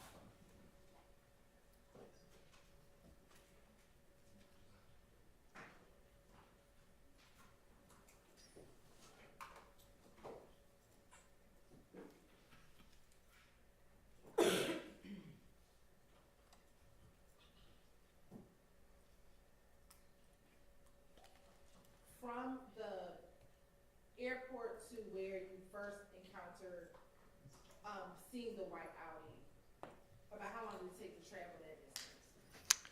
I remember East Point's pretty close, so it was a couple minutes, if that. And when you are serving and assisting, do you take over the responsibilities of kind of navigating the other vehicles that are in the pursuit on the direction of travel of your target vehicle? Yes.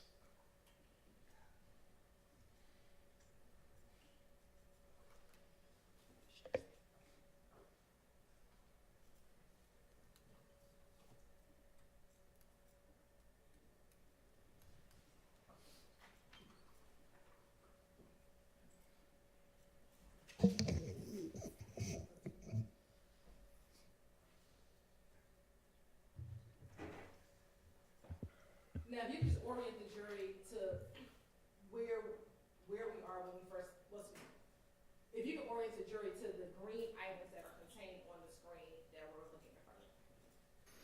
So if you just, let's start out the top left. You just have the date and time, and then we'll go clockwise around. So the next items are camera settings all the way at the top, and then the bottom right corner is where the camera is pointing location. Right now, the GPS system is still syncing, so it doesn't have a latitude and longitude yet. It takes a couple minutes for that to sync. And then if you continue going to the middle, you says IR cooling. That's just the infrared system has to cool down. It takes a certain amount of time. And then the bottom left is the actual aircraft location, latitude and longitude. And if you continue up along the left side, the middle of the left side is the orientation of where the camera is pointing in relation to the helicopter.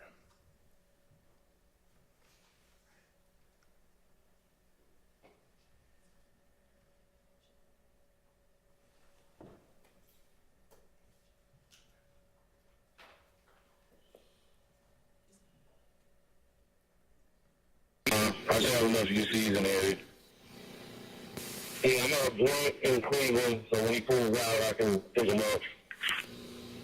I'm at Chevron, just about 285. Calling the first exit, I'm going to get off on Cleveland. I'm going to set right there for Phoenix. Get to the markers that's coming, high out for a minute, but then we'll see. It will be across the street, so if you call us... You want Roger out the 2 checks, and we'll be... Tuesday Expressway, I got it. If you get somebody going the other way, I don't know if that's perfect. There's actually East Point Police out here in the parking lot of East Point, of Chick-fil-A. Yeah, you working at 88.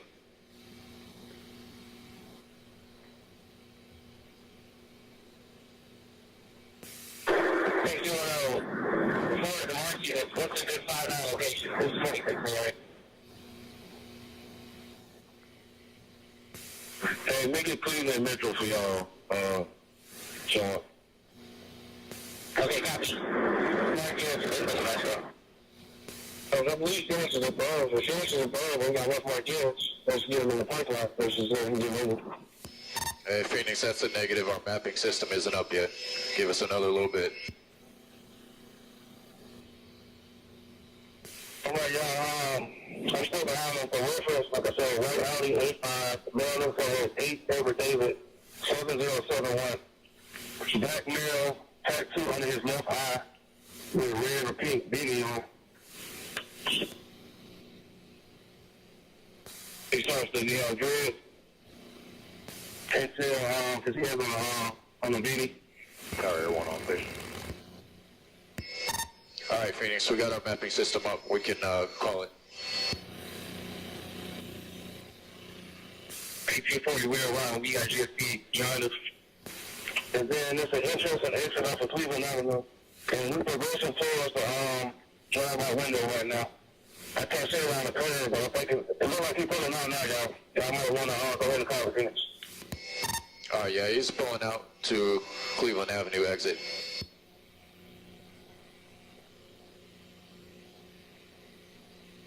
All right, he's making a right turn westbound on Cleveland Avenue.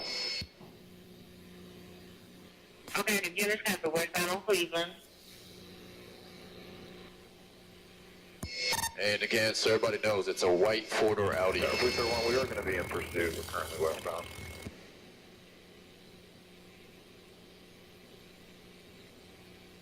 Okay, I have to get white Audi. What? Yeah, from radio. I can have the radio. You don't need to, you can cancel the repeat. Coming up to Normanberry, continuing westbound through Normanberry, still westbound on Cleveland. And he's driving normally, only about 40 to 50.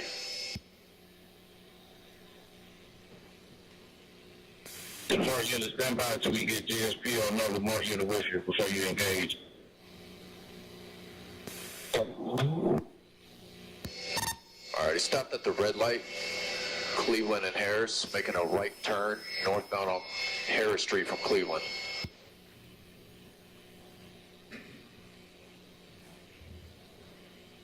Hey, if I'm at Cleveland Metro, I need to go east or west. I got GSP behind me. Westbound, he's at Normanberry, Harris and Normanberry. Has he already passed Metro? Yeah, he's in East Point. Westbound, left turn on Normanberry from Harris Street.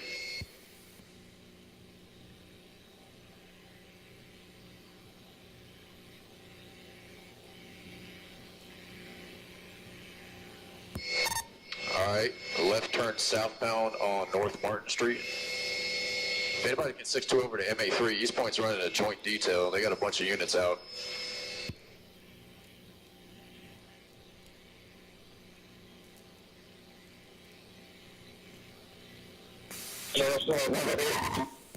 No, he made a left turn southbound on North Martin Street.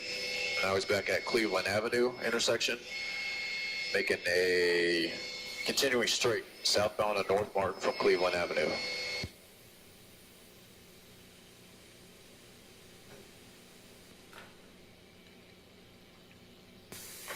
Yeah, 2503, we'll take the radio. All right, he's at Irene Kidd Parkway, right turn westbound on Irene Kidd Parkway, coming up to Central Avenue. Irene Kidd Parkway turns into Washington Road, so he's continuing westbound on Washington Road from Central Avenue.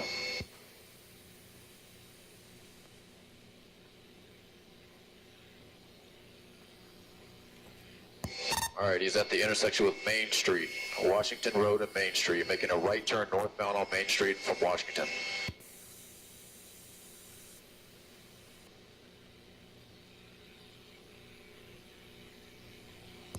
All right, he's making a left turn onto Dorsey Avenue, westbound on Dorsey Ave from Main Street. All right, he's coming up to East Point Street. All right, right turn the wrong way, northbound on East Point Street. So he's against traffic, coming up to Thompson Avenue. All right, he's making a left turn westbound on Thompson Avenue from East Point Street.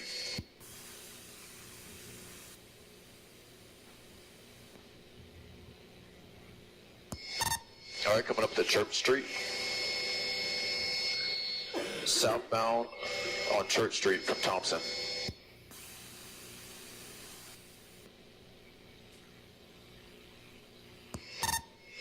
Made a right turn westbound on Dorsey Ave from Church Street.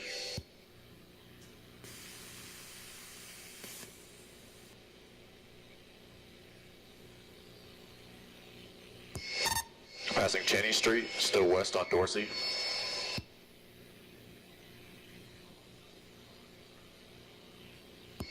At the dead end was Sims, left turn southbound on Sims Street from Dorsey.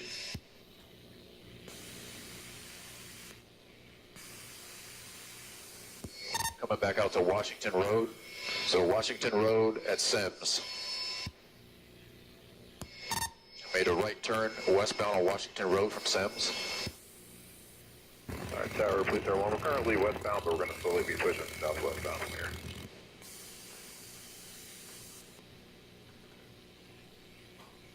Everyone, roger. It is slow moving. We don't have units behind it yet. All right, passing 8th Street on Washington Road. He's doing about 50 to 60 miles an hour.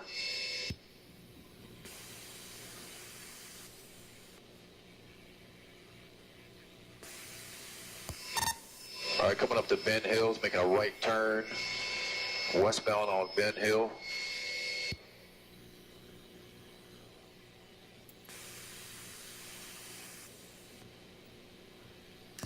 All right, he's coming up to the intersection with Delow. So he's on Ben Hill facing westbound at the intersection with Delow. All right, he's passing cars now, westbound, passing Delow.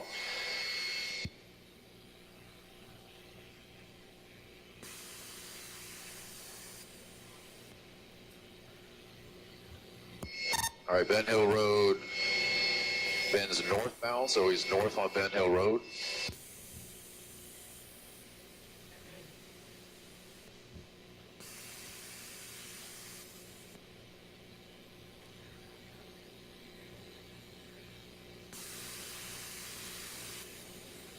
All right, Ben Hill bends back westbound, so he's continuing westbound on Ben Hill Road, 2300 block, coming up to Meadow Lark Drive.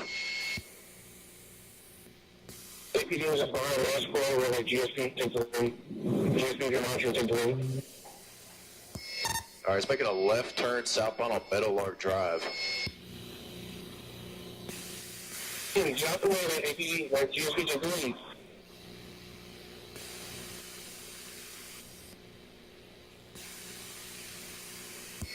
All right, this is a neighborhood he turned into.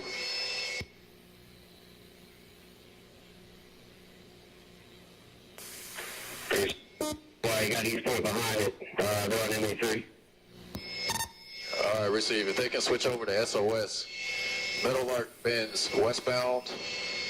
So he's westbound on Meadowlark, coming up the Boulder Way. All right, he's pulling into a driveway. 2481 Meadowlark Drive. Driver is he got two running. Driver has a maroon colored beanie on, black jacket, blue jeans. They're both running northbound behind 2481 Meadowlark Drive. Tower, one pursuit over on station. You got two East Point behind it.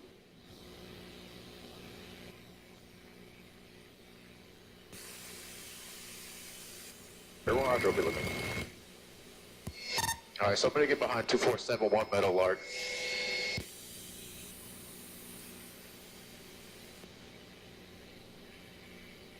Run towards Ore Drive.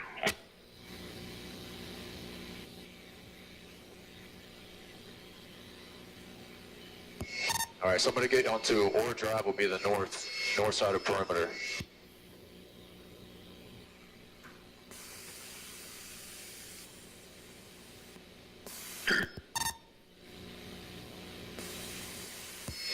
All right, Phoenix, be advised, I lost eyes on the one I was tracking.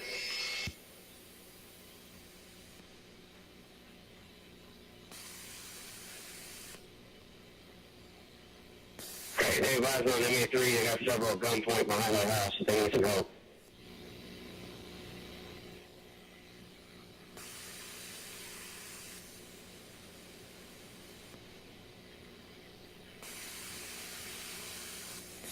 Can you give us a location again? 2481 Meadowlark Drive.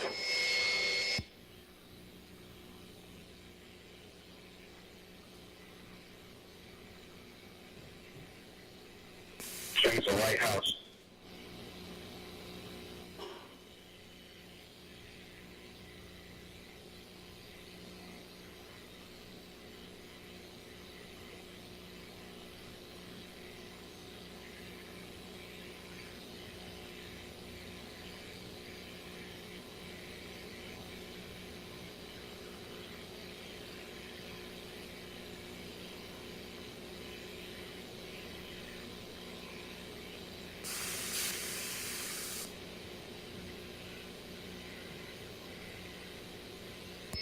If any units on the ground can confirm that they have both at gunpoint. Yes, they got him. All right, copy that. They got both of them. One of them threw a bag directly on the 3 side behind 2481 Meadowlark, black book bag. Okay.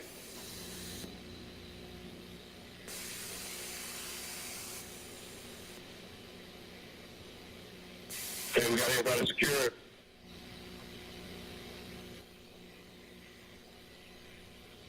Got a GSP unit here at Meadowlark. I'm not sure the numbers here with Firearm City Hall.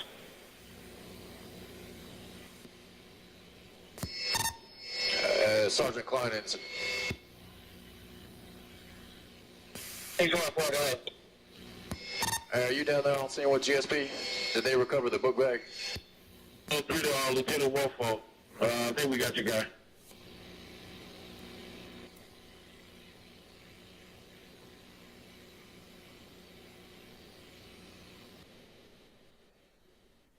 Now, just a few questions. When the screen goes from, it changes like black and white or like a grayish color, what is happening there? I'm just switching from what we call the daylight camera to the infrared camera.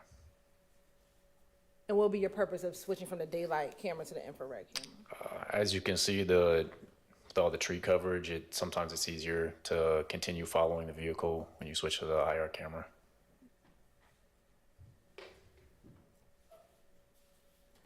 Now, when you first saw the two individuals get out of the car, you described one of them having a beanie on his head. Yes. When they were walking back towards the street, did you see either of them with a beanie on their head? I don't recall.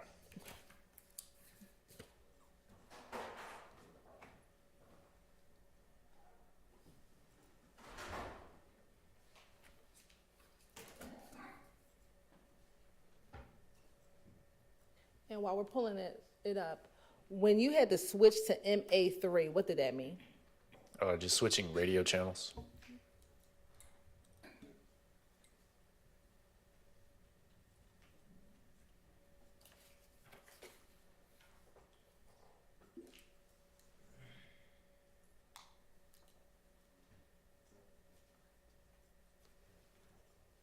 Do you see the individual in the blue jeans? Yes. Do you see him with a beanie on his head? With that same pink beanie that you saw earlier? Doesn't look like it. Okay.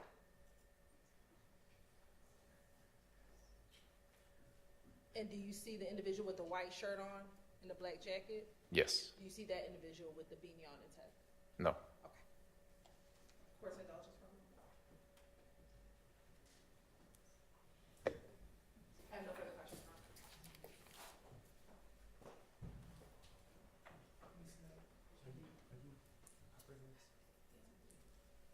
Mr. Abate? Yes. Could you please just cue it to 1404?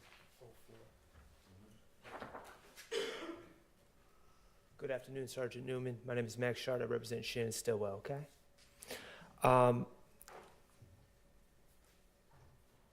There's a lot of voices on that video, so correct me if I'm wrong. I believe your voice can be heard saying that you saw someone throw something in the bushes or throw a bag in the bushes. Correct. All right. Your Honor, I'll ask permission to publish what was just shown, just beginning at 1404. Yes, please.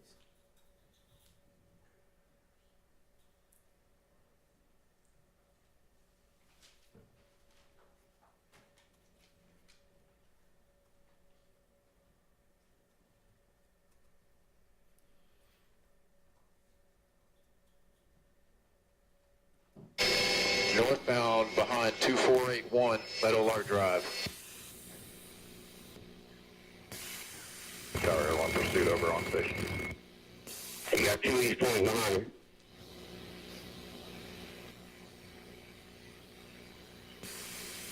I'm sorry, sir. Is They won't have to this after they pulled in? Yes. Okay, I'm sorry, Mr. Abate. Could you just, as they're pulling? My apologies. Coming up the Boulder Way. All right, he's pulling into a driveway. 2481 Meadowlark Drive. Okay. At this point, and you have the vantage point, you're the eye in the sky at this point, correct? Yes. And even though you're in a helicopter, which would be scary to me, you're able to look down on the ground and see what's going on as you're in the helicopter, correct? Yes. Okay. So you just saw the man in the pink beanie get out the driver's side, correct? Yes. Get out the white Audi with tinted windows. Correct. All right. And then you see another gentleman get out the passenger side. Yes. Okay. Mr. Bate, could you just play? Driver is he got 2 running. Driver has a maroon colored. It's okay. It's not your fault. You were able to see who had the book bag, correct? Yes. Was it the driver or the passenger? Passenger. Okay. And it's the passenger that you saw discard the book bag into the bushes, correct? Yes. All right. And, that's all I have. Thank you. Anything? Any redirect? No redirect. All right, thank you for your time. You are excused. Call your next witness.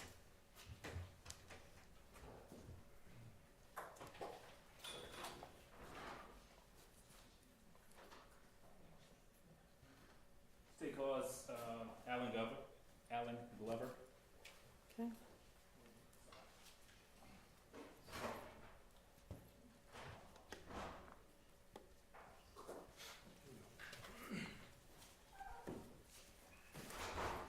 Raise your right hand. You swear affirm the testimony you give today the truth, the whole truth, and nothing but the truth. I do. State your first and last name for the courts, please. Alan Glover, ALLYNGLOVER. Good afternoon, Mr. Glover. How are you? Doing fine, thank you. Mr. Glover, are you employed? I am not. Okay. And you're retired? Yes. Okay. Where were you previously employed? City of East Point Police Department, And how long were you with East Point PD? 26 years. And were you post-certified during that time? Yes. Okay. Now, as an East Point police officer, would East Point PD at times be requested to assist other law enforcement agencies? Yes. All right. Now, specifically, has East Point PD been requested to assist other law enforcement agencies with apprehension of suspects? Yes. Okay.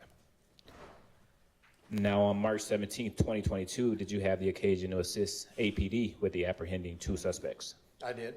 Okay. Please tell the jury how you got involved.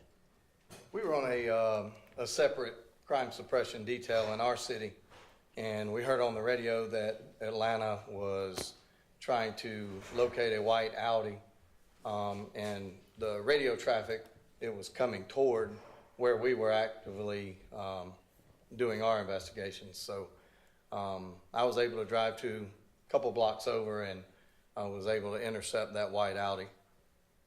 Okay. Now, can you describe for the jury the chase from the point to where you intercepted that white Audi? Yes, I pulled out onto Ben Hill Road behind the white Audi. Was calling it out on the radio, turned on my blue lights and sirens.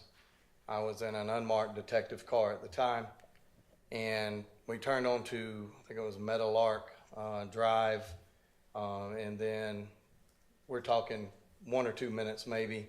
They pulled into a driveway, and two males jumped out and ran behind the house. And did you apprehend anyone? I ran behind the house. Two males did, at my direction, lay down on the ground, and they were both apprehended. And did that conclude your involvement with this case? Yes.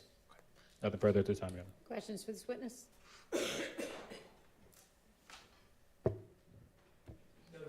All right, thank you for your time. You're excused. Call your next witness.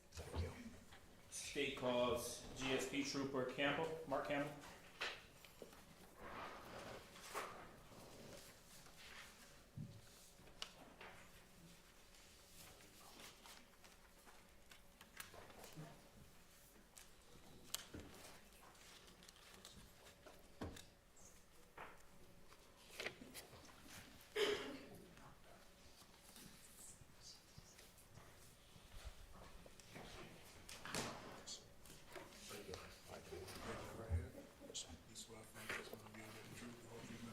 Yes, sir. State spell your first and last name. Slide up that one, please.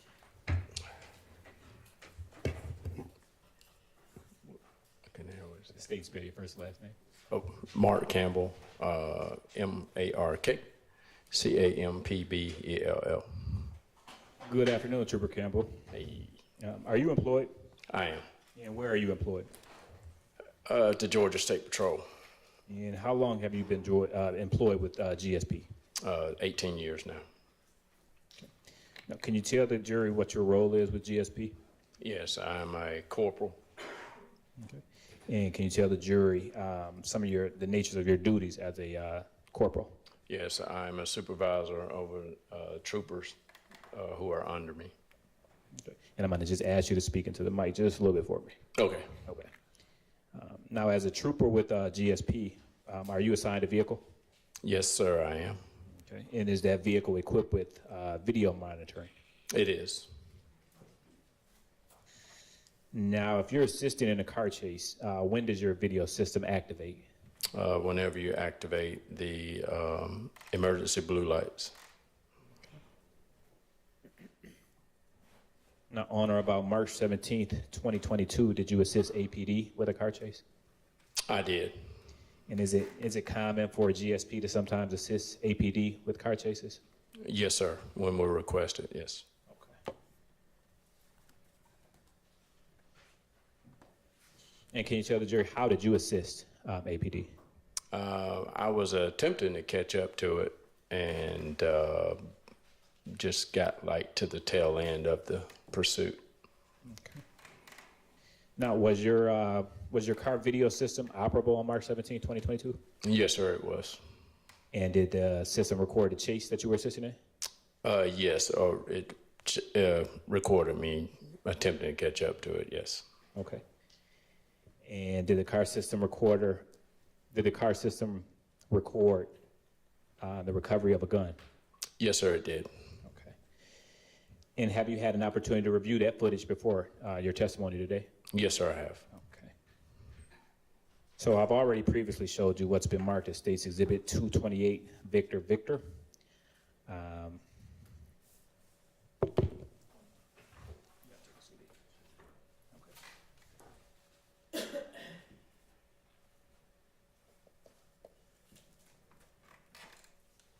Permission to approach, Your Honor? You may. Do you recognize that? Yes, sir, I do. And what is it? It's the DVD that I initialed and dated. And is it a fair and accurate depiction of your body cam on March 17th? I'm sorry, your dash cam on March 17th, 2022? Yes, sir.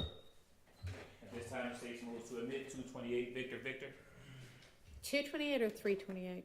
228 Victor Okay. Victor. That's admitted. And permission to publish, Your Honor? You may. Okay. And Ms. Knight, we're going to start the video at 2 minutes and 15 seconds.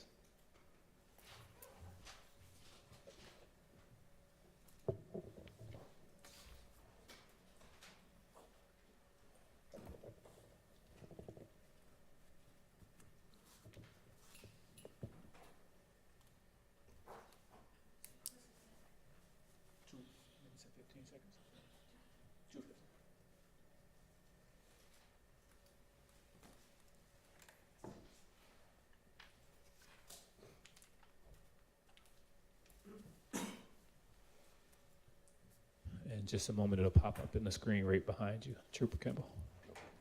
I think it'll be on the one in front of you too. Okay. Thank you, ma'am.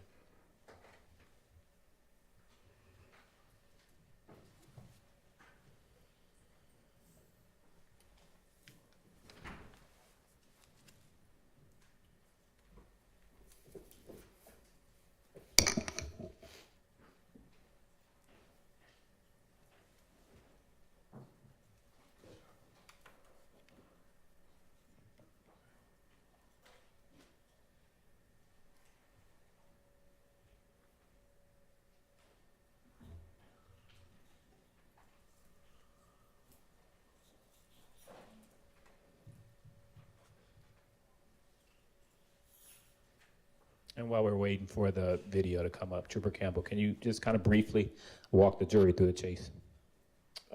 Yes, sir. To the best of my recollection, I, again, was attempting to catch up to it. And I pretty much got to the point to where I turned onto Metal Arc Drive. And that's when, as I made a left turn onto Metal Arc, I observed a black pistol laying in the middle of the road, or off to the side of the road, kind of in the middle. And I drove past it, and I started radioing that I observed it in the roadway. And I saw the next street, which I believe was Metal Arc Lane. And I pulled into it, did a 3-point turn, and went back and to secure the weapon and put it in a bag to give to the officer there, the initiating officer there on the scene. Okay. And you made a left onto Metal Arc Drive from Ben Hill, correct? That's correct. Okay. The video is coming up just shortly.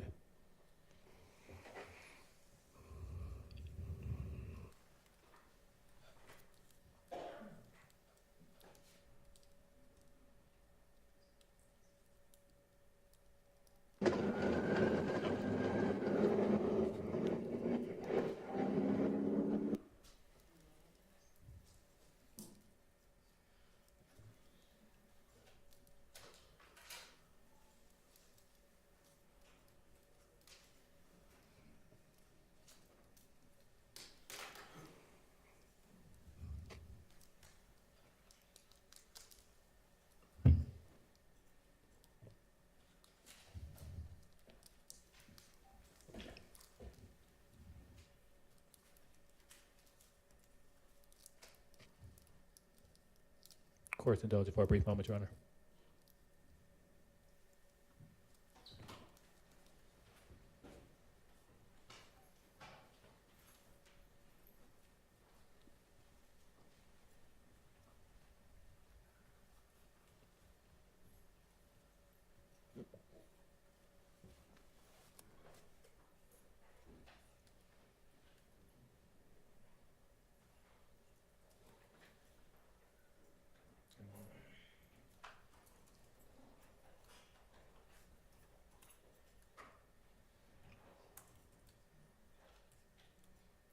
And if we can pause it right here. At 2:32, we're paused. Trooper Campbell, is this the intersection of Metal Arc Drive and Metal Arc Lane where you're doing that 3-point turn? Yes, sir, it is. Okay, so at this point, you've already saw the gun? Yes, sir, I've already observed it. Okay, and you are returning back to where you observed the gun? That's correct. Like you said, and I said, doing a 3-point turn, just going back to the weapon. Okay, we can continue.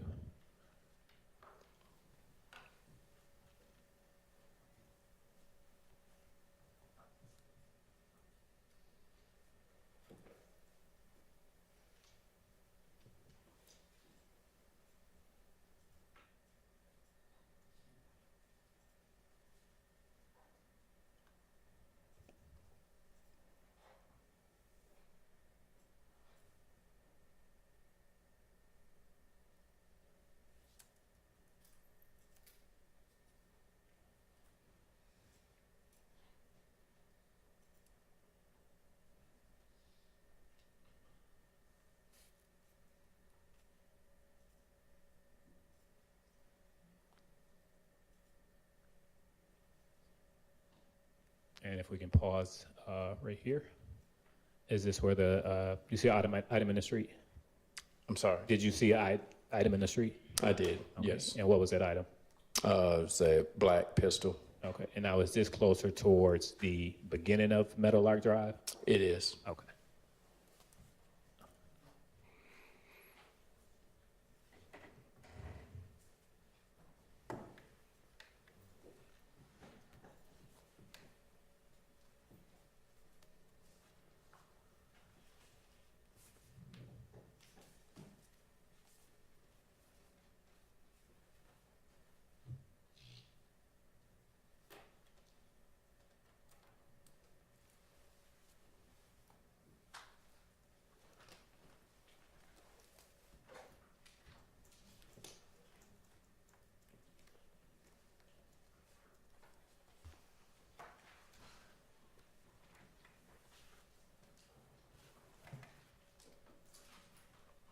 You can put play.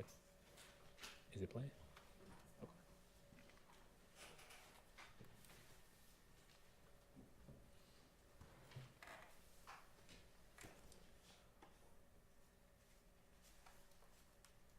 And Trooper Campbell, is this you recovering the item?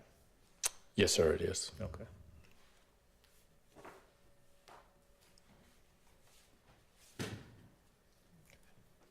And we can stop it. And what did you do with the gun after you collected it? Placed in my vehicle and drove it back to the actual final destination of the pursuit. Which was? It's just past Meadowlark Drive and Meadowlark Lane. I don't right past that. I'm sorry to cut you off. So right past that intersection where you turned around at? Yes, sir. Okay. Nothing further at this time, Your Honor. Good afternoon, sir. Good afternoon. When you were first traveling in that video down Yes. Meadowlark, Yes, sir. what direction were you traveling? That I do not know. Okay, let me rephrase it then. I can word it a different way.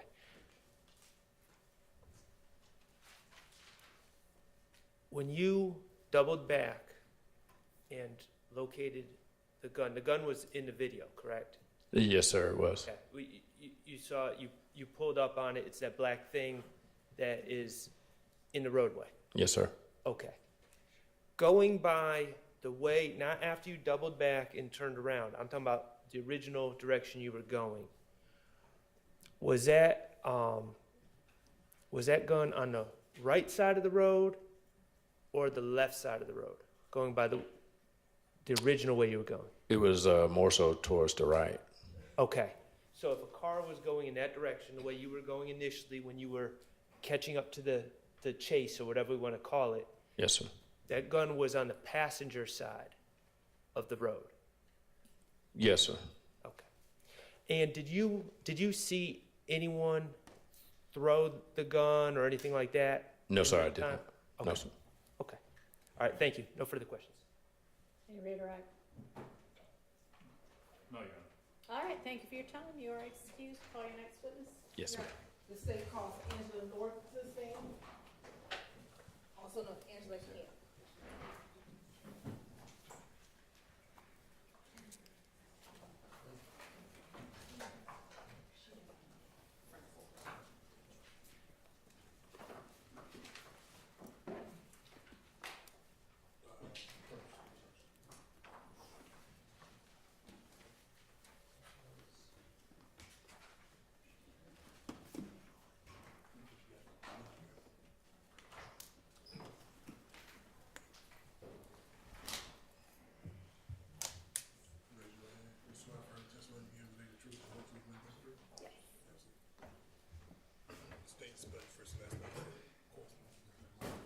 Angela Camp, Angela Camp.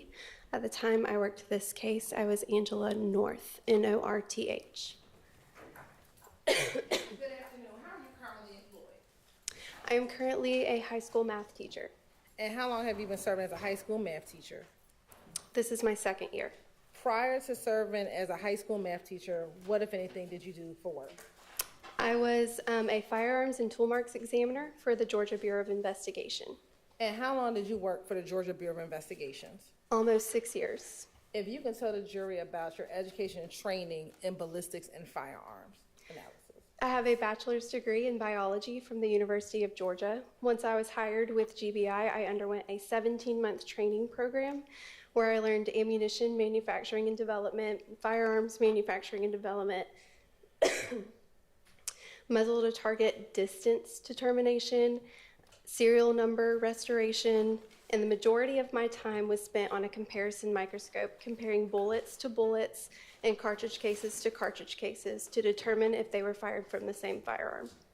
In addition to that, I have completed multiple certified armorers courses, and I have also served as a supervisor for new scientists. And I have toured various manufacturing facilities where they are actually making the guns and making ammunition for the guns as well. When you were working at the GBI, approximately how many cases dealing with firearms did you analyze? Hundreds. And have you ever been qualified to testify as an expert in the state of Georgia? Yes. Your Honor, this time the state would like to tender Ms. Angela Camp as an expert in the area of firearms and ballistics analysis. No objection. All right, she is so qualified and may testify as an expert as that.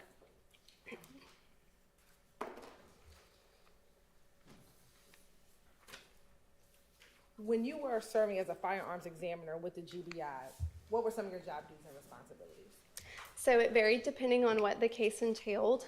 Typically, I would look at bullets from autopsies or cartridge cases found on the scene, and I can explain a little more in detail what cartridge cases are. And I would analyze them to determine what type of firearm they were fired from, and if there were multiple, I could look and see were they all fired from the same firearm, were they not, and so on. If I had a suspect firearm, I could create test fires of that firearm and compare them to the evidence to see was this the gun that fired these evidence or not. In addition to that, we also did tool mark services. I mentioned earlier muzzle to target distance determination. That's just seeing how far away the muzzle of the gun was from the target at the time that it was shot. And then we also did serial number restoration. Additionally, once we identified that a firearm was involved in an incident, then I would do a check function test on that firearm, making sure all the safeties worked, making sure the firearm was healthy, testing for trigger pulls, and so on, like the value of the trigger pull. I want to direct your attention to case number, DOFS case number 2022-1007212 and 2022-1008698. Have you had opportunity to review those cases? I have reviewed them. I don't have copies with me now.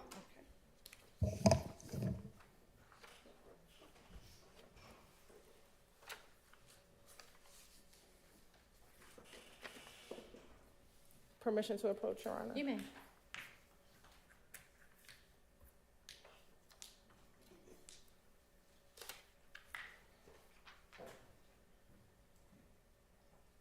I'm going to hand you what I'm going to mark as 500 VVA and 500 VVB.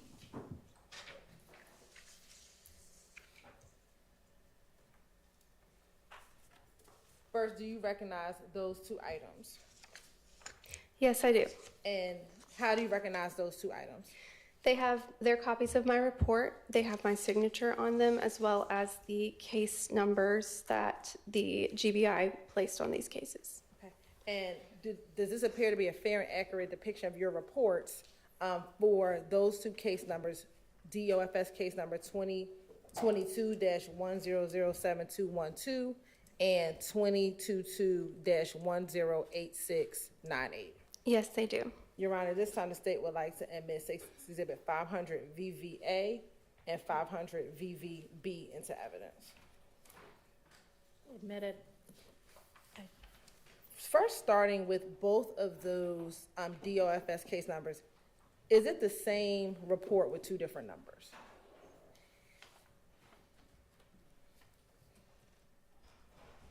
Yes, it is. Okay. And sitting here today, do you know why there will be two reports with two different numbers, the same report with two different numbers? Sometimes when evidence gets submitted, they're not related initially, and so GBI will give the evidence its own case number, and then once it's related later, the evidence will be intercompared, and each one will just have its own case number, but they will be compared to each other. All right. And we will operate then off of 500 VVA, which is 2022-1007212. First, what agency submitted evidence to be tested? The Atlanta Police Department and the Fulton County Medical Examiner. And what is the agency reference number for this case? For the Atlanta Police Department, it is 220-731-882. And who was the victim in the case? Shimel Drinks. And what did you receive to be tested? I received a .40 caliber bullet, and I received another .40 caliber bullet. Okay. Permission to approach? You may. I'm showing you what's been marked as State's Exhibit 390 VV and 389 VV. Tell me if you recognize those two items.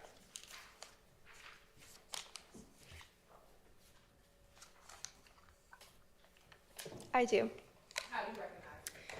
This is my seal and initial from the GBI, and also it has my item number and case number associated with both of these. And do they appear to be in the same or similar condition as when you tested it back in 2022? Yes, they do. Okay. Your Honor, at this time, the state would like to admit State's Exhibit 388 VV, 389 VV, and 390 VV into evidence. I'm sorry. Can I see 388? I'm sorry. 389. Did you say 388?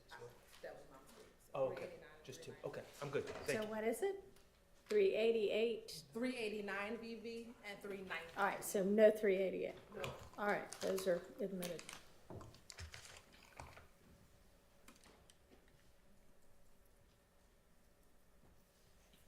And what type of testing were you able to do with those two items?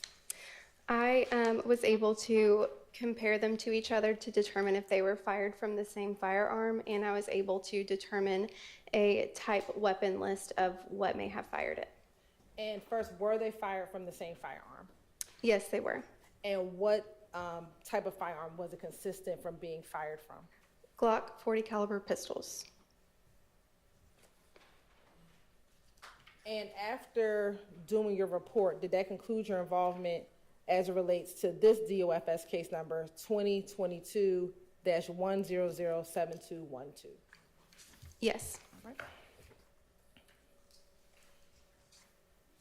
Did you also do additional testing in this case for DOFS case number 2023-1001777? Yes, I did. And did it also have the same case number? Is there also a report with the same case number of the 2022-1007212, a similar report as the 2023 case number? I believe so. Okay. Do you need to look at a copy of? That would be helpful.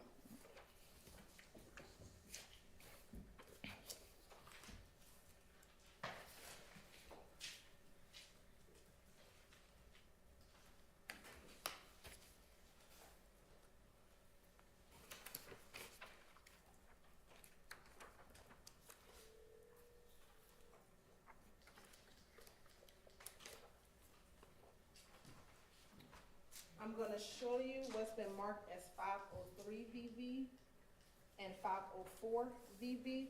Tell me if you recognize those two reports.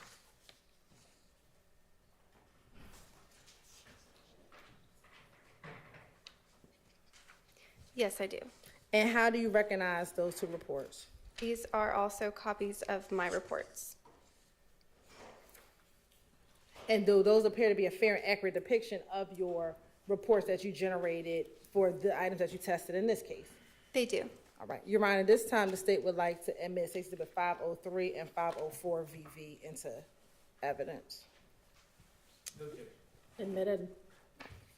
And again, looking at 503 and 504 VV, do they appear to contain the similar information in both reports?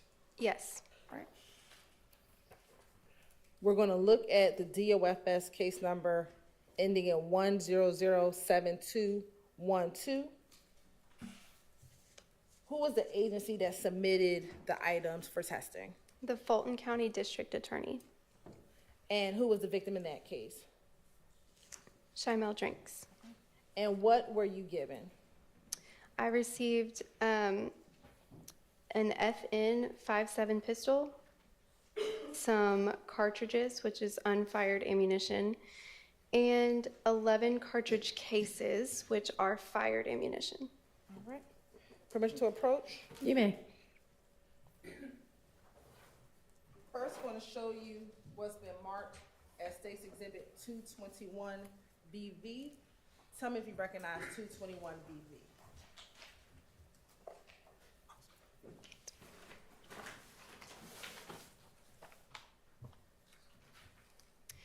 I do. It has my seal and initial on it, as well as the GBI case number and item number. And what is contained in 221 BV? This is the 5.7 pistol. And I'm also going to now show you what's been admitted as State's Exhibit 424 BV. Tell me if you recognize 424 BV.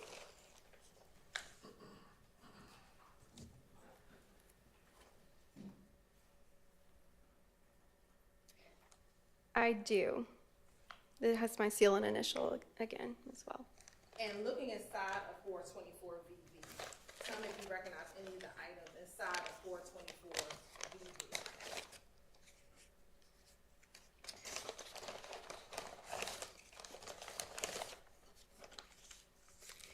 Yes, these have my initials and item number as well as seals on them.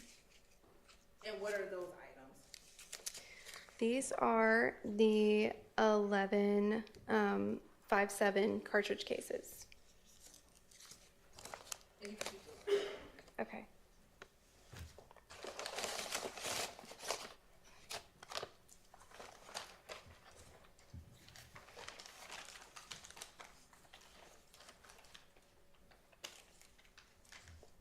And are those the items that you tested that were given to you by the Fulton County District Attorney's Office? Yes, they are.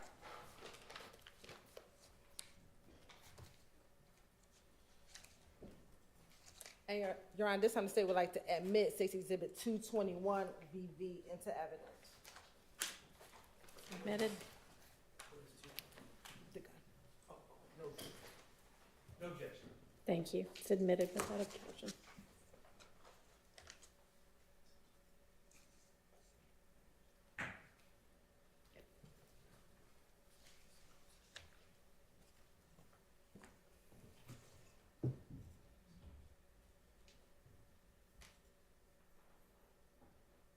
What were you able to test in this case? I was able to compare these cartridge cases together to see if they were fired from the same firearm. And then I also compared them to this firearm to see if this was the firearm that fired it. So first, were the items that you tested, the shell cases, fired from the same firearm? Yes, these were all fired from the same firearm. And then were those items fired from that firearm? Yes, they were. And you may have said, and forgive me, what type of shell casings were the shell casings that you tested? So they were the caliber 5.7 by 28 millimeter.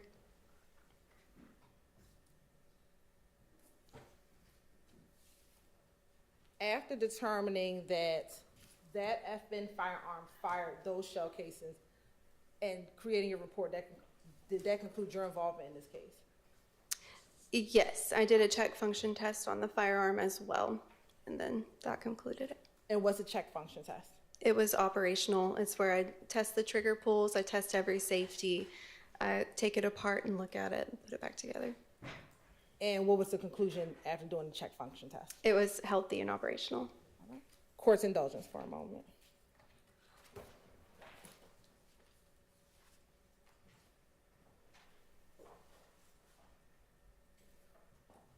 No further questions.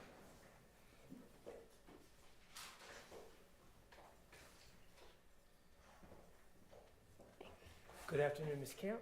Good afternoon. Max Shard is my name. I represent Shannon Stillwell, okay? All right, thank you. Just want to back up before we get into specifics. Seems like you did two different types of tests in this case. You had one situation where you had a firearm and you were comparing the firearm with shell casings, correct? Correct. Okay, now, in your line of work, what that test, that matchup, what's that called? Firearms identification. Firearms identification. Okay, and then it seems like also in a separate report, you had two, not shell casings now, not a firearm, but you had two bullets, correct? Correct. And you were trying to determine if those bullets were fired by the same gun, correct? Correct. Okay, what is that test called? That's also firearms identification. Okay, I didn't get very far with parsing those out if they had the same name. Okay. Let's talk about your work on February 3rd, which was involved the shell casings and the gun, okay? Mm-hmm. All right. Now, you receive 11 shell casings, correct? Yes. Okay, and those shell casings, what caliber of shell casings were those? Those were 5.7 by 28 millimeter cartridge cases. Okay, and that was in case number...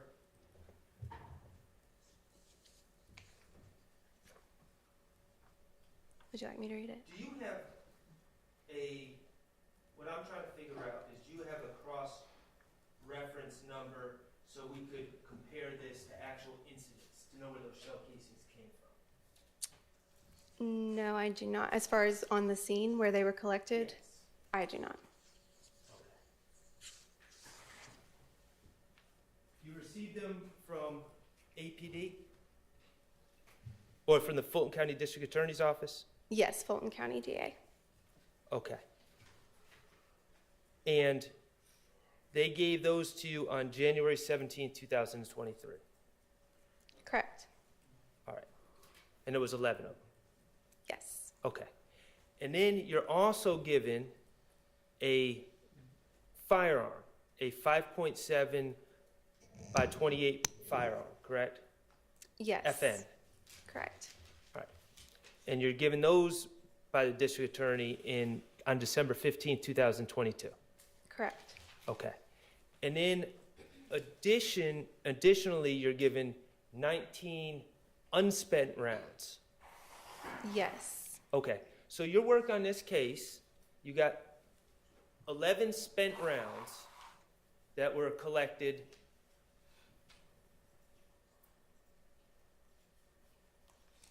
Your Honor, I think we have a stipulation. Okay. Your Honor, we're going to stipulate that the shell casings referenced in her report come from the March 16, 2022 shooting at 2830 Waters Road. All right. Okay. Thank you. Thank you, Y'all Ms. write Hill. that up for me at some point, okay? Okay. So based on that stipulation, you have 11 shell casings collected from 2830 Waters Road incident on March 16, okay? You're saying, okay, wasn't part of that stipulation, okay. I don't know where they came from, where they Fair were enough. collected. Okay. But they also provide you with the unfired cartridges, and you use those unfired cartridges that came with the gun to test fire the gun, correct? Yes, I used 3 cartridges from the 19 that were unfired to test fire the firearm. And then because you test fired using that FN 5.7 handgun, you now have the markings from that firearm, and you can compare them to the shell casings collected from 2830 Waters Road on March 16th of 2022. What I can testify to Okay. is that I did create those test fires, so I had the data from the gun, and I compared them to the 11 cartridge cases submitted to me. But I wasn't there when they were collected, so just to clarify that part. Understood. And you determined that the FN firearm, the 5.7, that you were given was the firearm, to a reasonable degree of scientific certainty, was the firearm that fired those shell casings that were collected and provided to you by the Fulton County District Attorney's Office. Yes, it was the firearm that. Okay, perfect. Now, the other work that you did on this case, and this is, I'm going to your other report. Okay. Okay, you were provided a, I'm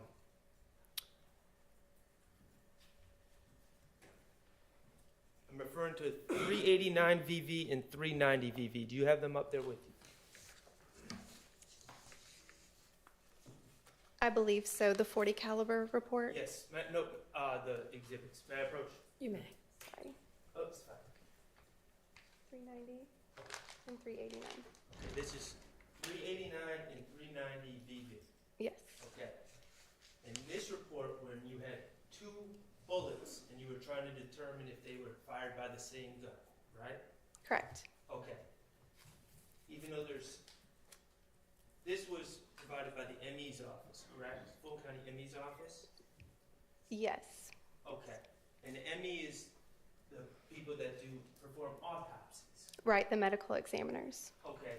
Do you have any notes or knowledge of are there one or two projectiles in this package? There's only one. The other one contained fibrous material. Okay, so you got a projectile and fibrous material in here. And do you know where these came from, other than the ME's office? I know they're from which victim it's from. What's that? Chamel Drinks. Chamel Drinks, okay. And then here is another projectile with victim Chamel Drinks. Correct? Yes. On the same report. That was the victim listed on the report. Okay. And so what you were tasked with, you were given something from the ME's office, a projectile from the ME's, collected by the ME's office and given to you, and then a projectile provided by the Atlanta Police Department. Yes. Correct? Okay.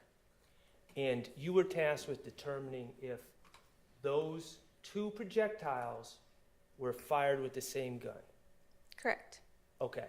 And now those two projectiles, and when I say projectiles, we're talking about no longer in its casing, they've been fired, they're not in the shell cases anymore, and they may or may not have hit someone. Is that fair to say? Right, it's the part that has traveled down the barrel of the firearm. Okay. Those two projectiles that you were comparing to each other, isn't it true that they were both 40 caliber bullets? Yes. Okay. And then you were asked to compare them, and you determined that those two fully 40 caliber bullets were shot by the same handgun. Yes. And that handgun was consistent, your report says consistent with being shot by a Glock 40 handgun.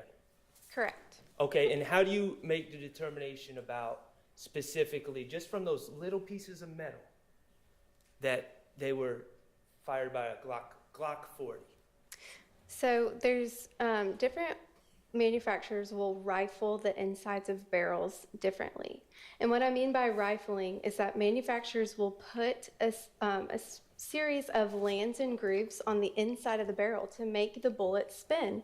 And the reason to do that is to make it more accurate and to make it travel further. Well, different manufacturers will do different things. Sometimes they'll have 6 lands and grooves going to the left. Sometimes they'll have 8 lands and grooves going to the right. Sometimes you can tell that the tool was different that they used to rifle them. So all of this data is measurable, and we can enter it into a database maintained by the Association of Firearms and Tool Marks Examiners. That database has also been maintained by the Federal Bureau of Investigation as well. So once we enter the data into the database, it will return to us the list of firearms rifled in that way. These in particular were consistent with Glock and the way that Glock rifles their firearms, the type of tool that they use, the way that the lands and grooves are, the number of them, and the direction that they're twisting as well.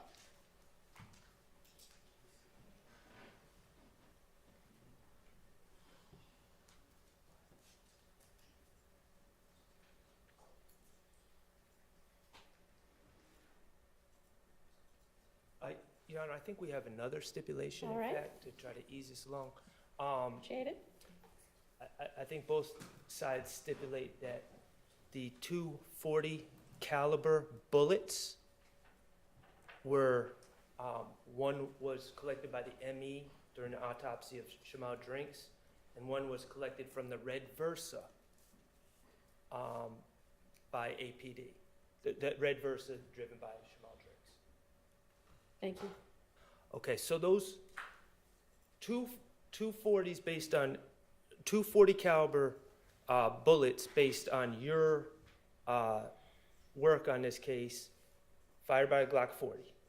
Yes. Okay, now going back to 221 VV, the handgun in front of you. Okay. That was the FN 5.7 by 28. Can that gun shoot 40 caliber bullets? No. How about a 45 FN 45 caliber handgun? Could that shoot 40 caliber bullets?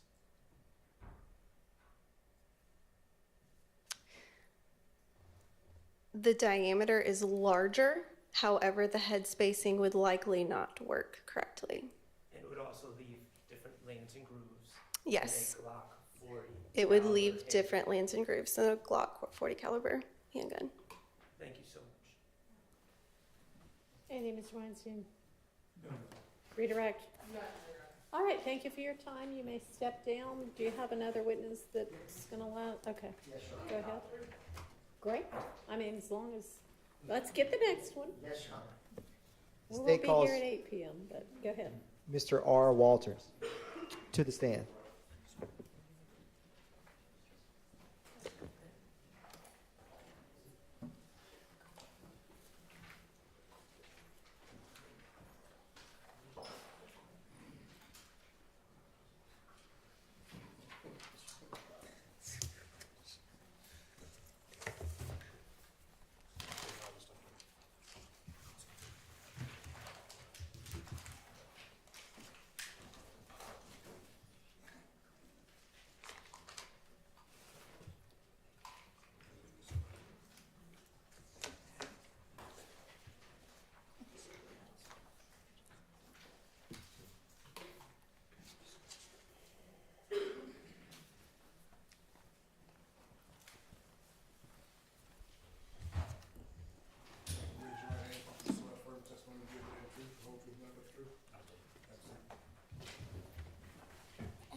Russell Walters, RUSSELLWALTERS. How are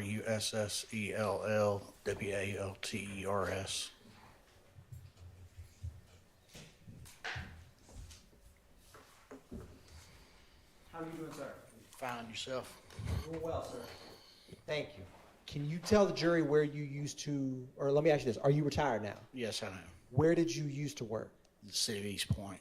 What did you do in the city of East Point? I was the 911 manager.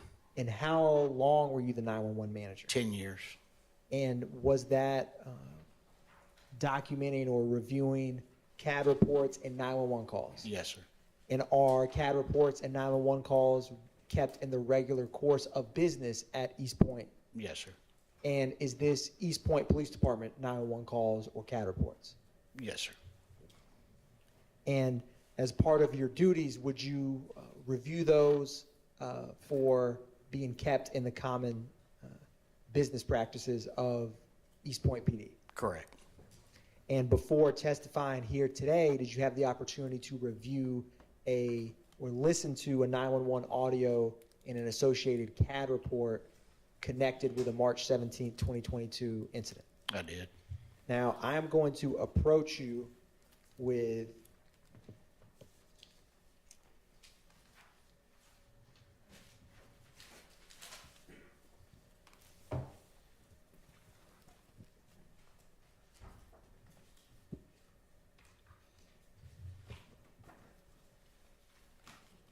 what's been marked as State's Exhibit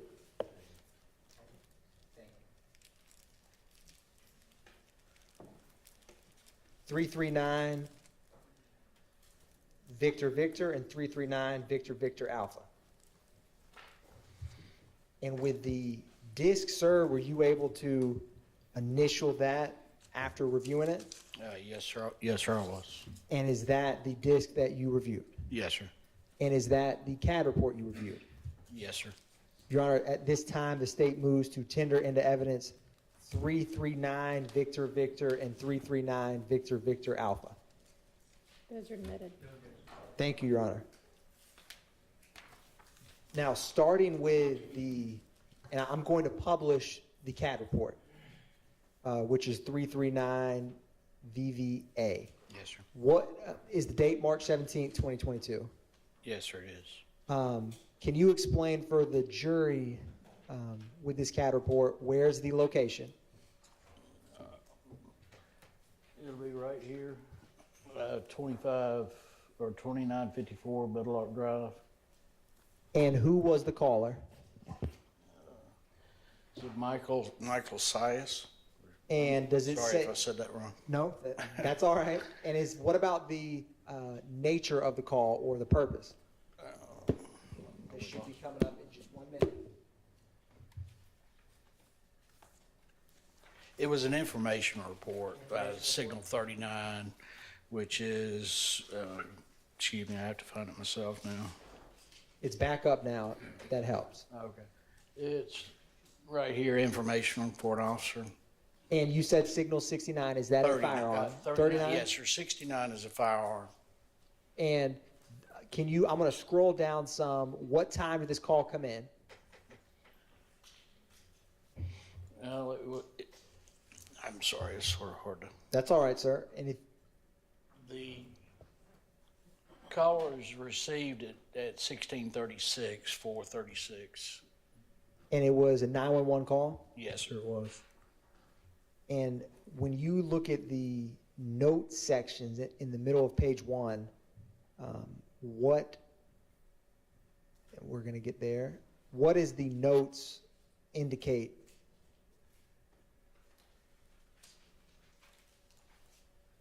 Now you're talking about here?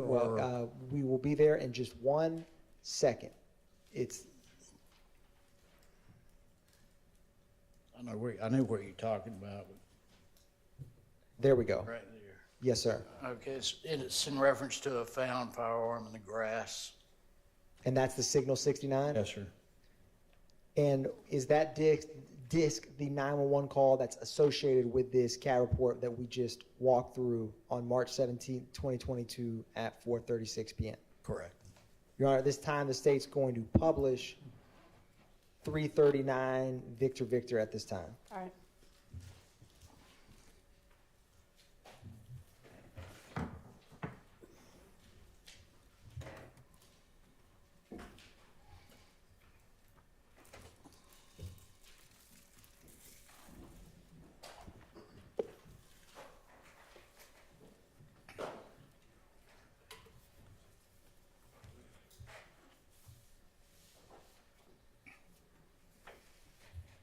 Police for Fire 94. Yes, hello. This is, I'm a resident in East Point, and I found a gun just sitting out on the street. So where'd you find it at? Meadow Lark Drive.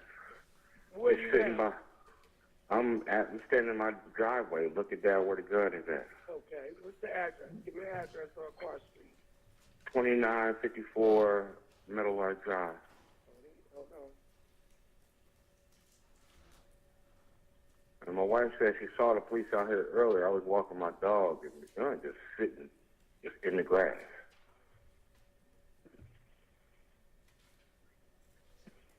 Hold on. Uh-huh.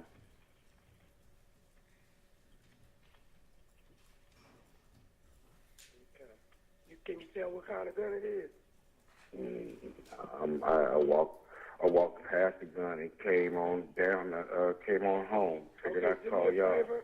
If you Yeah. can keep an eye on it, I don't want nobody to come back and get it before we can get there. Okay. Okay, what's your name? My name is Michael Syas, Syass. All right, we got him coming. All right, I'll be standing out here just watching. Thank you, sir. No problem. East Point Police and Fire 94.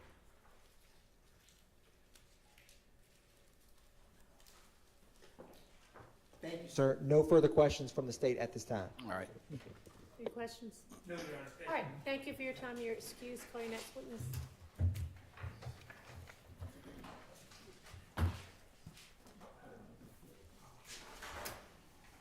State calls investigator David Klickner. If those are admitted, let's get them back up here with the court reporter, please. Coming up to the stand.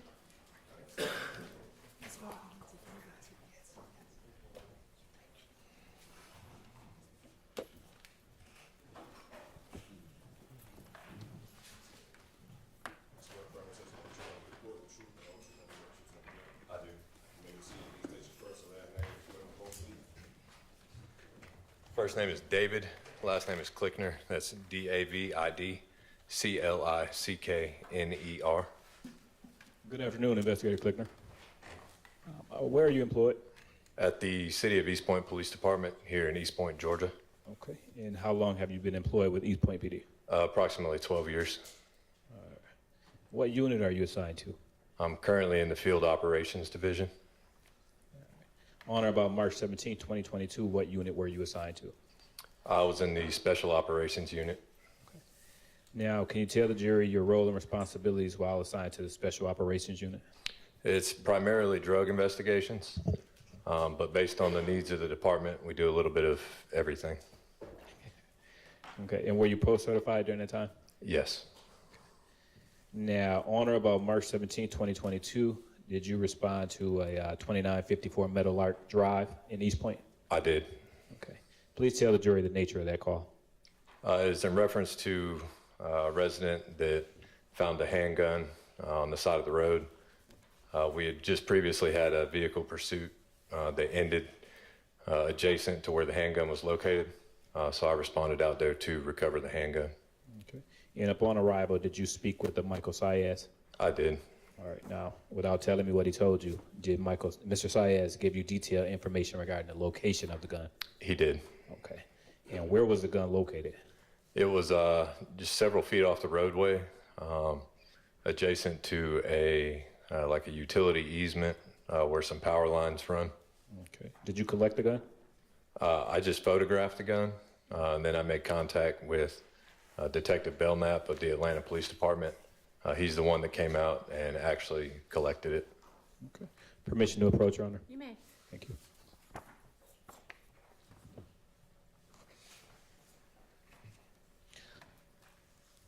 Investigator Klickner, I am now showing you, you can turn those over, what's been marked as State's Exhibit 404, Victor Victor, through 407, Victor Victor. Do you recognize those? I do. And how do you recognize them? These are the photographs that I took of the gun, where it was positioned. Okay. And is it a fair and accurate depiction of the gun laying in the location you found it that day? It is. All right, Your Honor, at this time, the state moves to admit 404 Victor Victor through 407 Victor Victor. Thank you, those are admitted. Okay. Permission to publish. Okay. Now going to publish 404 Victor Victor.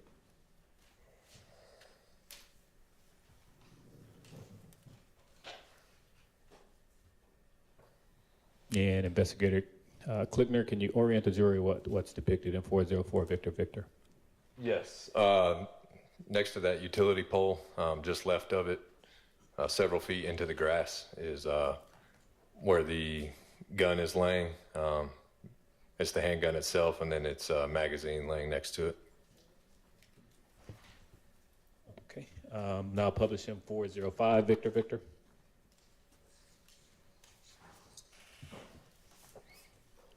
This is a slightly closer photograph of the same thing. Okay. And 406 Victor Victor.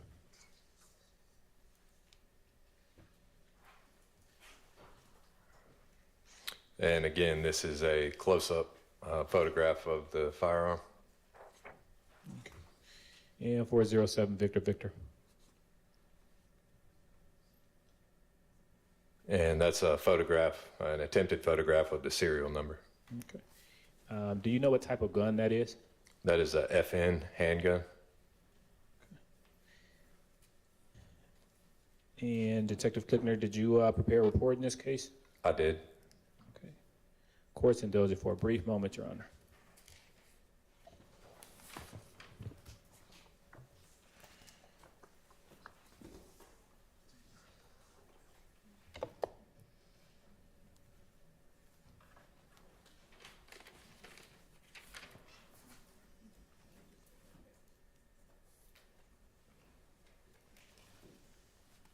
Nothing further at this time, Your Honor. Hello, sir. Hey, afternoon. Good afternoon. My name is Max Shard. I represent Shannon Stillwell. You identified the gun that you collected on Meadowlark Lane on the side of the road as a FN handgun, right? Yes.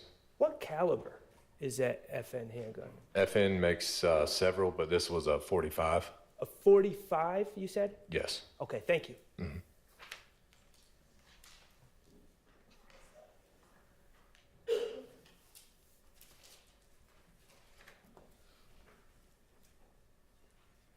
Oh, no, I'm sorry. All right. Thank you for your time, and you are excused. Do you have another witness that's not super long? Yes. Okay. Go ahead and call them. The state calls Taisha Alexander. All right. Thank you.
Okay. All right now. Talk that talk. All right. How long have you known? You said you was one of the prettiest girls he ever had. All right. So does that mean y'all used to date? Yes. Okay. When did you all date? Since 2021. And are you all still dating now? Just yes or no? I don't know. Okay. Let me ask you this. Do you own guns? Yes. Right. How many guns have you owned? Or do you own currently?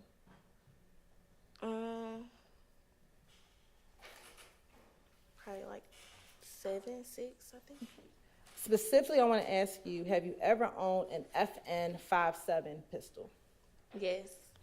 Do you remember when did you purchase that gun? December. December I of don't what know. year? I don't remember the year. Okay. Have you had the opportunity to look at the receipt from that purchase? Earlier. Okay. Will looking at a copy of that receipt help refresh your memory as to what year and when you purchased that weapon? Yes. All right. Permission to approach, Your Honor? I'm going to show you what's been marked as State's Exhibit 425VV. Tell me, do you recognize 425VV? Yes. Okay. And let me ask, does that look like the receipt from when you purchased an FN-57? Yes. And I see that you're flipping through it. Does that look like the application you filled out when you went to go purchase your weapon? Yes, ma'am. All right. And Your Honor, this time the state would like to admit 425VV into evidence. All right, that's admitted. Looking at 425VV, what is the date of purchase? December 23rd, 2021. And do you see on that receipt a serial number? Or an SN number?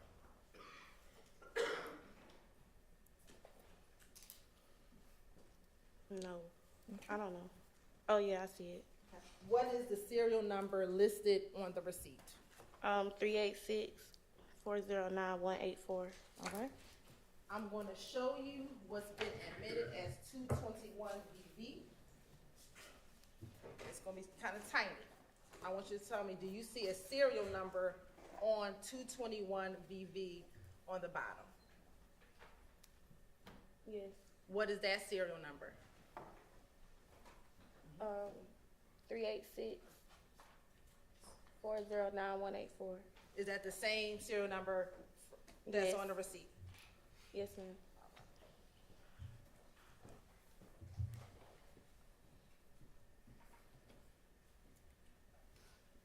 What color is that gun? I think it's all black.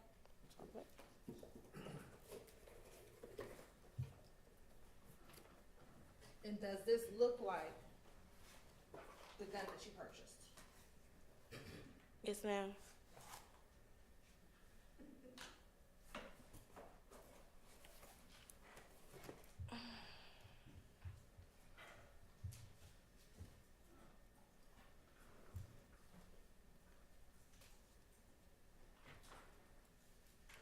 Have you, and back in March of 2022, did you allow Shannon to use that gun? No.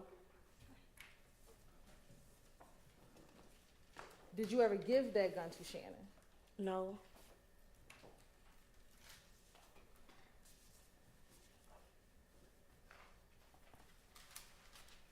Were you aware that he had possession of that gun? No. Do you know someone by the name of Demikion Garlington? Yes, ma'am. How do you know Demikion Garlington?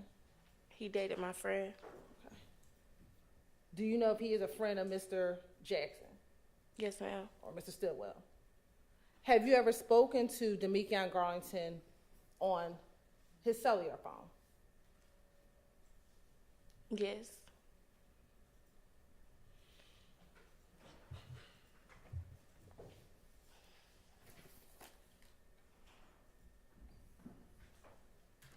Have you ever spoken with Mr. Demikion Garlington in March of 2022 about you giving Mr. Stillwell that handgun? I don't know.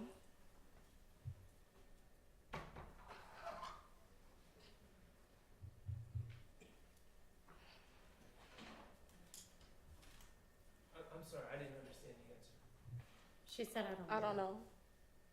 I don't know. I don't know. You don't know if you've ever spoken with him? I spoke to him, but I don't know if I spoke to him about a gun.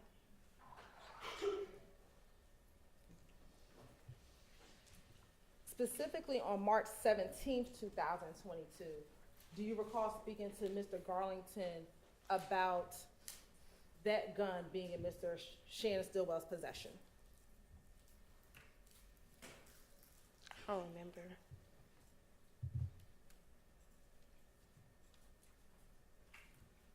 Do you remember ever speaking to Mr. Garlington about the fact that Mr. Stillwell had been arrested on March 17th, 2022? After Yes he or got no? it? Oh, I don't know. No, Or you don't remember? I don't remember. And in that call, do you remember telling Demekion Garlington that the gun he had would be a clean gun because you gave him that gun? No, I don't know. I don't remember.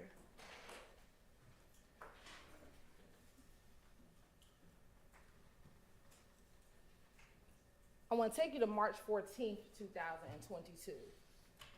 Did you ever go to an Alamo rental car facility at the airport with Shannon to rent a vehicle? Yes, And who was the renter of the vehicle? it was me, but we had to switch it because I don't have a credit card. So, Shannon.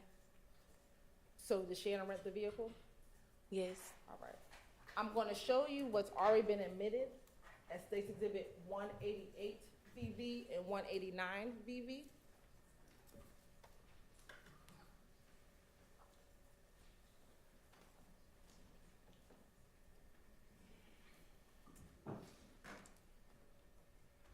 First, looking at 188 VV, is that you inside of that vehicle? It looked like me. And what type of car did y'all rent in March of 2022? I don't know. Do you remember renting a white Audi vehicle? I didn't rent it. Okay. Do you remember being with Mr. Stillwell Jackson when he rented the white Audi vehicle? Yes, ma'am. Okay. And looking at this picture, 188 VV, does the car appear to have any tint on the vehicle at this time? Probably. I don't know. I don't know. It looked like it on the back. Okay. Are you able to see inside of the car through the glass? Ma'am. I'm sorry, I didn't hear you. Yes, ma'am. Pull that mic over to you and try to talk directly into it if you don't mind for us. And is that Mr. Stillwell Jackson sitting next to you in the passenger seat? Yes, ma'am.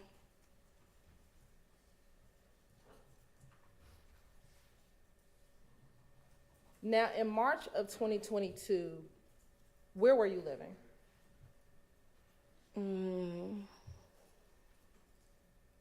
Still.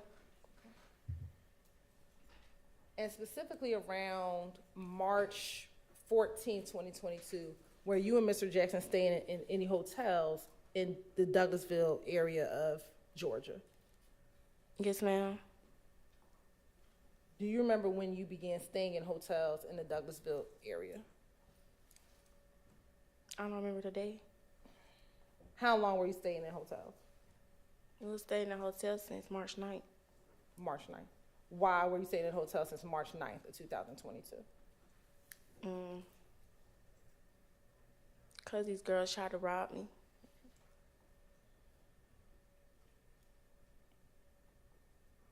Did you know who these girls were? No, ma'am.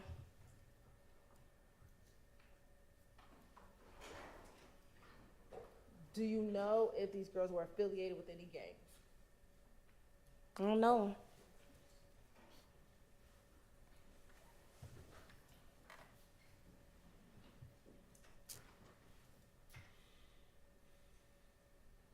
You said you started staying there on March 9th, 2022. Do you remember if you stayed at the hotels a week, 2 weeks, 3 weeks? Do you remember at all? It was like 3 hotels. It was. Oh, you want me to keep going? You stayed at 3 different hotels. Yes, ma'am.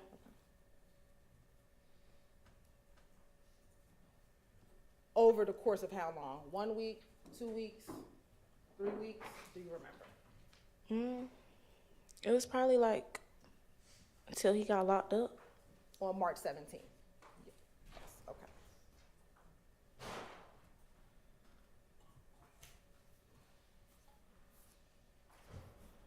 Court's indulgence for one moment.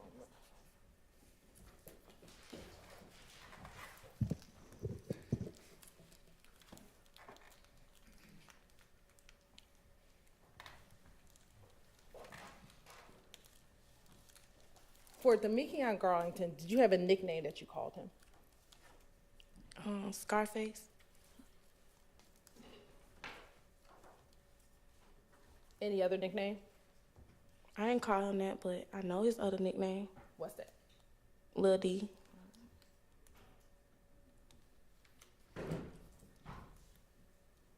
And then did you call him Jackson or Stillwell? Both. Okay. Does he have a nickname? Bay. Oh, that's okay. That's your nickname. All right. That's fair. That's fair. Did you ever hear people call him SB? Yes, ma'am. All right.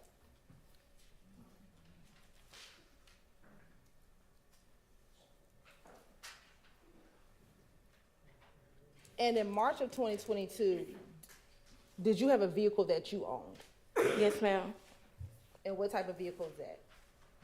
Scat Pack Charger. And did Mr. Jackson have a vehicle that he owned in March of 2022? We shared the car. And was that you shared that Charger? Yeah. Okay. I have no further questions, Roman.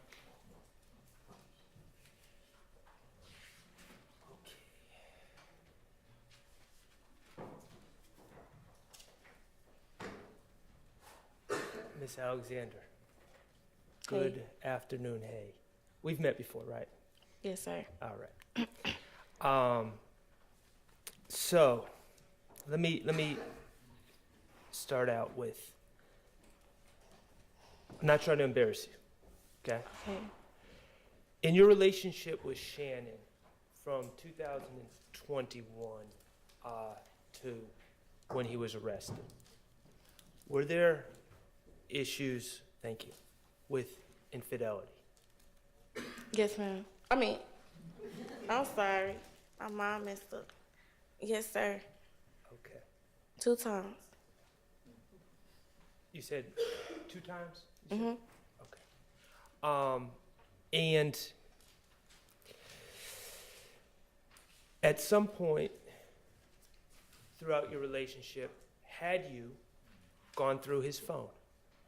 Yes. Okay. When you went through his phone, you were looking for other women that he was messing with, correct? Yes. Okay. And did he openly let you look at his phone? Or was he protective of his phone? He wasn't there when I looked in it. Okay. So he gave me the password. Let me ask you this. When he was arrested on March 17, 2022, did you have interest in looking at his phone to see what he had going on? No, I didn't have his phone. No, I didn't say did you have his phone. I know you didn't have his phone. Oh, did I want to? Yes. Oh, yes. Okay. So March 17, 2022, you want, one of the things you want to do is look at his phone. Yes. And what he has going on inside his phone. Yes, sir. All right. Cool. Now,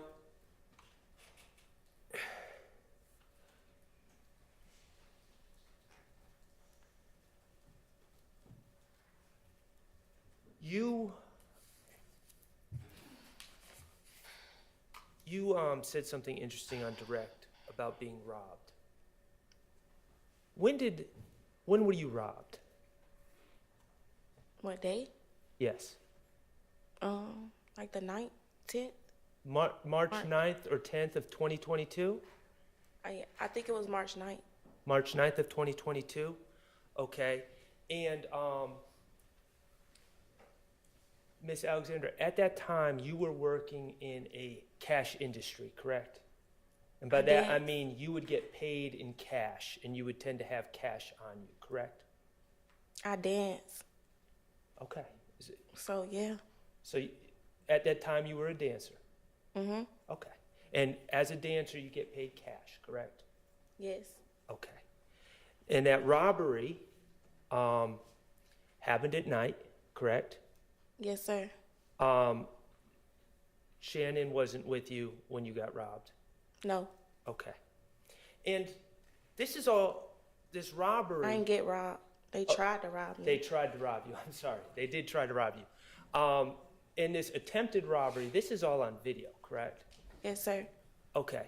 And people hid out and waited for you to walk down a hallway, and then they charged you with weapons, correct? They charged me? They charged at me? Yeah, they charged at you. Yes. Okay. And because you were being robbed, you... Shot them. Shot at them? Shot her. Oh, you shot her. Okay. All right. Now, ultimately, the people that were trying to rob you on that video were charged, correct? Yes, sir. By the police? Yes, sir. Okay, and you were never charged because you were acting in self-defense. Yeah, I didn't get charged. Okay. But on March 9th of 2022, after someone tried to rob you and take your money from you, you became concerned for your safety, didn't you? Yes, sir. You became concerned that people were looking out for you, correct? Yeah, clearly.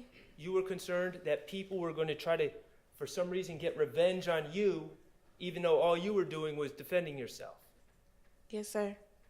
Okay. And beginning on March 9th, 2022, you started having concerns about people being able to know what kind of car you were driving, correct? Yes. And knowing where you lived, correct? Yes. And that was all stemming from the March 9th, 2022 incident, correct? Yes, sir. Okay. So after the March 9th, 2022 incident, you certainly let Shannon know about what happened, right? Yeah. Okay. And you decided, even though you had a Scat Pack Charger, that's a fancy car, right? Yeah. Even though and that Scat Pack Charger had tinted windows, did it not? The worst tint you could get. The darkest tint you could get. Yeah. Okay, but even though you had that Scat Pack Charger with the tinted windows, you decided that you needed to get a rental, correct? Yeah. And you went and got a rental shortly after March 9th, 2022, correct? Yeah, like, I don't know if it was the next day. I can't remember. Okay, and do you remember where you got your rental from? On Thornton Road, but I think it was Enterprise. Okay.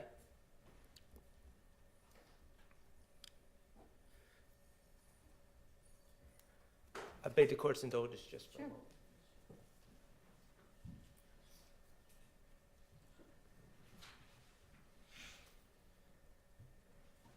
And what kind of car did you get, if you recall? It was like a SUV or something. I don't remember that. I don't know.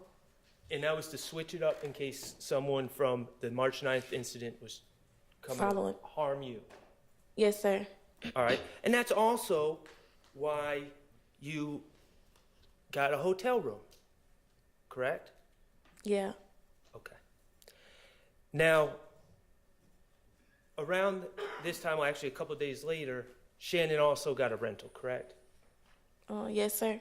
And he walked right into the store with you, and you guys dealt with the cashier, and he gave over his ID and his payment, correct? Yes. Okay.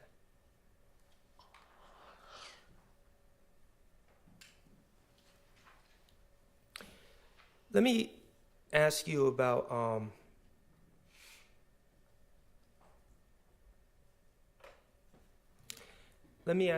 your Scat Pack. Even to this day, you had that car until recently, correct? I still got it. Okay, you still have it.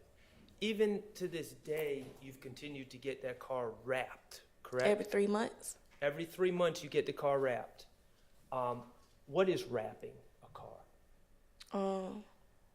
The car color orange, but I keep switching it up. Okay. Keep getting a different color.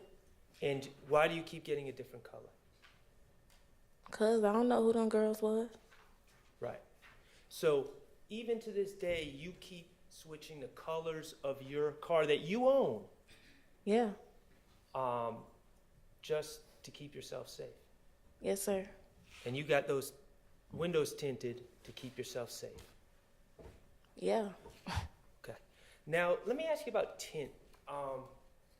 You've gotten tint on cars before. Every car I get. Okay. When you go and get tint, and when they install the tint, do they tell you not to roll down your window for 24 to 48 hours? Yes. Okay. And if you roll down your window within that time, it can cause the tint to be damaged or bubble up, correct? Yes. Okay. So if you were to get tint on, say, March 14th of 2022, that tint, those windows are not to be rolled down in order to protect the tint, correct? Yes. And if they are rolled down, you could see bubbling in the tint, correct? Yes, sir. Okay. One last thing, Ms. Alexander, and I appreciate you being here. I'm going to take you back to March 14th of 2022. Do you remember early in the morning of March 15th reaching out to Shannon to tell him about news that you had learned about a shooting in Mechanicsville? Yes. Okay. And did you reach out to tell Mr. Stillwell about that shooting, or did Mr. Stillwell reach out to tell you about that shooting? I told him. Okay. And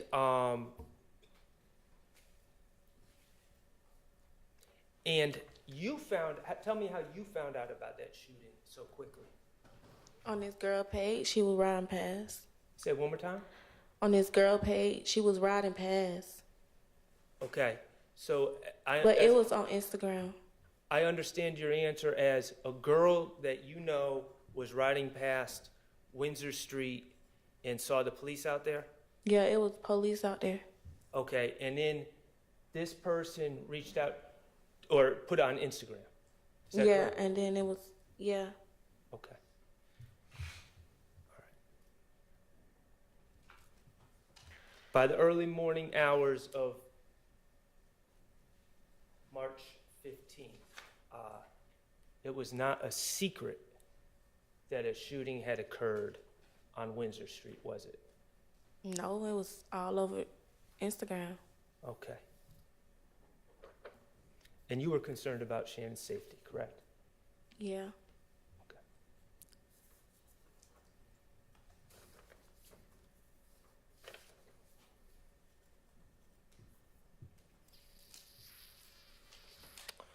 I have no further questions, thank you. Redirect.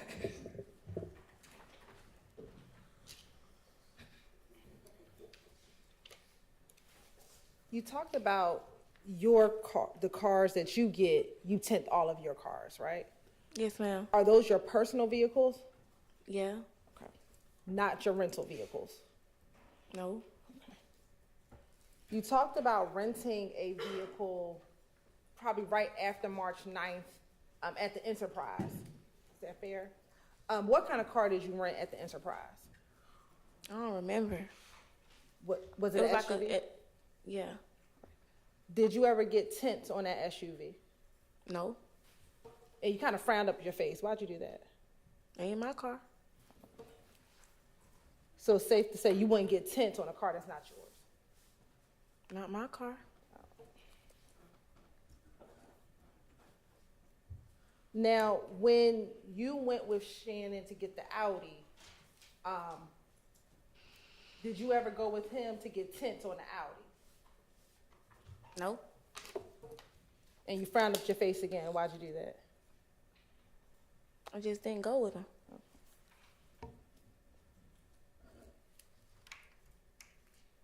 Now, when the Audi was rented, was that for you to drive, for Shannon to drive? What was the purpose of renting the Audi?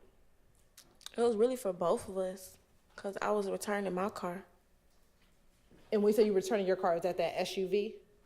Yeah, I was supposed to get the rental car. Did Shannon ever tell you that he was gonna get tents put on the Audi? I don't remember.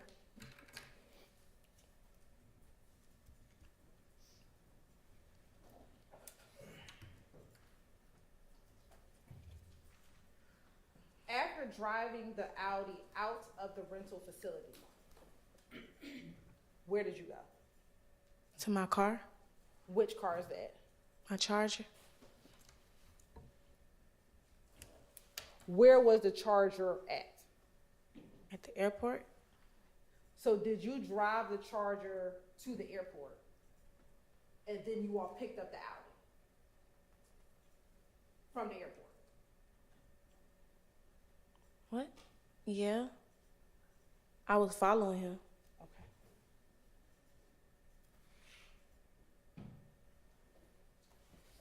If you were in your Charger, before you get to the airport, if you're in the Charger, what car was Mr. Jackson driving? The rental car. The SUV. We was going. Yeah, we was going to return it, but we didn't know if we could get a car, so we didn't want to be stranded there. We couldn't get it. Okay. So you take the SUV and return the SUV to the Enterprise at the airport, and then you go to the Alamo to go rent the Audi At the airport. at the airport. All right.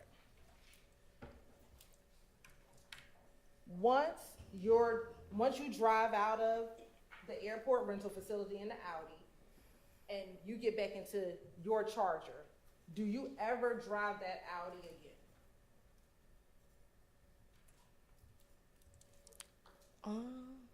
Probably around Douglasville or something. I don't know. I don't remember.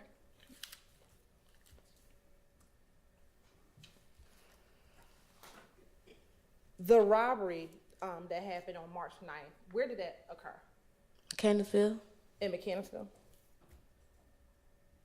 Were you staying in Mechanicsville at the time? No. Where were you when the robbery took place? Where were you? In the stairway. Of where? An apartment, a house? Apartment. Whose apartment? My friend.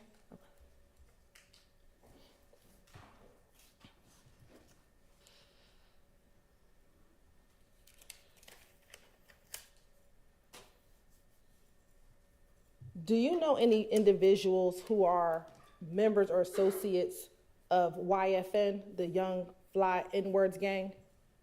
Yeah. Okay. Who? I stayed over there. You stayed over in Summerhill? Yeah. When did you stay in Summerhill? Since 2018.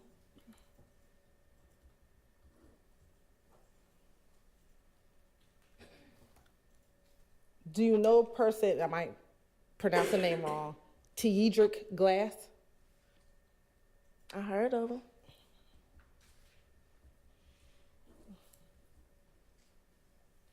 Have you ever met him? Hmm? Have you ever met him? We had something going on.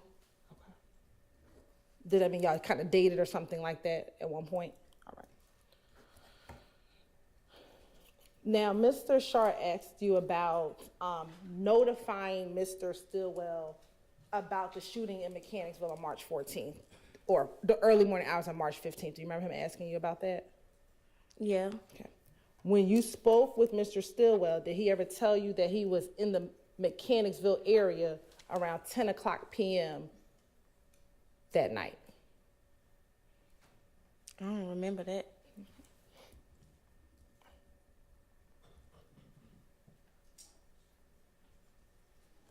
Did he ever tell you that that night he was at the BP gas station at around 10 o'clock p.m., the BP gas station in Mechanicsville? No.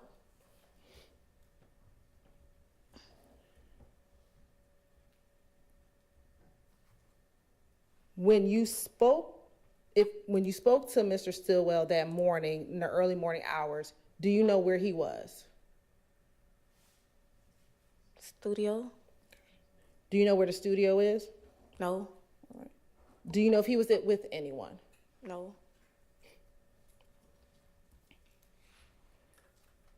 Let me ask you, do you know if he was with Demekion Garlington at all the day on March 14th, 2022?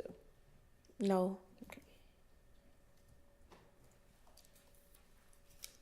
Court's indulgence for a moment.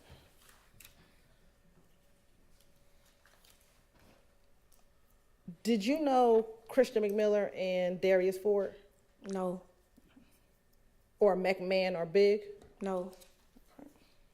Court's indulgence.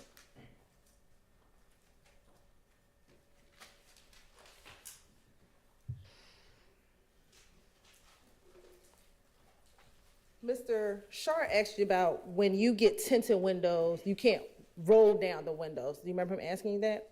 Yes. Does that prevent you from opening up the door? No. No. So you can still open up the door even though you have tints on the window? Yeah. Okay. I have no further questions. Ray Cross. Just a couple questions. Ms. Alexander, you indicated, I think, that Mr. Stillwell was in the studio in the early morning hours of March 15th, 2022, correct? That's like 2, 3 in the morning? Yes. Yeah. Okay. And in your experience dating Mr. Stillwell was trying to start a rap career. Isn't that fair? He was making a song about me. He was making songs about you? Yeah. Okay. I'm sure they were lovely. So how many days a week or nights a week would you say Every day. he was in the studio? Every day. Okay.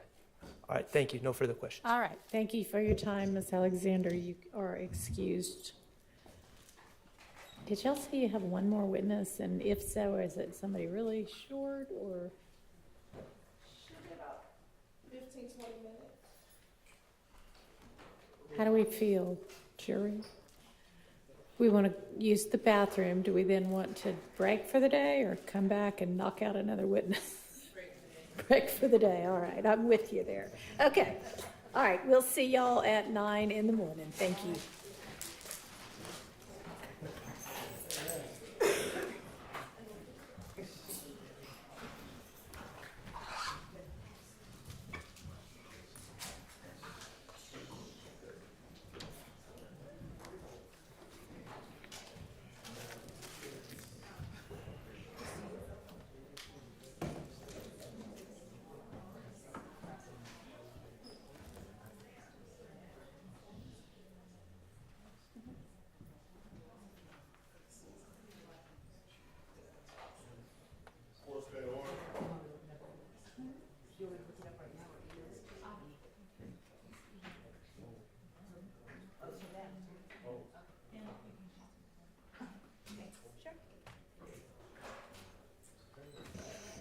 Okay, as to the two stipulations, Ms. Weaver's going to do y'all a favor and give you a rough of what y'all said, and that way y'all can have it when you're putting together the written stipulation.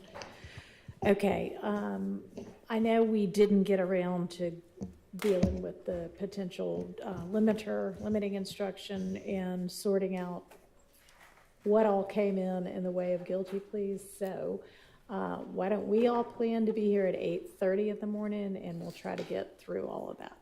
Is there anything else anybody needs to put on the record before we break for the night? All right, thanks. See y'all at 8:30.